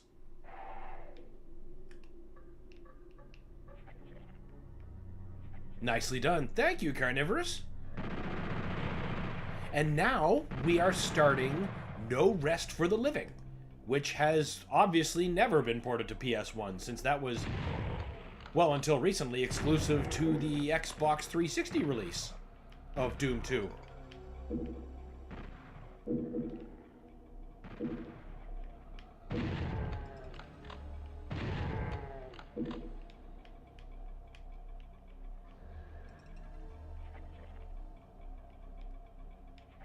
I used to play with the ninja stars turned off to get the bonus. Ooh, hardcore. Hardcore. God, at this point, bring back Wrath of the Black Manta. I would play that without irony.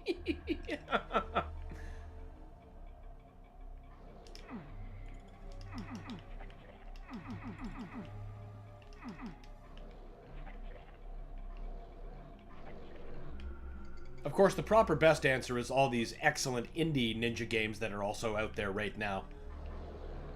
Like, if you're into, like, Ninja Gaiden and Shinobi, then you ought to be checking out things like Cyber Shadow and Oniken, or Oniken. I don't know how that's pronounced. It's one of those words I read. I'm like, that's a funny thing. Excellent, excellent game. Ninja 1987, too. Had a great time playing that. New Doom maps are insanely large and difficult. Yes, they are. That's the thing that I find the hardest part about doing an Ultra Nightmare run on, like, the newest game, the Dark Ages, is that you can't, like, quit stage. Like, use the checkpoint. You have to beat the entire stage in one go. I'm like, dude, do you not know how big Siege Part 1 is? That's not a single sitting thing for a grown adult. No, Wrath of the Black Manta was terrible. That's one of those games I played so much in my youth because I just had it. And I still play it to this day, unsure of whether or not it's good, just that I have a great time playing it. So, I guess, more for me. More for me. The Messenger was awesome. I'm torn on The Messenger. I got it, and I was having a great fucking time with it. And then, at what I guess is the halfway point, it felt like it was a lot deeper in the game than that. But, then the game was like, guess what?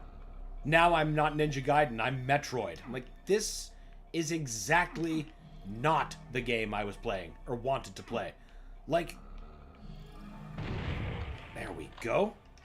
At the time I was playing The Messenger, I was actively trying to get away from the Metroid likes because there was so many of them. So many of them. I started to become really jaded and fussy about which ones I would actually play. I still love the genre, but oh my god, there's so damn many of them, especially on Steam. So when what was at first a breath of fresh ninja air became just like everything else, I was very disappointed, so I stopped playing and I never went back. Cyber Shadow I played afterwards, and that gave me the linear experience that I desired. So it won me over a lot more.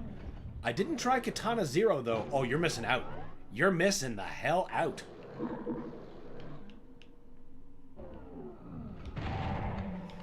No, not Dark Ages, I mean Legacy of Rust. Oh yeah, Legacy of Rust is awesome.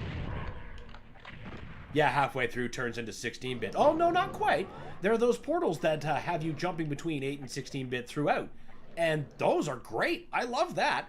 It's when it makes you backtrack through the entire game as though it were Metroid instead of playing it as though it were Ninja Gaiden. That's where it lost me. Because I wanted just the straight-ahead ninja experience. If I wanted to play a Metroid, I'd have played one of literally the innumerable other ones out there. Like a robot named Fight, which remains my favorite one. Fuck are you? I hear you when you can shoot me, and I don't like that.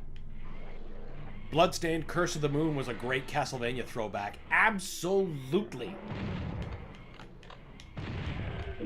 And I would have to say, I would even offer to addendum that with just Bloodstained period, because Ritual of the Night was an excellent Symphony of the Night. And then, then of course Curse of the Moon brought us Classic Vania. So it was a Vania for all seasons, good old Bloodstained. I prefer the Curse of the Moon games because, you know, like I said, I am always thirstier for the linear action.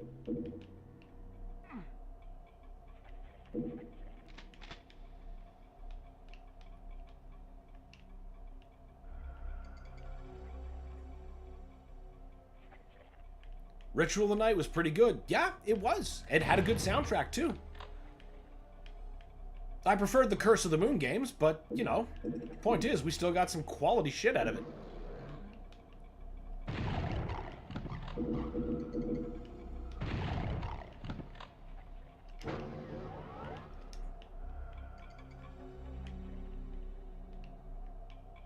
There was a Record of Lodos War game for new consoles that played like Symphony. Yeah, you played as Deedlit, and oh my god, the name is escaping me, but I know exactly what game you're talking about. That's actually something I would have liked to have played because I like Record of Lodos War.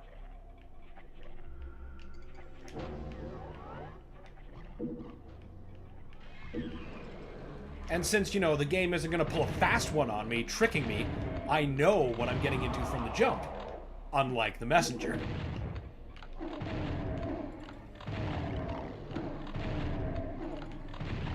And, you know, no shade on the Messenger, it just wasn't for me. It might have disappointed me, but I know it's so awesome for so many others, and I wouldn't dare take that from them.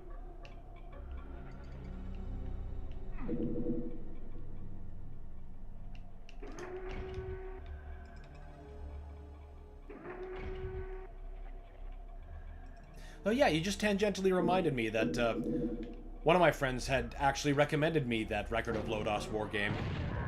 Which is frustrating me that I don't remember the name now.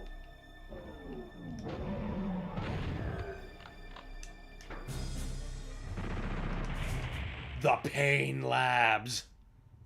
Alright, I gotta look that up. Okay. Record of Lodos War. Deedlit in Wonder Labyrinth. That's it. That's it. Deedlit in Wonder Labyrinth. Yeah, I remember the Dreamcast game, and you didn't play as any of the characters that you run into Parn early on. Okay. Yeah, I barely remember the Dreamcast game. My Dreamcast is actually one of the strangest Dreamcasts, just because of the way it behaved. Maybe it was just because I bought it secondhand, but it doesn't like many legitimate discs, but pirate discs plays them all day. All day. I have no idea why this is. I put like legitimate Illbleed in there. Doesn't play for the complete game. Put in a pirate disc, I could finish the whole thing in a sitting. And then there was my experience with Resident Evil Code Veronica, which was the damnedest thing. I bought a copy, then my Dreamcast, what it did was, it would load the game, but I wouldn't be able to play for any more than 5 minutes before it reset itself, so I couldn't even get to a save point. And I thought, well, maybe that's a problem with the game, because it plays everything else just fine. It plays the 2 legit games I have, Marvel vs. Capcom and Soul Calibur. Played those just fine. Played a bunch of Burt games just fine, and even played the PC version of Quake 2 just fine. It's just this one damn game it didn't want to play. So I thought, it's got to be a game issue, right? So I find another copy, and the same thing happens. I thought, this is weird. So then I went out of my way to find a shrink-wrapped still new copy. Same thing. I was like, okay, you know what? God does not want me to play Resident Evil Code Veronica. That is the takeaway I have. The Dreamcast game was similar to Diablo. Oh god, I would have fallen head over ass for that. Did you buy Illbleed new or secondhand? Secondhand. Secondhand. It was after I became aware that there was a market for Dreamcast games nearby. Before, for the longest time, all I had was like my link up for my Neo Geo Pocket Color for like Sonic the Hedgehog and Capcom vs. SNK. And then, of course, Capcom vs. SNK, Soul Calibur. You know, the roundabouts. Mortal Kombat Gold, especially, because I'm a big Mortal Kombat fan.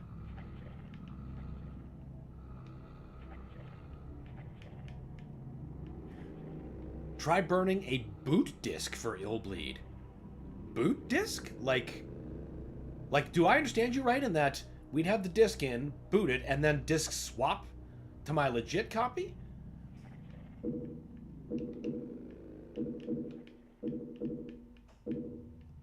Because the thing about that is, if I just use my, you know, I'm just going to create a new save file here. I can burn a copy of Illbleed, and that will play without any problems. But it's the legit one that doesn't seem to want to stay on. If Illbleed's having issues, hopefully someone didn't resurface and damage the disc. Oh, see, now that's something I hadn't considered when buying secondhand. The idea of people resurfacing discs.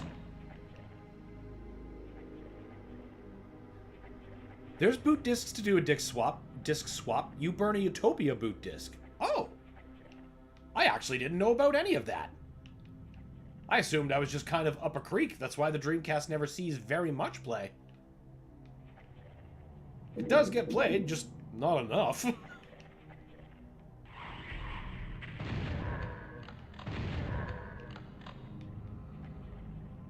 If you have CDRs that won't play, or if you need to play import games, that you either need a modded Dreamcast or a boot disc. Interesting. See, now the idea of a modded Dreamcast seems so strange to me, because without modding it, it already did crap that, you know, like, I shouldn't be able to play the PC version of Quake 2, you know, unmodded, but I can.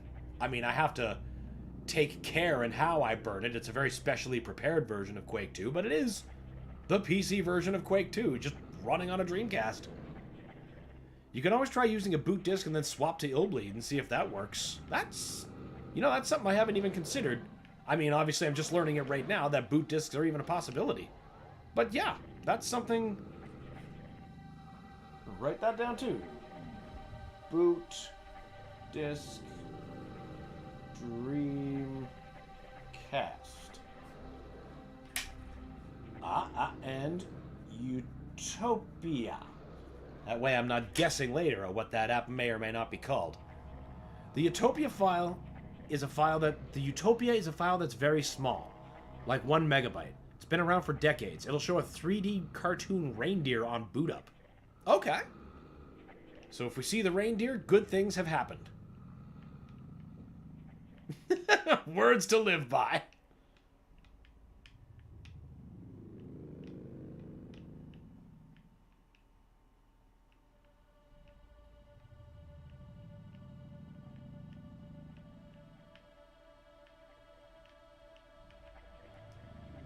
Oh, there really is nothing this way. All right.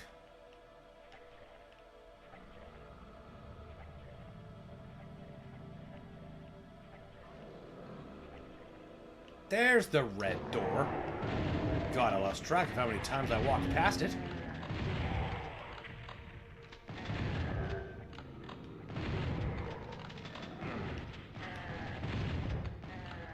Who the fuck is shooting me? Oh, Nightmare Spectre Sergeants. That seems unnecessary. That seems entirely unnecessary.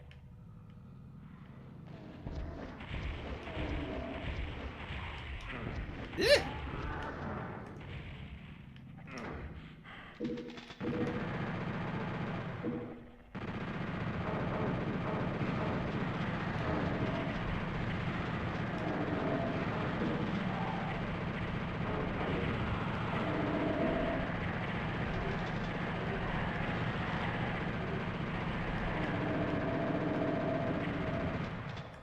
So is this a PS1 mod for Doom with all the levels?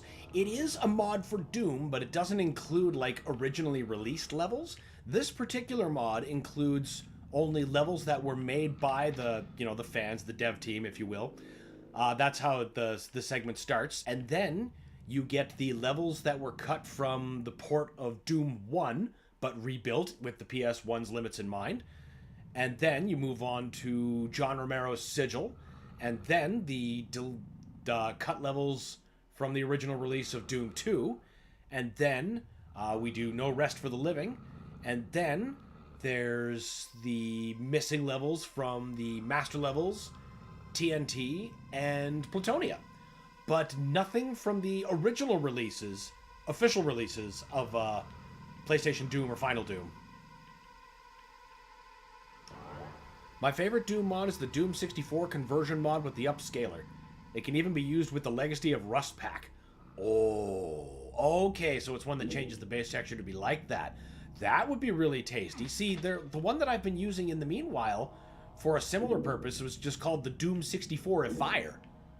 But if there's a better one, I would be interested in that. I forgot Sigil 2 is out. Oh, dude, you're missing out.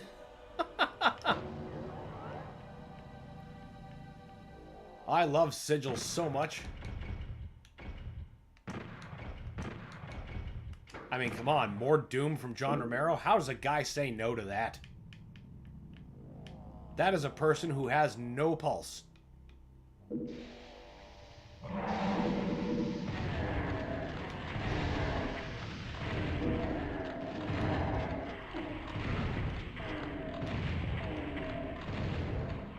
It's a GZ Doom mod. Okay.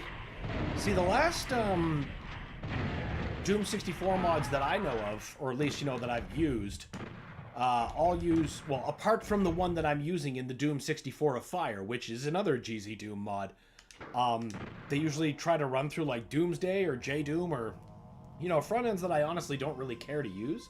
So I just kind of don't use them, but that's why I found the, well, at least the GZ Doom one that I have. And I like combining that with, different mods, like maybe I'll slap that onto Doom 0 and get Doom 0 64, and it's fantastic.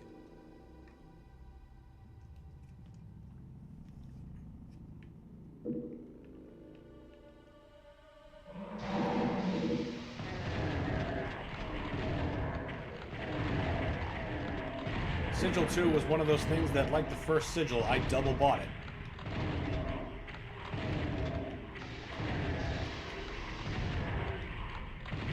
That is to say, I bought the digital and the physical. And it was worth every goddamn penny.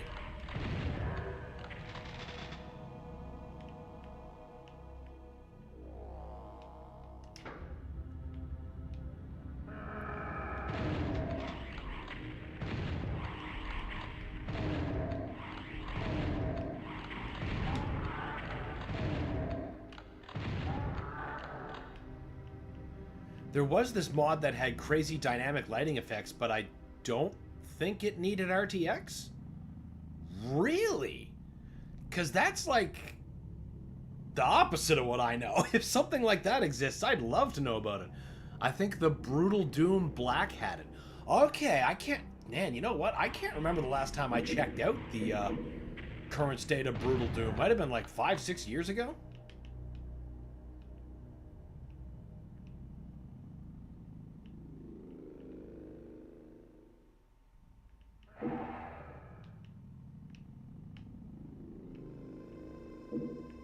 So there's probably been a lot that's been changed or added since I last saw. And if nothing else, there's probably been scores upon scores of new mods and WADs utilizing it.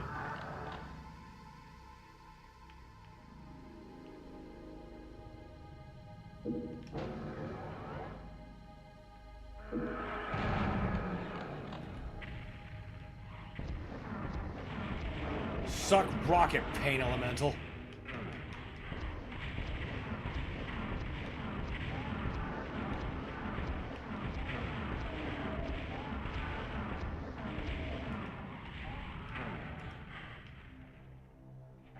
Definitely haven't played Brutal Doom Black. Yeah, it's Doom Black, but I think it only works with the Brutal Doom mod active. It's pretty memory intensive. Okay. Oh, well, I guess that might be as good a reason as any for me to check out Brutal Doom again.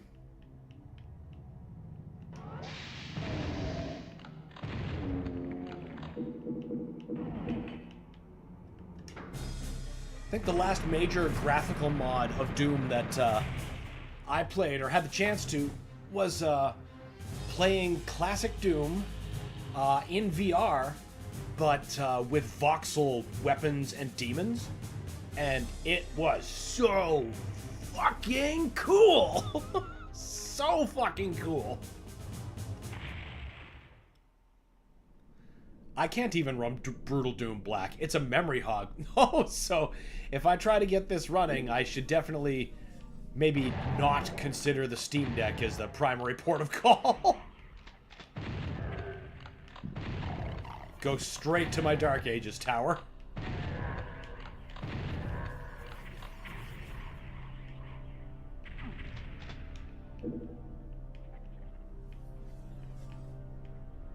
Wolfenstein has some awesome mods too. Now, which Wolfenstein do you mean? Do you mean like 3D, Return to Castle Wolfenstein? Or are you talking about like the Wolfenstein mods made in the Doom engine, like Brutal Wolfenstein?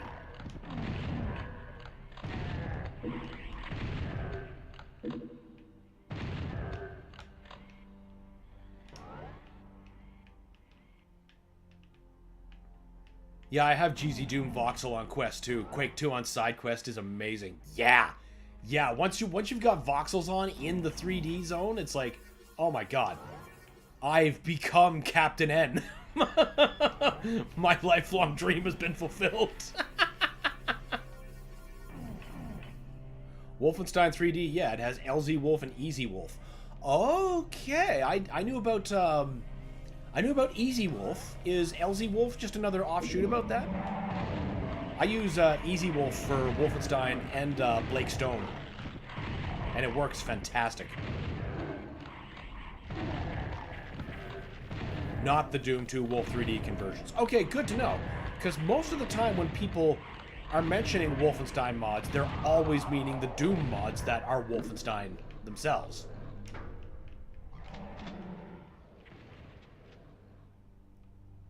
I'm like, that's not Wolfenstein mods. That's a Doom mod that makes it Wolfenstein. It's a subtle but big difference. Big difference.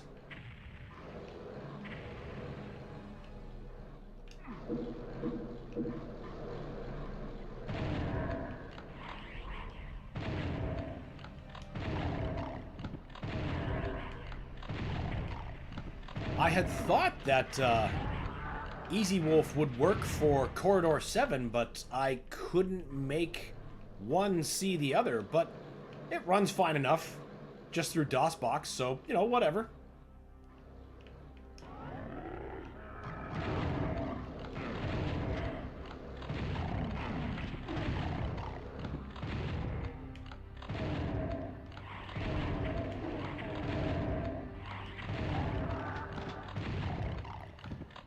LZ Wolf is another one, yeah. It has a mod where it has floors and ceilings and updated mods to convert. Easy Wolf has some good HD pack conversions to turn it into the 3DO Wolf 3D. Oh, now that would be of great use to me. Because you see, I am like one of maybe 6, possibly 9, nice, people who think that the 3DO version of Wolfenstein is the best version of Wolfenstein, period. Now, having that on my PC would be something.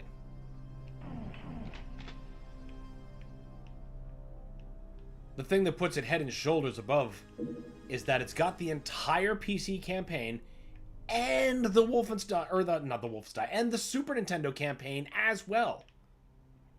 Which is completely different. All with these new graphics.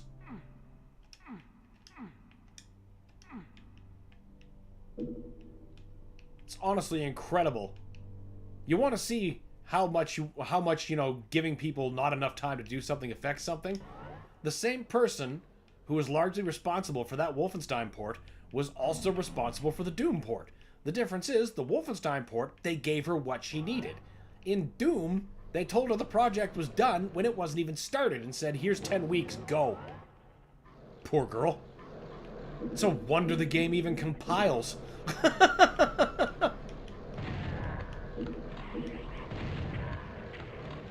I had a 3DO, and the version of Wolfenstein 3D was easily the best one. Excellent taste.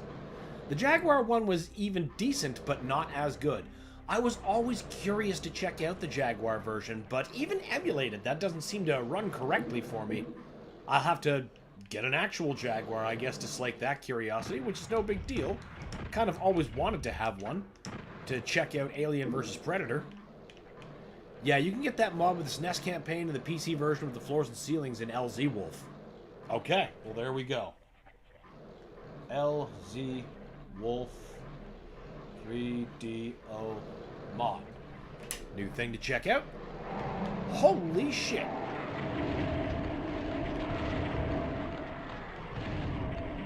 Lot of pissed off thing. The 3DO Doom. Yeah, I remember that guy got handed almost nothing. Yep, purely nothing.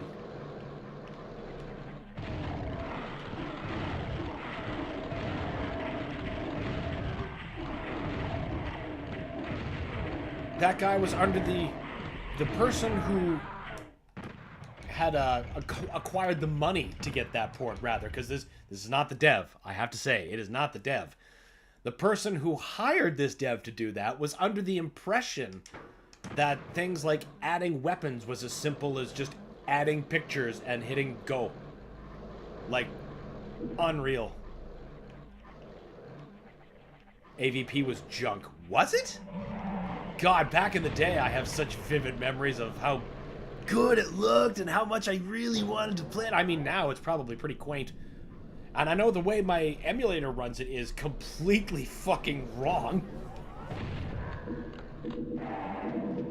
But honestly, I wouldn't be that surprised. Just, you know, modestly disappointed.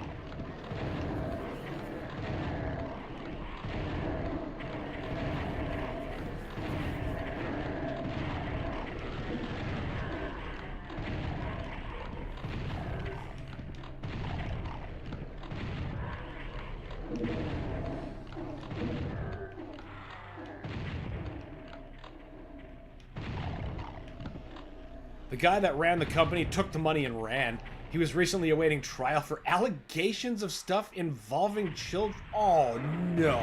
Really? Really? The musician? Yeah, the same guy. I remember that, that Doom dev said, yeah, he was fucking useless, but he was a great musician and he had a band, so he made the soundtrack. At least he could do something. Right? But, oh, man. That's as disgusting as it is disappointing.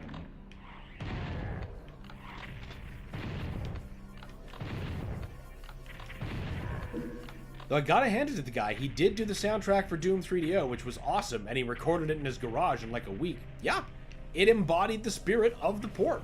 And it was one of the better reimaginings of the soundtrack I've heard, quite honestly.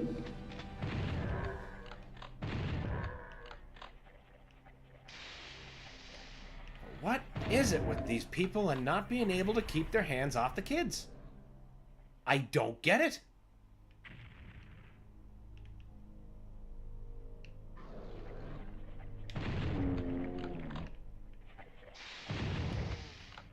It's like one piece of video game media has a line that aged so... The Wizard, which is often erroneously thought of as a 3-hour Super Mario 3 commercial. But there's a part in there where I guess you'd call him the antagonist kid, you know, Lucas. He comes out and he's like, I love the Power Glove. It's so bad. You know, he's making it look so badass and he's intimidating them. And then Fred Savage's character, he's like, yeah, well, we'll keep your Power Gloves off of her, okay, pal? And then later, Mr. Lucas is convicted of things of not keeping his Power Gloves to himself. Why? Why? He was giving guitar lessons or something for kids. Okay, that's... I suppose that's more how. But, ugh. Disgusting. Just disgusting.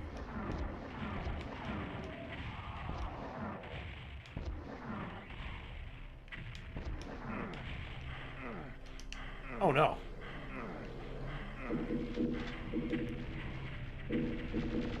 The Power Glove Kid, yeah, I think he did something similar. He did. He absolutely did. And every time I watch that movie, the giggle is just a little different. It's like, he never did heed Fred's warnings. Oh my god, that's so much plasma! Shit! California.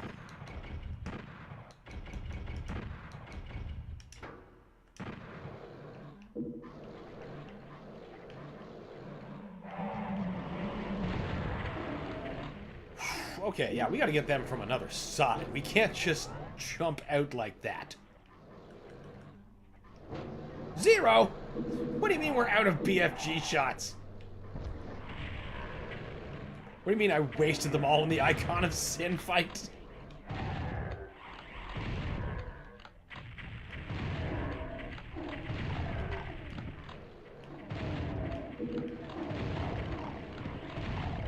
Ow, ow. Ow. Shotgun wound sustained while in a radioactive pool? That's a bit more than a staph infection.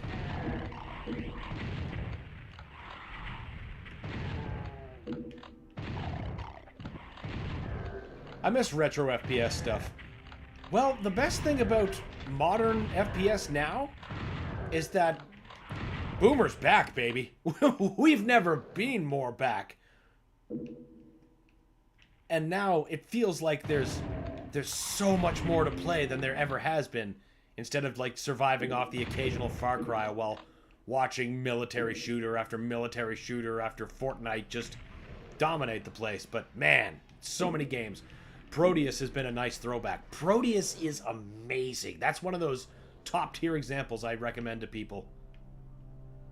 But God, the list could just go on. You got your Proteus, you got Dusk, you got Ion Fury. Whoa!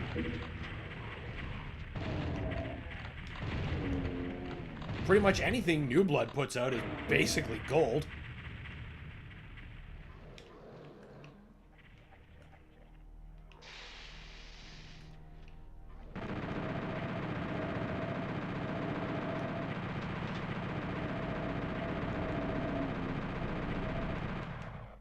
I also played some recent one on Steam called Dead Trash, and it was just as bad as it sounds. Oh, some of those are delightful. Like, I end up getting those all the time on Steam. Like, I can't even remember the name of one I was looking for when I was trying to figure out what I was going to play in the afternoon. I was like, the fuck is that? I don't remember getting that game. Oh, it was one of those games I got for free. Then I look at the gameplay, I was like, ah, yes. Yes. This is broken DOS jank that I accepted for free. I'll play it at some point. But at that price, it's a lot easier to swallow, you know? I can just be like, I'm playing a bad game.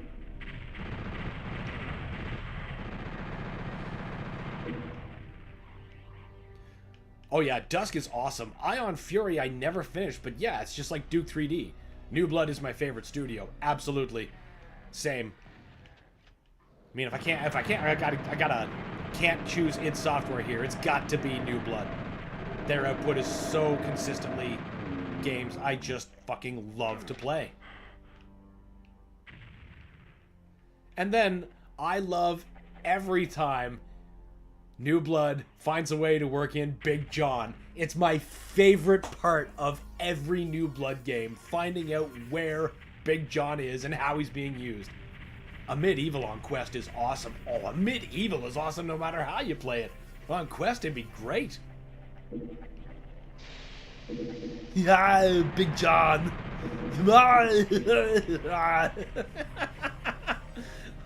when they had in the secret level those armies of little Big Johns. They're just like, yeah,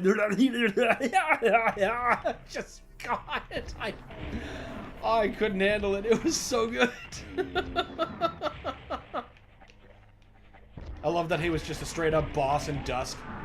That was a good callback to that 2013 Rise of the Triad.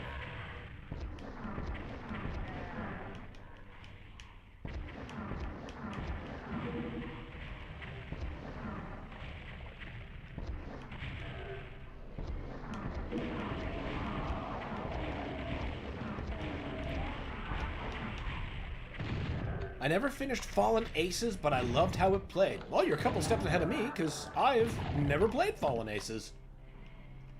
I'm actually having a difficult time recalling it right now.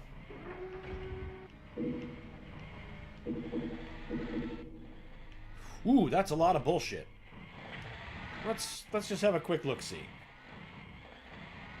Fallen Aces.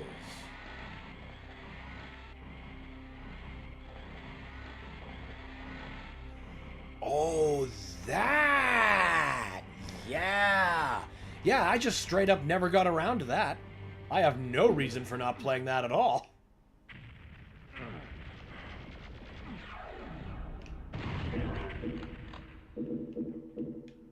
I only played the 2013 Rise of the Triad briefly. The Ludicrous Edition plays nice and smooth.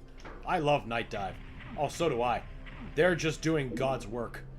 I played the 2013 Rise of the Triad, like, a lot, and I had it, like, at launch, because I'm a giant Rise of the Triad fan.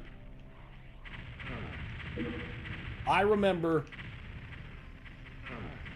like, losing my shit at that reveal trailer. Because the whole time, I was just, like, scratching my head going, why does this look familiar, but it doesn't? It just, I don't know. But then I heard that unmistakable underpinnings, just do, and then that, no, oh no, I'm like, are you kidding me? Are you fucking kidding me? This is coming back, and it looked amazing. I had to get it. It was an interesting experience. I still prefer the original, but I also remember thinking about that time, now it was about like 2013, 2014, that I was like, man, this is so great. How cool would it be if instead of going the direction that Doom seems to be going, that someone could just do like a fully classically attituded new Doom game? And then 2016 happened. Fuck! Fallen Aces is the one where you're the detective in the 1930s. Yeah, I just saw when I looked it up. The crime noir. That looks fucking awesome. Now, I think in my head, I just, like, briefly overwrote it with mouse on simply that it's crime noir. Even though they're not even close to the same. Like, the other is, you know, dedicated to animated shows and looks, and that is not what Fallen Aces looks like. But, you know, it's the same kind of time period. Some of the music in Legacy of Rust sounds like rot. Oh, absolutely! And Rise of the Triad has some of the best classic FPS music ever, but yeah, I definitely heard some Rise of the Triad and Legacy of Rust. The drunk missile was my favorite. Mine too! Watching all of those missiles suddenly lock in at once and then chase something, like, uniformly. That was, like, one of my most fun experiences of multiplayer. Just like, I wonder if there's anybody here. Fire the drunk missile, and then they all zero in on a guy at the last second. I'm like, oh! Thought you could hide from me! Because then I can give him all 5 missiles once I know where he is.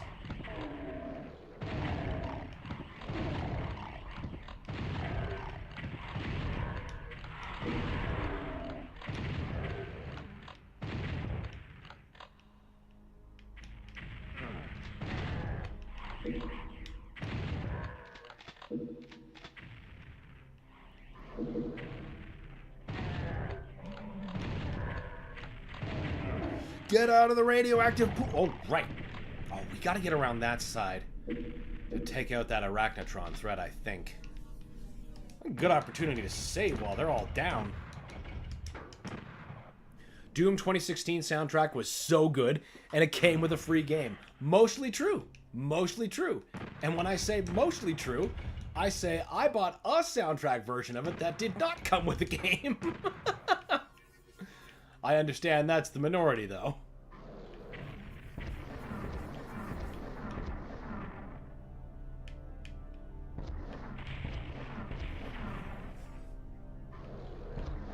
There you go, you bastards. And by that, I mean...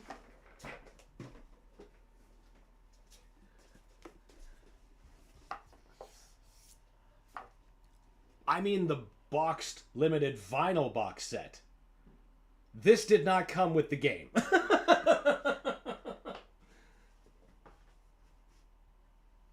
But the game most certainly came with a hell of a soundtrack. God, when that game first came out, it was literally all I played for like 2 years straight. And I mean all I played. And then when it came out on the Switch, it was all I played on that system. I played so much Doom 2016 on that system, I ruined the battery and the fan on it. It's bulbous and weird and sounds like a dying car when you turn it on. That's why I had to upgrade to the Switch OLED. It was out of necessity.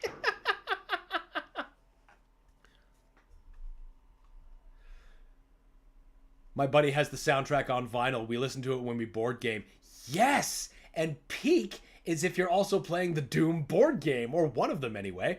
There's one based off of Doom 3 and Resurrection of Evil, and then there was one based off of 2016, and they recently closed the deal for one to be made based off of the Dark Ages, which obviously I gotta have. The Doom soundtrack was so good I play it over other games. Well, yeah. Yeah, so do I. Man, I want that vinyl. It's one of the best vinyls I've ever bought. My buddy has that. Yeah, it was difficult to get, and there was only like very limited window of opportunity. And then the worst part was playing tag with your delivery driver just to make sure you get it. And, you know, some fucking porch pirate doesn't. I have Doom 2016 on my workout list. Yeah, rip and tear. Just that on loop? Come on now. And that's just one track. You get the whole soundtrack on there? That's honestly like a really nice full workout. Give yourself 3 hours, and the soundtrack's got built-in moments of calm for you to stop and hydrate. I might have done this before.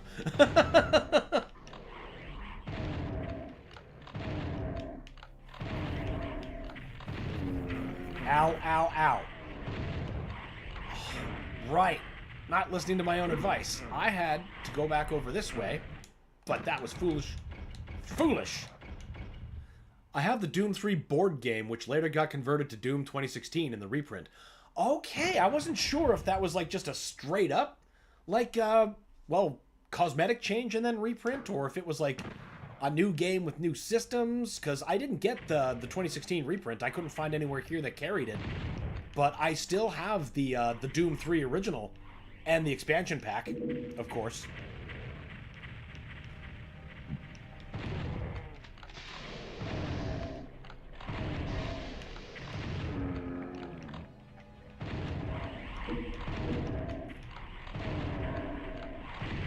I would like to pick it up, naturally.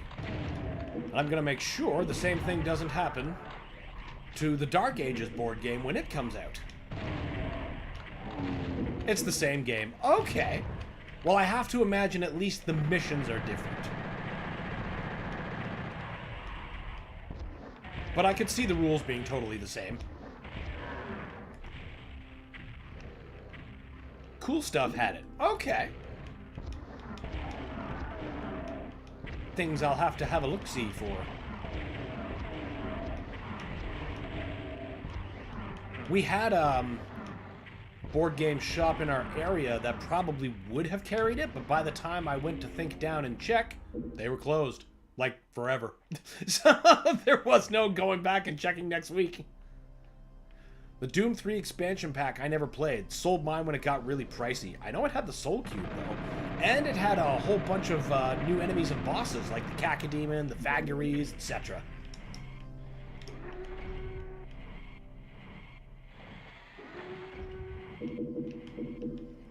And of course, like a whole new deck's worth of stuff for the Hell player.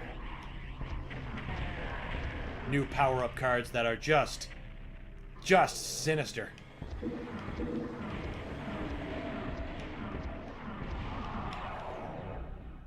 I thought for sure I was just about to accidentally crater myself.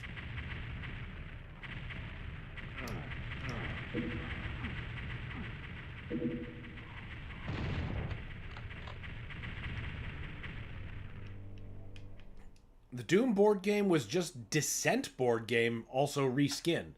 I also had the Gears of War board game. I think that's what GOW is in this case.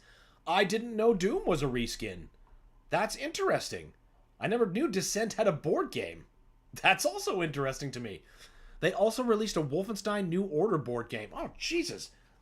All kinds of board games I didn't know existed that I need to have. Especially if it has miniatures, because that's like 90% of the reason I bought the Doom one. Anyway. Playing it's a blast, but I love painting miniatures.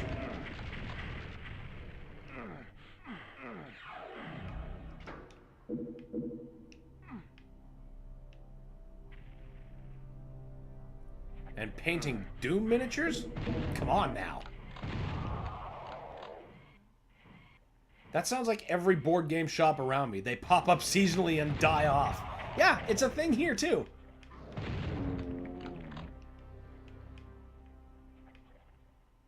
They always look so sure of themselves when they're open.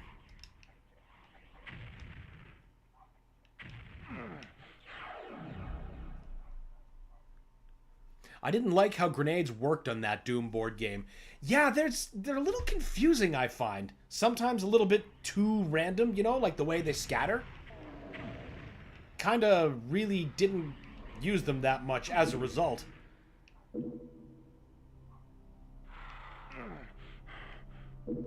Because they never seemed to get the job that I wanted done. Not Descent like the PC game. Oh, that's exactly what I thought. I'm glad you realized that, because that's exactly what I would have thought. I would have been sitting here imagining, like, how in the fuck would you do a spaceship game like that as a board game? You know, if anybody would be up to the task, I'm sure it would be Fantasy Flight. I mean, they're the company that keeps making the Doom board game, I think. Descent was a Fantasy Flight, oh, just as I was saying, board game that was like the advanced version of Hero Quest. Oh man, I remember Hero Quest.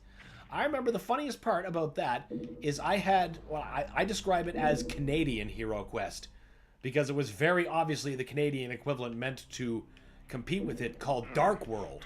And I had that. That was fun, and it had a lot of really cool miniatures. Had this really cool castle set, actually, that was incredibly perfectly to scale to, like, Warhammer 40,000. So, you know, that ended up crossing over into tabletop gaming for me. Well, crossing over into more tabletop gaming than just Dark World. Yeah, I painted a few of the Doom minis. Awesome! Awesome!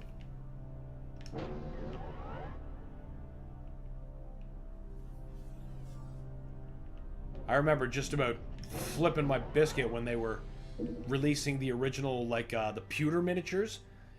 Excuse me, based on the original Doom that were originally sculpted and released by Reaper.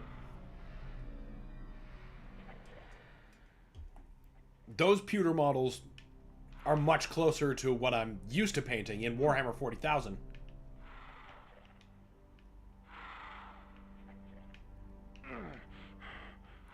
How the fuck do I get up there?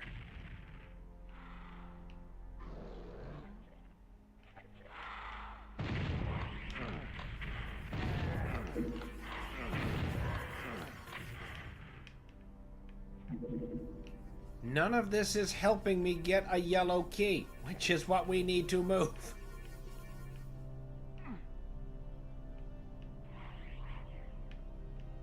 Canyon indeed.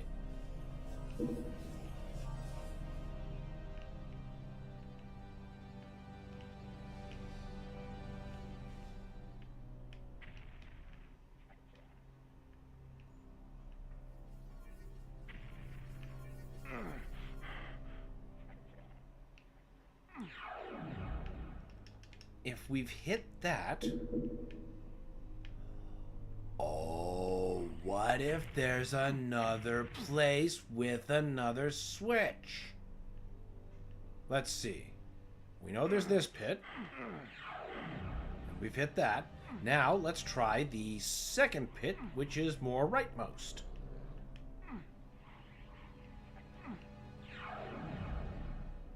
Also hit. Possibly even the same place.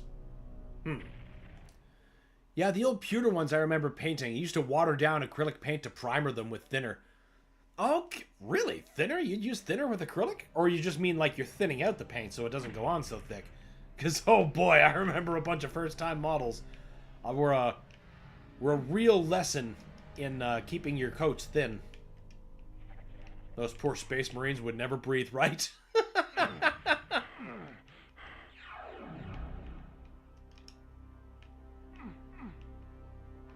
I also learned that paint thinner, if you leave it on plastic long enough, just destroys it.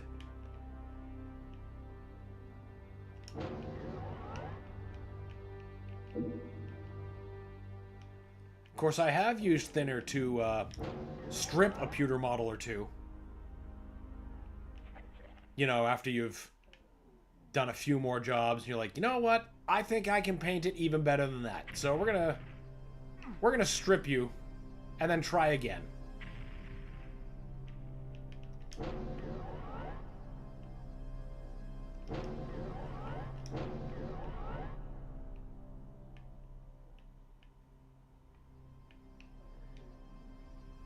Yeah, can't use thinner on plastic minis. Another lesson I learned the hard way. I've seen people glob testors on pewter. No! No! First of all, don't glob testors on anything.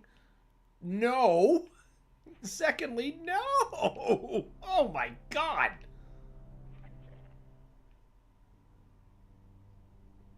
I love testors paints when I'm using them on the kits that they're intended for. But god, you can't just use them like that.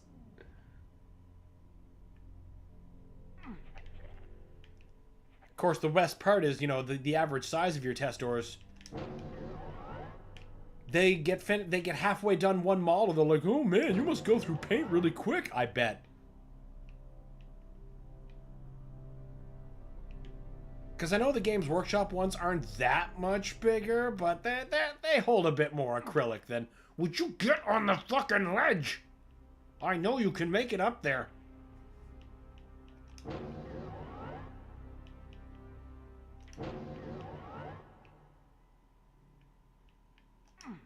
But god, yeah, you're supposed to be very, very sparing with that paint. Testor's glue was okay, though. Oh, yeah, they did great glue. Great glue. But the problem with their paints is that they were oil-based.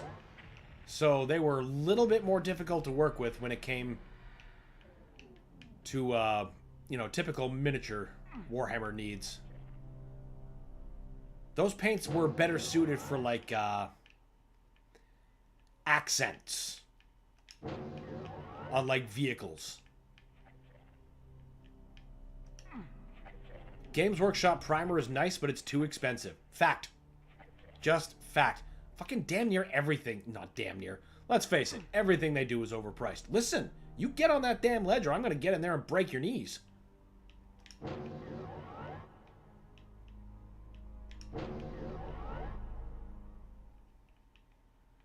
But the primer especially is just too much.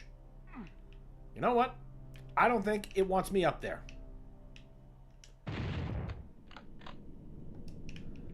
Alright, fine. Well then, obviously, I must take the blue key somewhere else.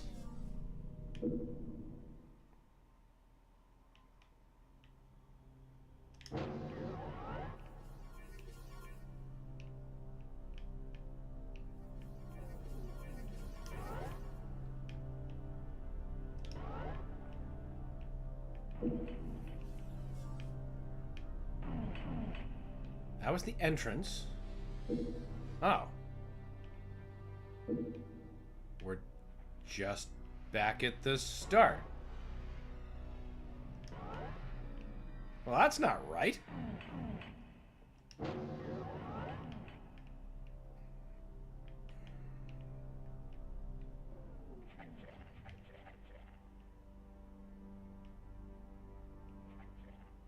Nowhere else I could need to jump?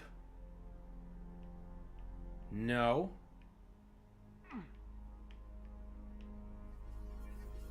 New Game Plus can't be that bad.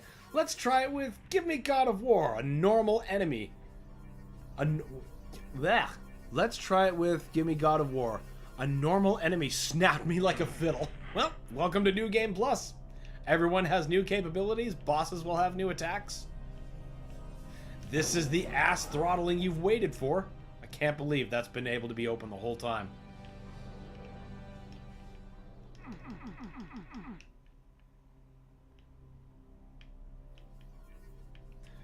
Actually, GW washes were pretty good too. I just preferred the Vallejo paints.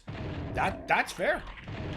Because I will absolutely cop to their washes being great. But Vallejo, I'm not familiar with that brand. I might have to check that out. More shit to write down. L-E-J-O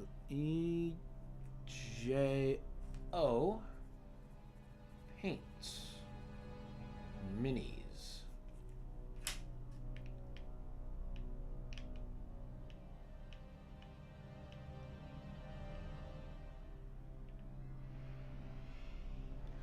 The first boss made me into a chew toy.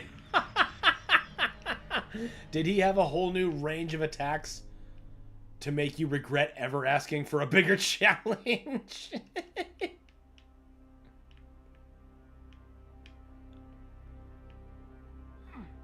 Liza P was like that. You think you're going to steamroll the first enemy you see when you realize the game is onto your tricks. I still got to beat the DLC. I still got to play it. And that's a game that gets recommended to me a lot too. I mean, I like Elden Ring, so obviously that is going to find its way into my recommendations. Vallejo paints, they're awesome. Don't need to thin them. Oh, that's a big step. Boris Vallejo. Okay, I got to add Boris Vallejo paints. Something to check out later. Appreciate the tip. Thank you.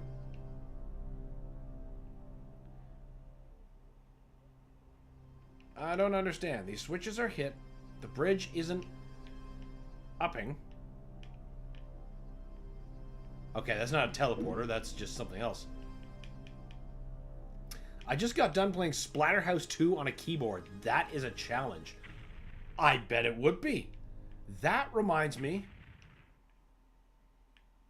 of the time I went through Super Nintendo Dracula X with a numpad. Not a way I'd recommend playing it, but I beat it. Not the ideal way. Similarly, I imagine, is what you've been through. But you know what? Speaking of, you know what I want a re-release of? The remake of Splatterhouse. That one that was on PS3. I really enjoyed that game. Really enjoyed it. And the fact that it came with the original Splatterhouse trilogy? Mwah! Perfect. Serve it to me again. No notes. Lies of P is Dark Souls, but much more user-friendly. Game wants you to enjoy it, but also gives you a serious challenge. Super fun game. Really. Haven't quite heard it recommended like that before. Might have to rethink that one. I wouldn't recommend playing Dracula X if you have Rondo anyway. That's a fair point. And I'll like, also, just why? I mean, there's a lot of games in Castlevania that I would rather play over Dracula X. Literally any other 16-bit entry. Super 4, Bloodlines. I'd even take any member of the NES trilogy. Even the Game Boy games. Yeah, I would play the Castlevania Adventure. The remake of Splatterhouse wasn't that bad. No, I enjoyed it. I enjoyed it for exactly what it was. I didn't finish it. I got to the end where you're on this giant rock formation elevator and got pissed. Yeah, it doesn't get any easier from there, so maybe you made the right choice for you.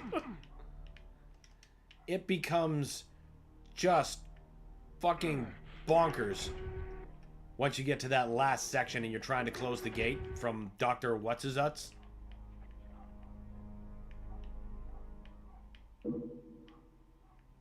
There's the yellow key. I've been up this lift so many times. Incredible. You... Fuck you, whoever did that. Fuck you, Baltimore.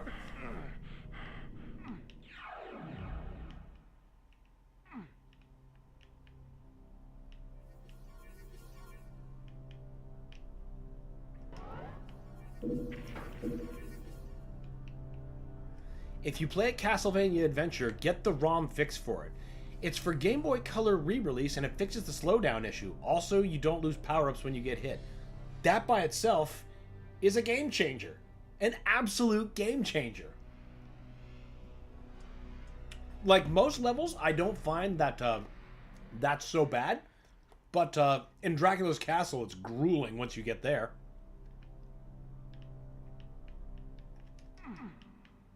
But I didn't know that had Game Boy Color.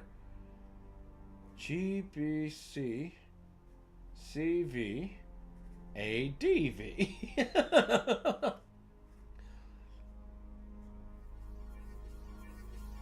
Thought you were going to recommend it first, the Wii remake, which is also awesome.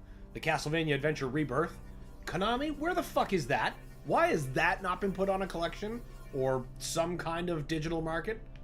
Where normal people can play it and enjoy it again?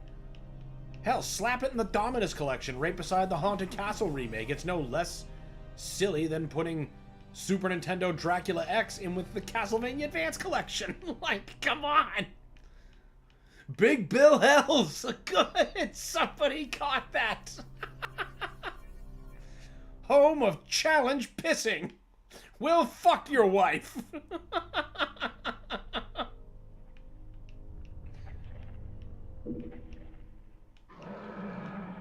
Guaranteed! Rebirth on the Wii was amazing. So was Contra Rebirth. Yeah, those games were really something else. I did not actually pick up the Contra collection, although I seriously doubt it. Does anybody know if that included Contra Rebirth? I doubt that it did. But it would be fucking amazing if it did, because that game was great. I mean, granted, okay, the first game is good. Let's be clear about that. But I think the NES game is much, much better than the arcade game. And Wii Rebirth is much, much better than the arcade game as well. Challenge pissing. Yeah, you get no down payment if you don't piss on yourself. That's pretty good, even though most dealers offer it for free. Well, sometimes you just go for that extra touch, you know? If you can piss 6 feet in the air and not get wet, you'll get no down payment. Big Bill Hells is very famous. You stupid motherfucker.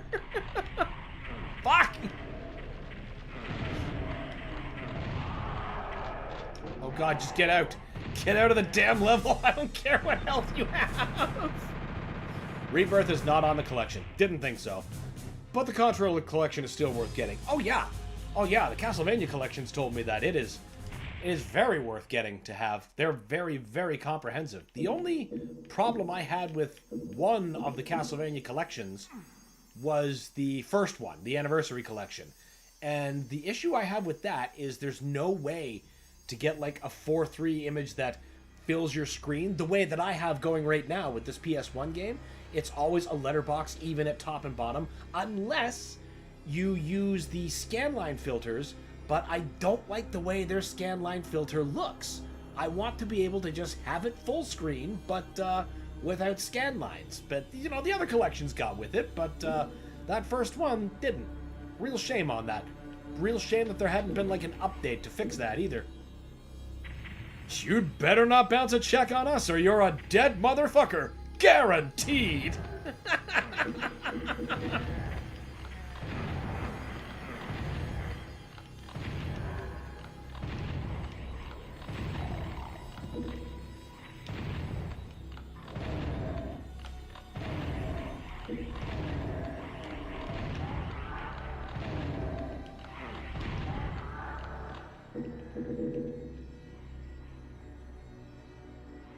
Oh, come on. Get on there and grab the shells, you ass. Fuck you, Baltimore!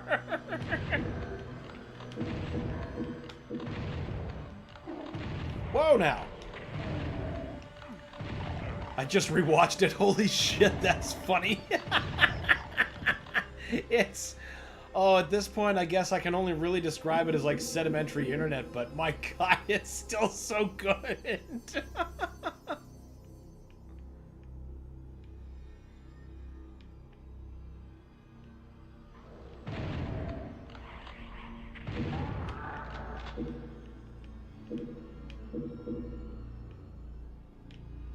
That's where you'll find the most ancient of treasures and then really feel out how much of your internet experience you have.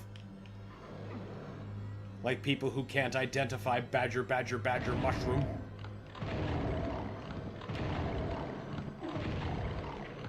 I was there, Gandalf. 3,000 years ago.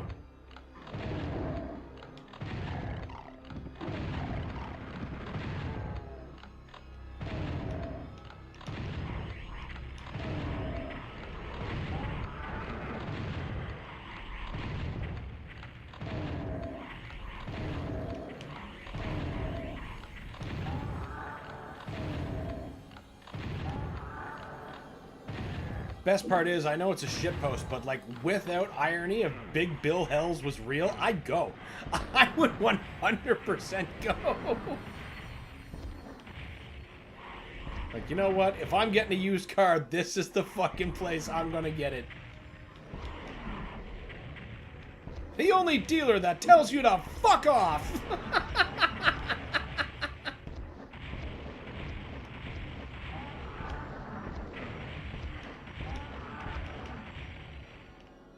That's where you are. Fuck yeah, go get heckled by Big Bill Hell. That'd be half the fun. The paperwork is just a formality.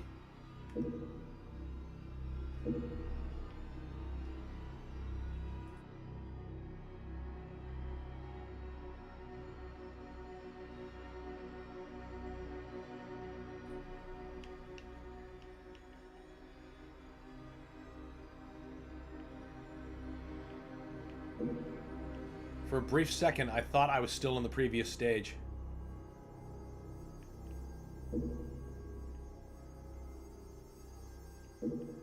I can't say I remember this one off the top of my head, but then again, I don't play No Rest for the Living very often. I've been through it a couple of times, but it doesn't see the same replay value as, you know, the mainline games, or even Legacy of Rust. Do not bring your spouse. And they'll fuck your wife at no extra cost. When else are you going to get a deal like that? Depends if you're going to buy a car or if you're going to sort something out with the government. Because if you need a form, maybe you should see Big Bill Hell first. Get ready for the rodeo.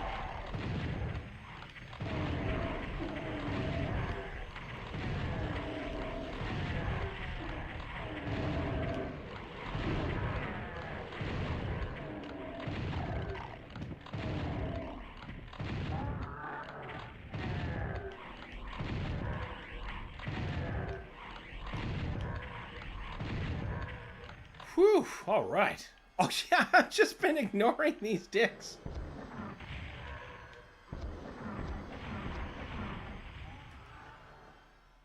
Dude's been just winging shots at me.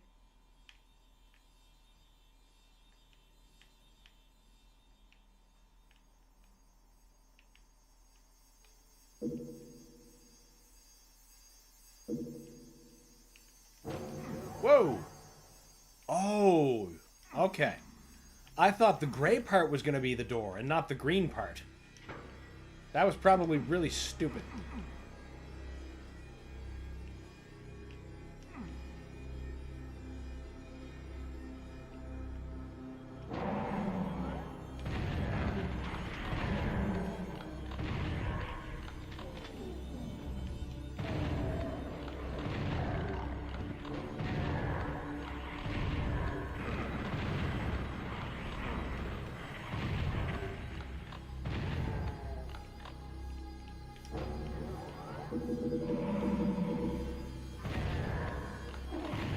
Whoa, who the fuck? Oh man, it's not even a specter of any kind. I just really let my guard down.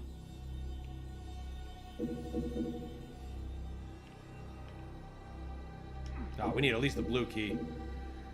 Not gonna lie, which enemy is the least threatening out there of the super heavies in Doom Eternal and the Dark Ages? But for Eternal, you can use the Ice Bomb or Energy Shield. That's true. And in the Dark Ages, you can use your shield. I mean, don't forget, you do have the parry, but if you throw and the shield, sticks to them, like you do that to an average heavy or super heavy, he's going to be frozen on the spot, just like an ice grenade. So you can run up and just keep rocking the shotgun to him, very similarly. Great strategy if you have your shotgun perked up enough to start burning demons. So you can start making yourself a little armor pinata.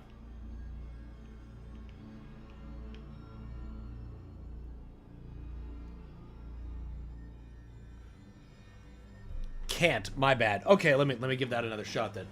Which enemy is the hardest? Which enemy is the least threatening out of the super enemies in Doom Eternal and the Dark Ages? But for Eternal, you can't use the Ice Bomb or Energy Shield. Okay. Least threatening out of all the super heavies in Eternal and the Dark Ages. Least threatening. Super heavy. Okay, whoa! Super heavy. Least threatening super heavy. See, that's tough. Because I can easily say the least threatening heavy, period, is Hell Knights. Like, they're great bullies, but you can just snap them out of existence so hard, like, no matter what game it is. Like, here I am just casually one-handing and making gestures while fighting two of them in the classic game. But I know you were just asking about the Dark Ages and Eternal. But, it's about the same. In the Dark Ages, they come in, you go, whang! Super shotgun, and then they're stunned, so you go, crunch, and then they're dead. And then in Doom Eternal, meat hook in, shoot them once in the face, they're faltered, shoot them again with a super shotgun, and they're dead. Done. Done. But super heavies.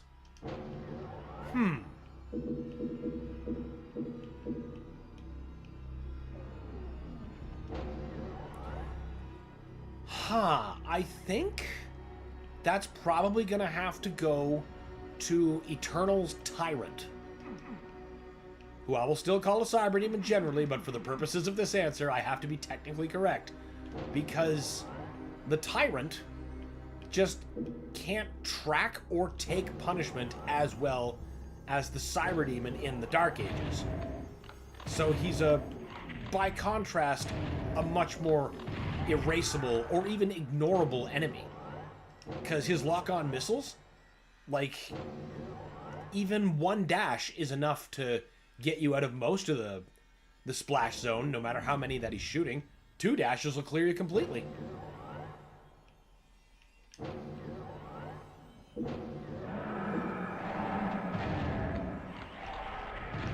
Everything else, I think, has just a little bit more spice.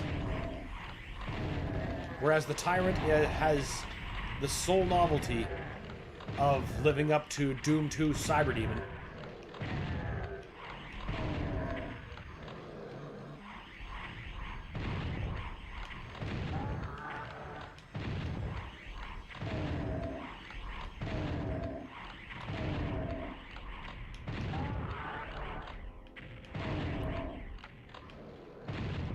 And I mean, to make a point of it,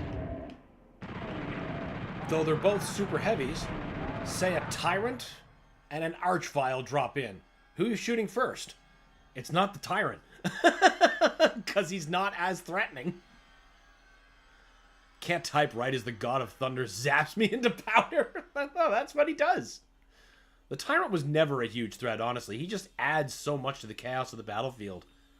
But by themselves, they're pretty straightforward to kill. That's exactly it. Like in a massive fight, they're so good. But one-on-one, they're nothing. Like that one instant that a game journal brought up for Ancient Gods Part 1, where they're like, they close you in this tight room and then lock you in with a cyber demon. And watching him fail and flounder against it, I'm like, it's a cyber demon. Just shut up and start shooting him. He'll be dead before you have time to think of it. But Game Journo is gonna Game Journo.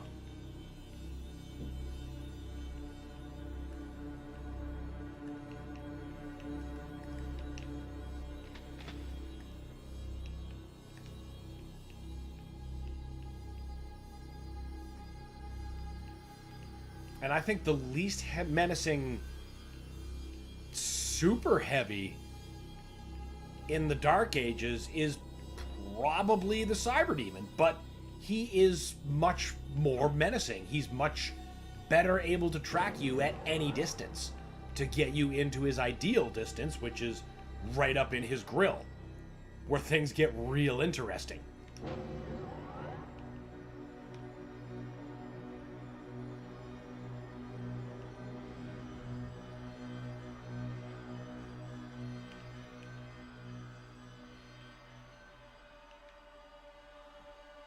But yeah, I would go with the Tyrant. However, an Armored Baron are easy too, but in a massive fight, when there are two of them and a Bloodmaker, they become real tough fucks. Yeah, exactly. Like, the Armored Baron does have its advantages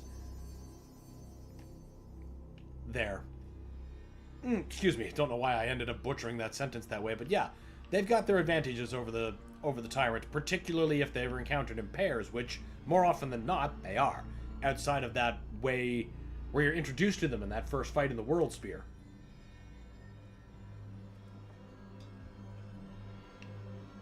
But get a pair of Barons in that fight, armored as they should be, they are definitely a bigger problem than any one Tyrant in that chaotic mess.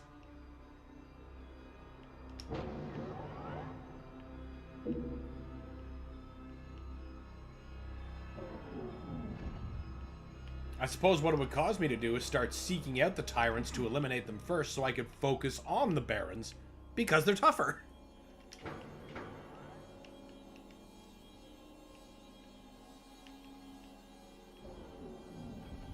I hear that shit opening, but I don't know.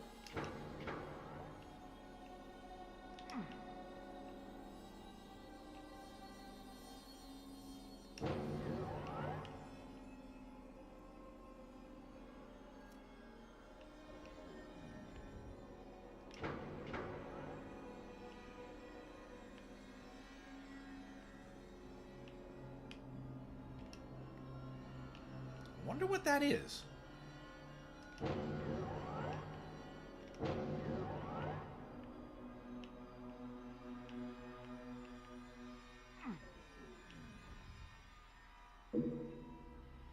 I think I'm being led far away from where I'm supposed to be. Yeah, this is just the start of the level. Good job, Dan. We'll save regardless.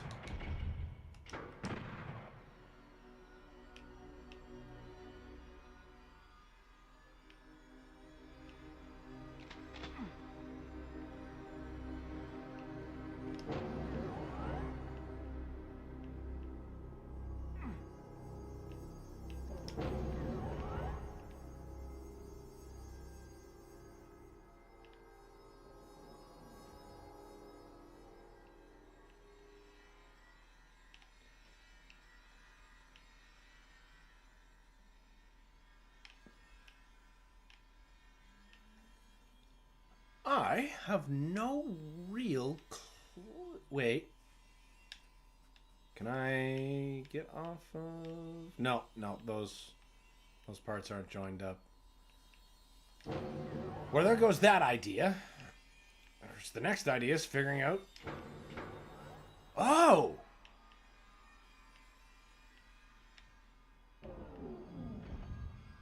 Move, you fucking candle!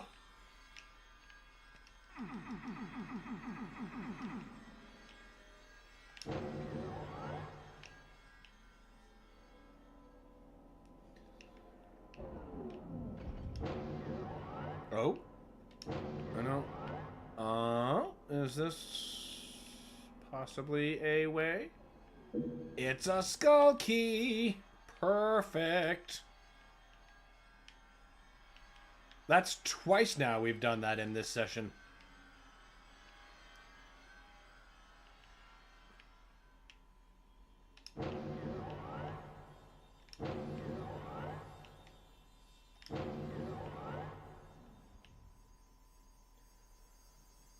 Okay.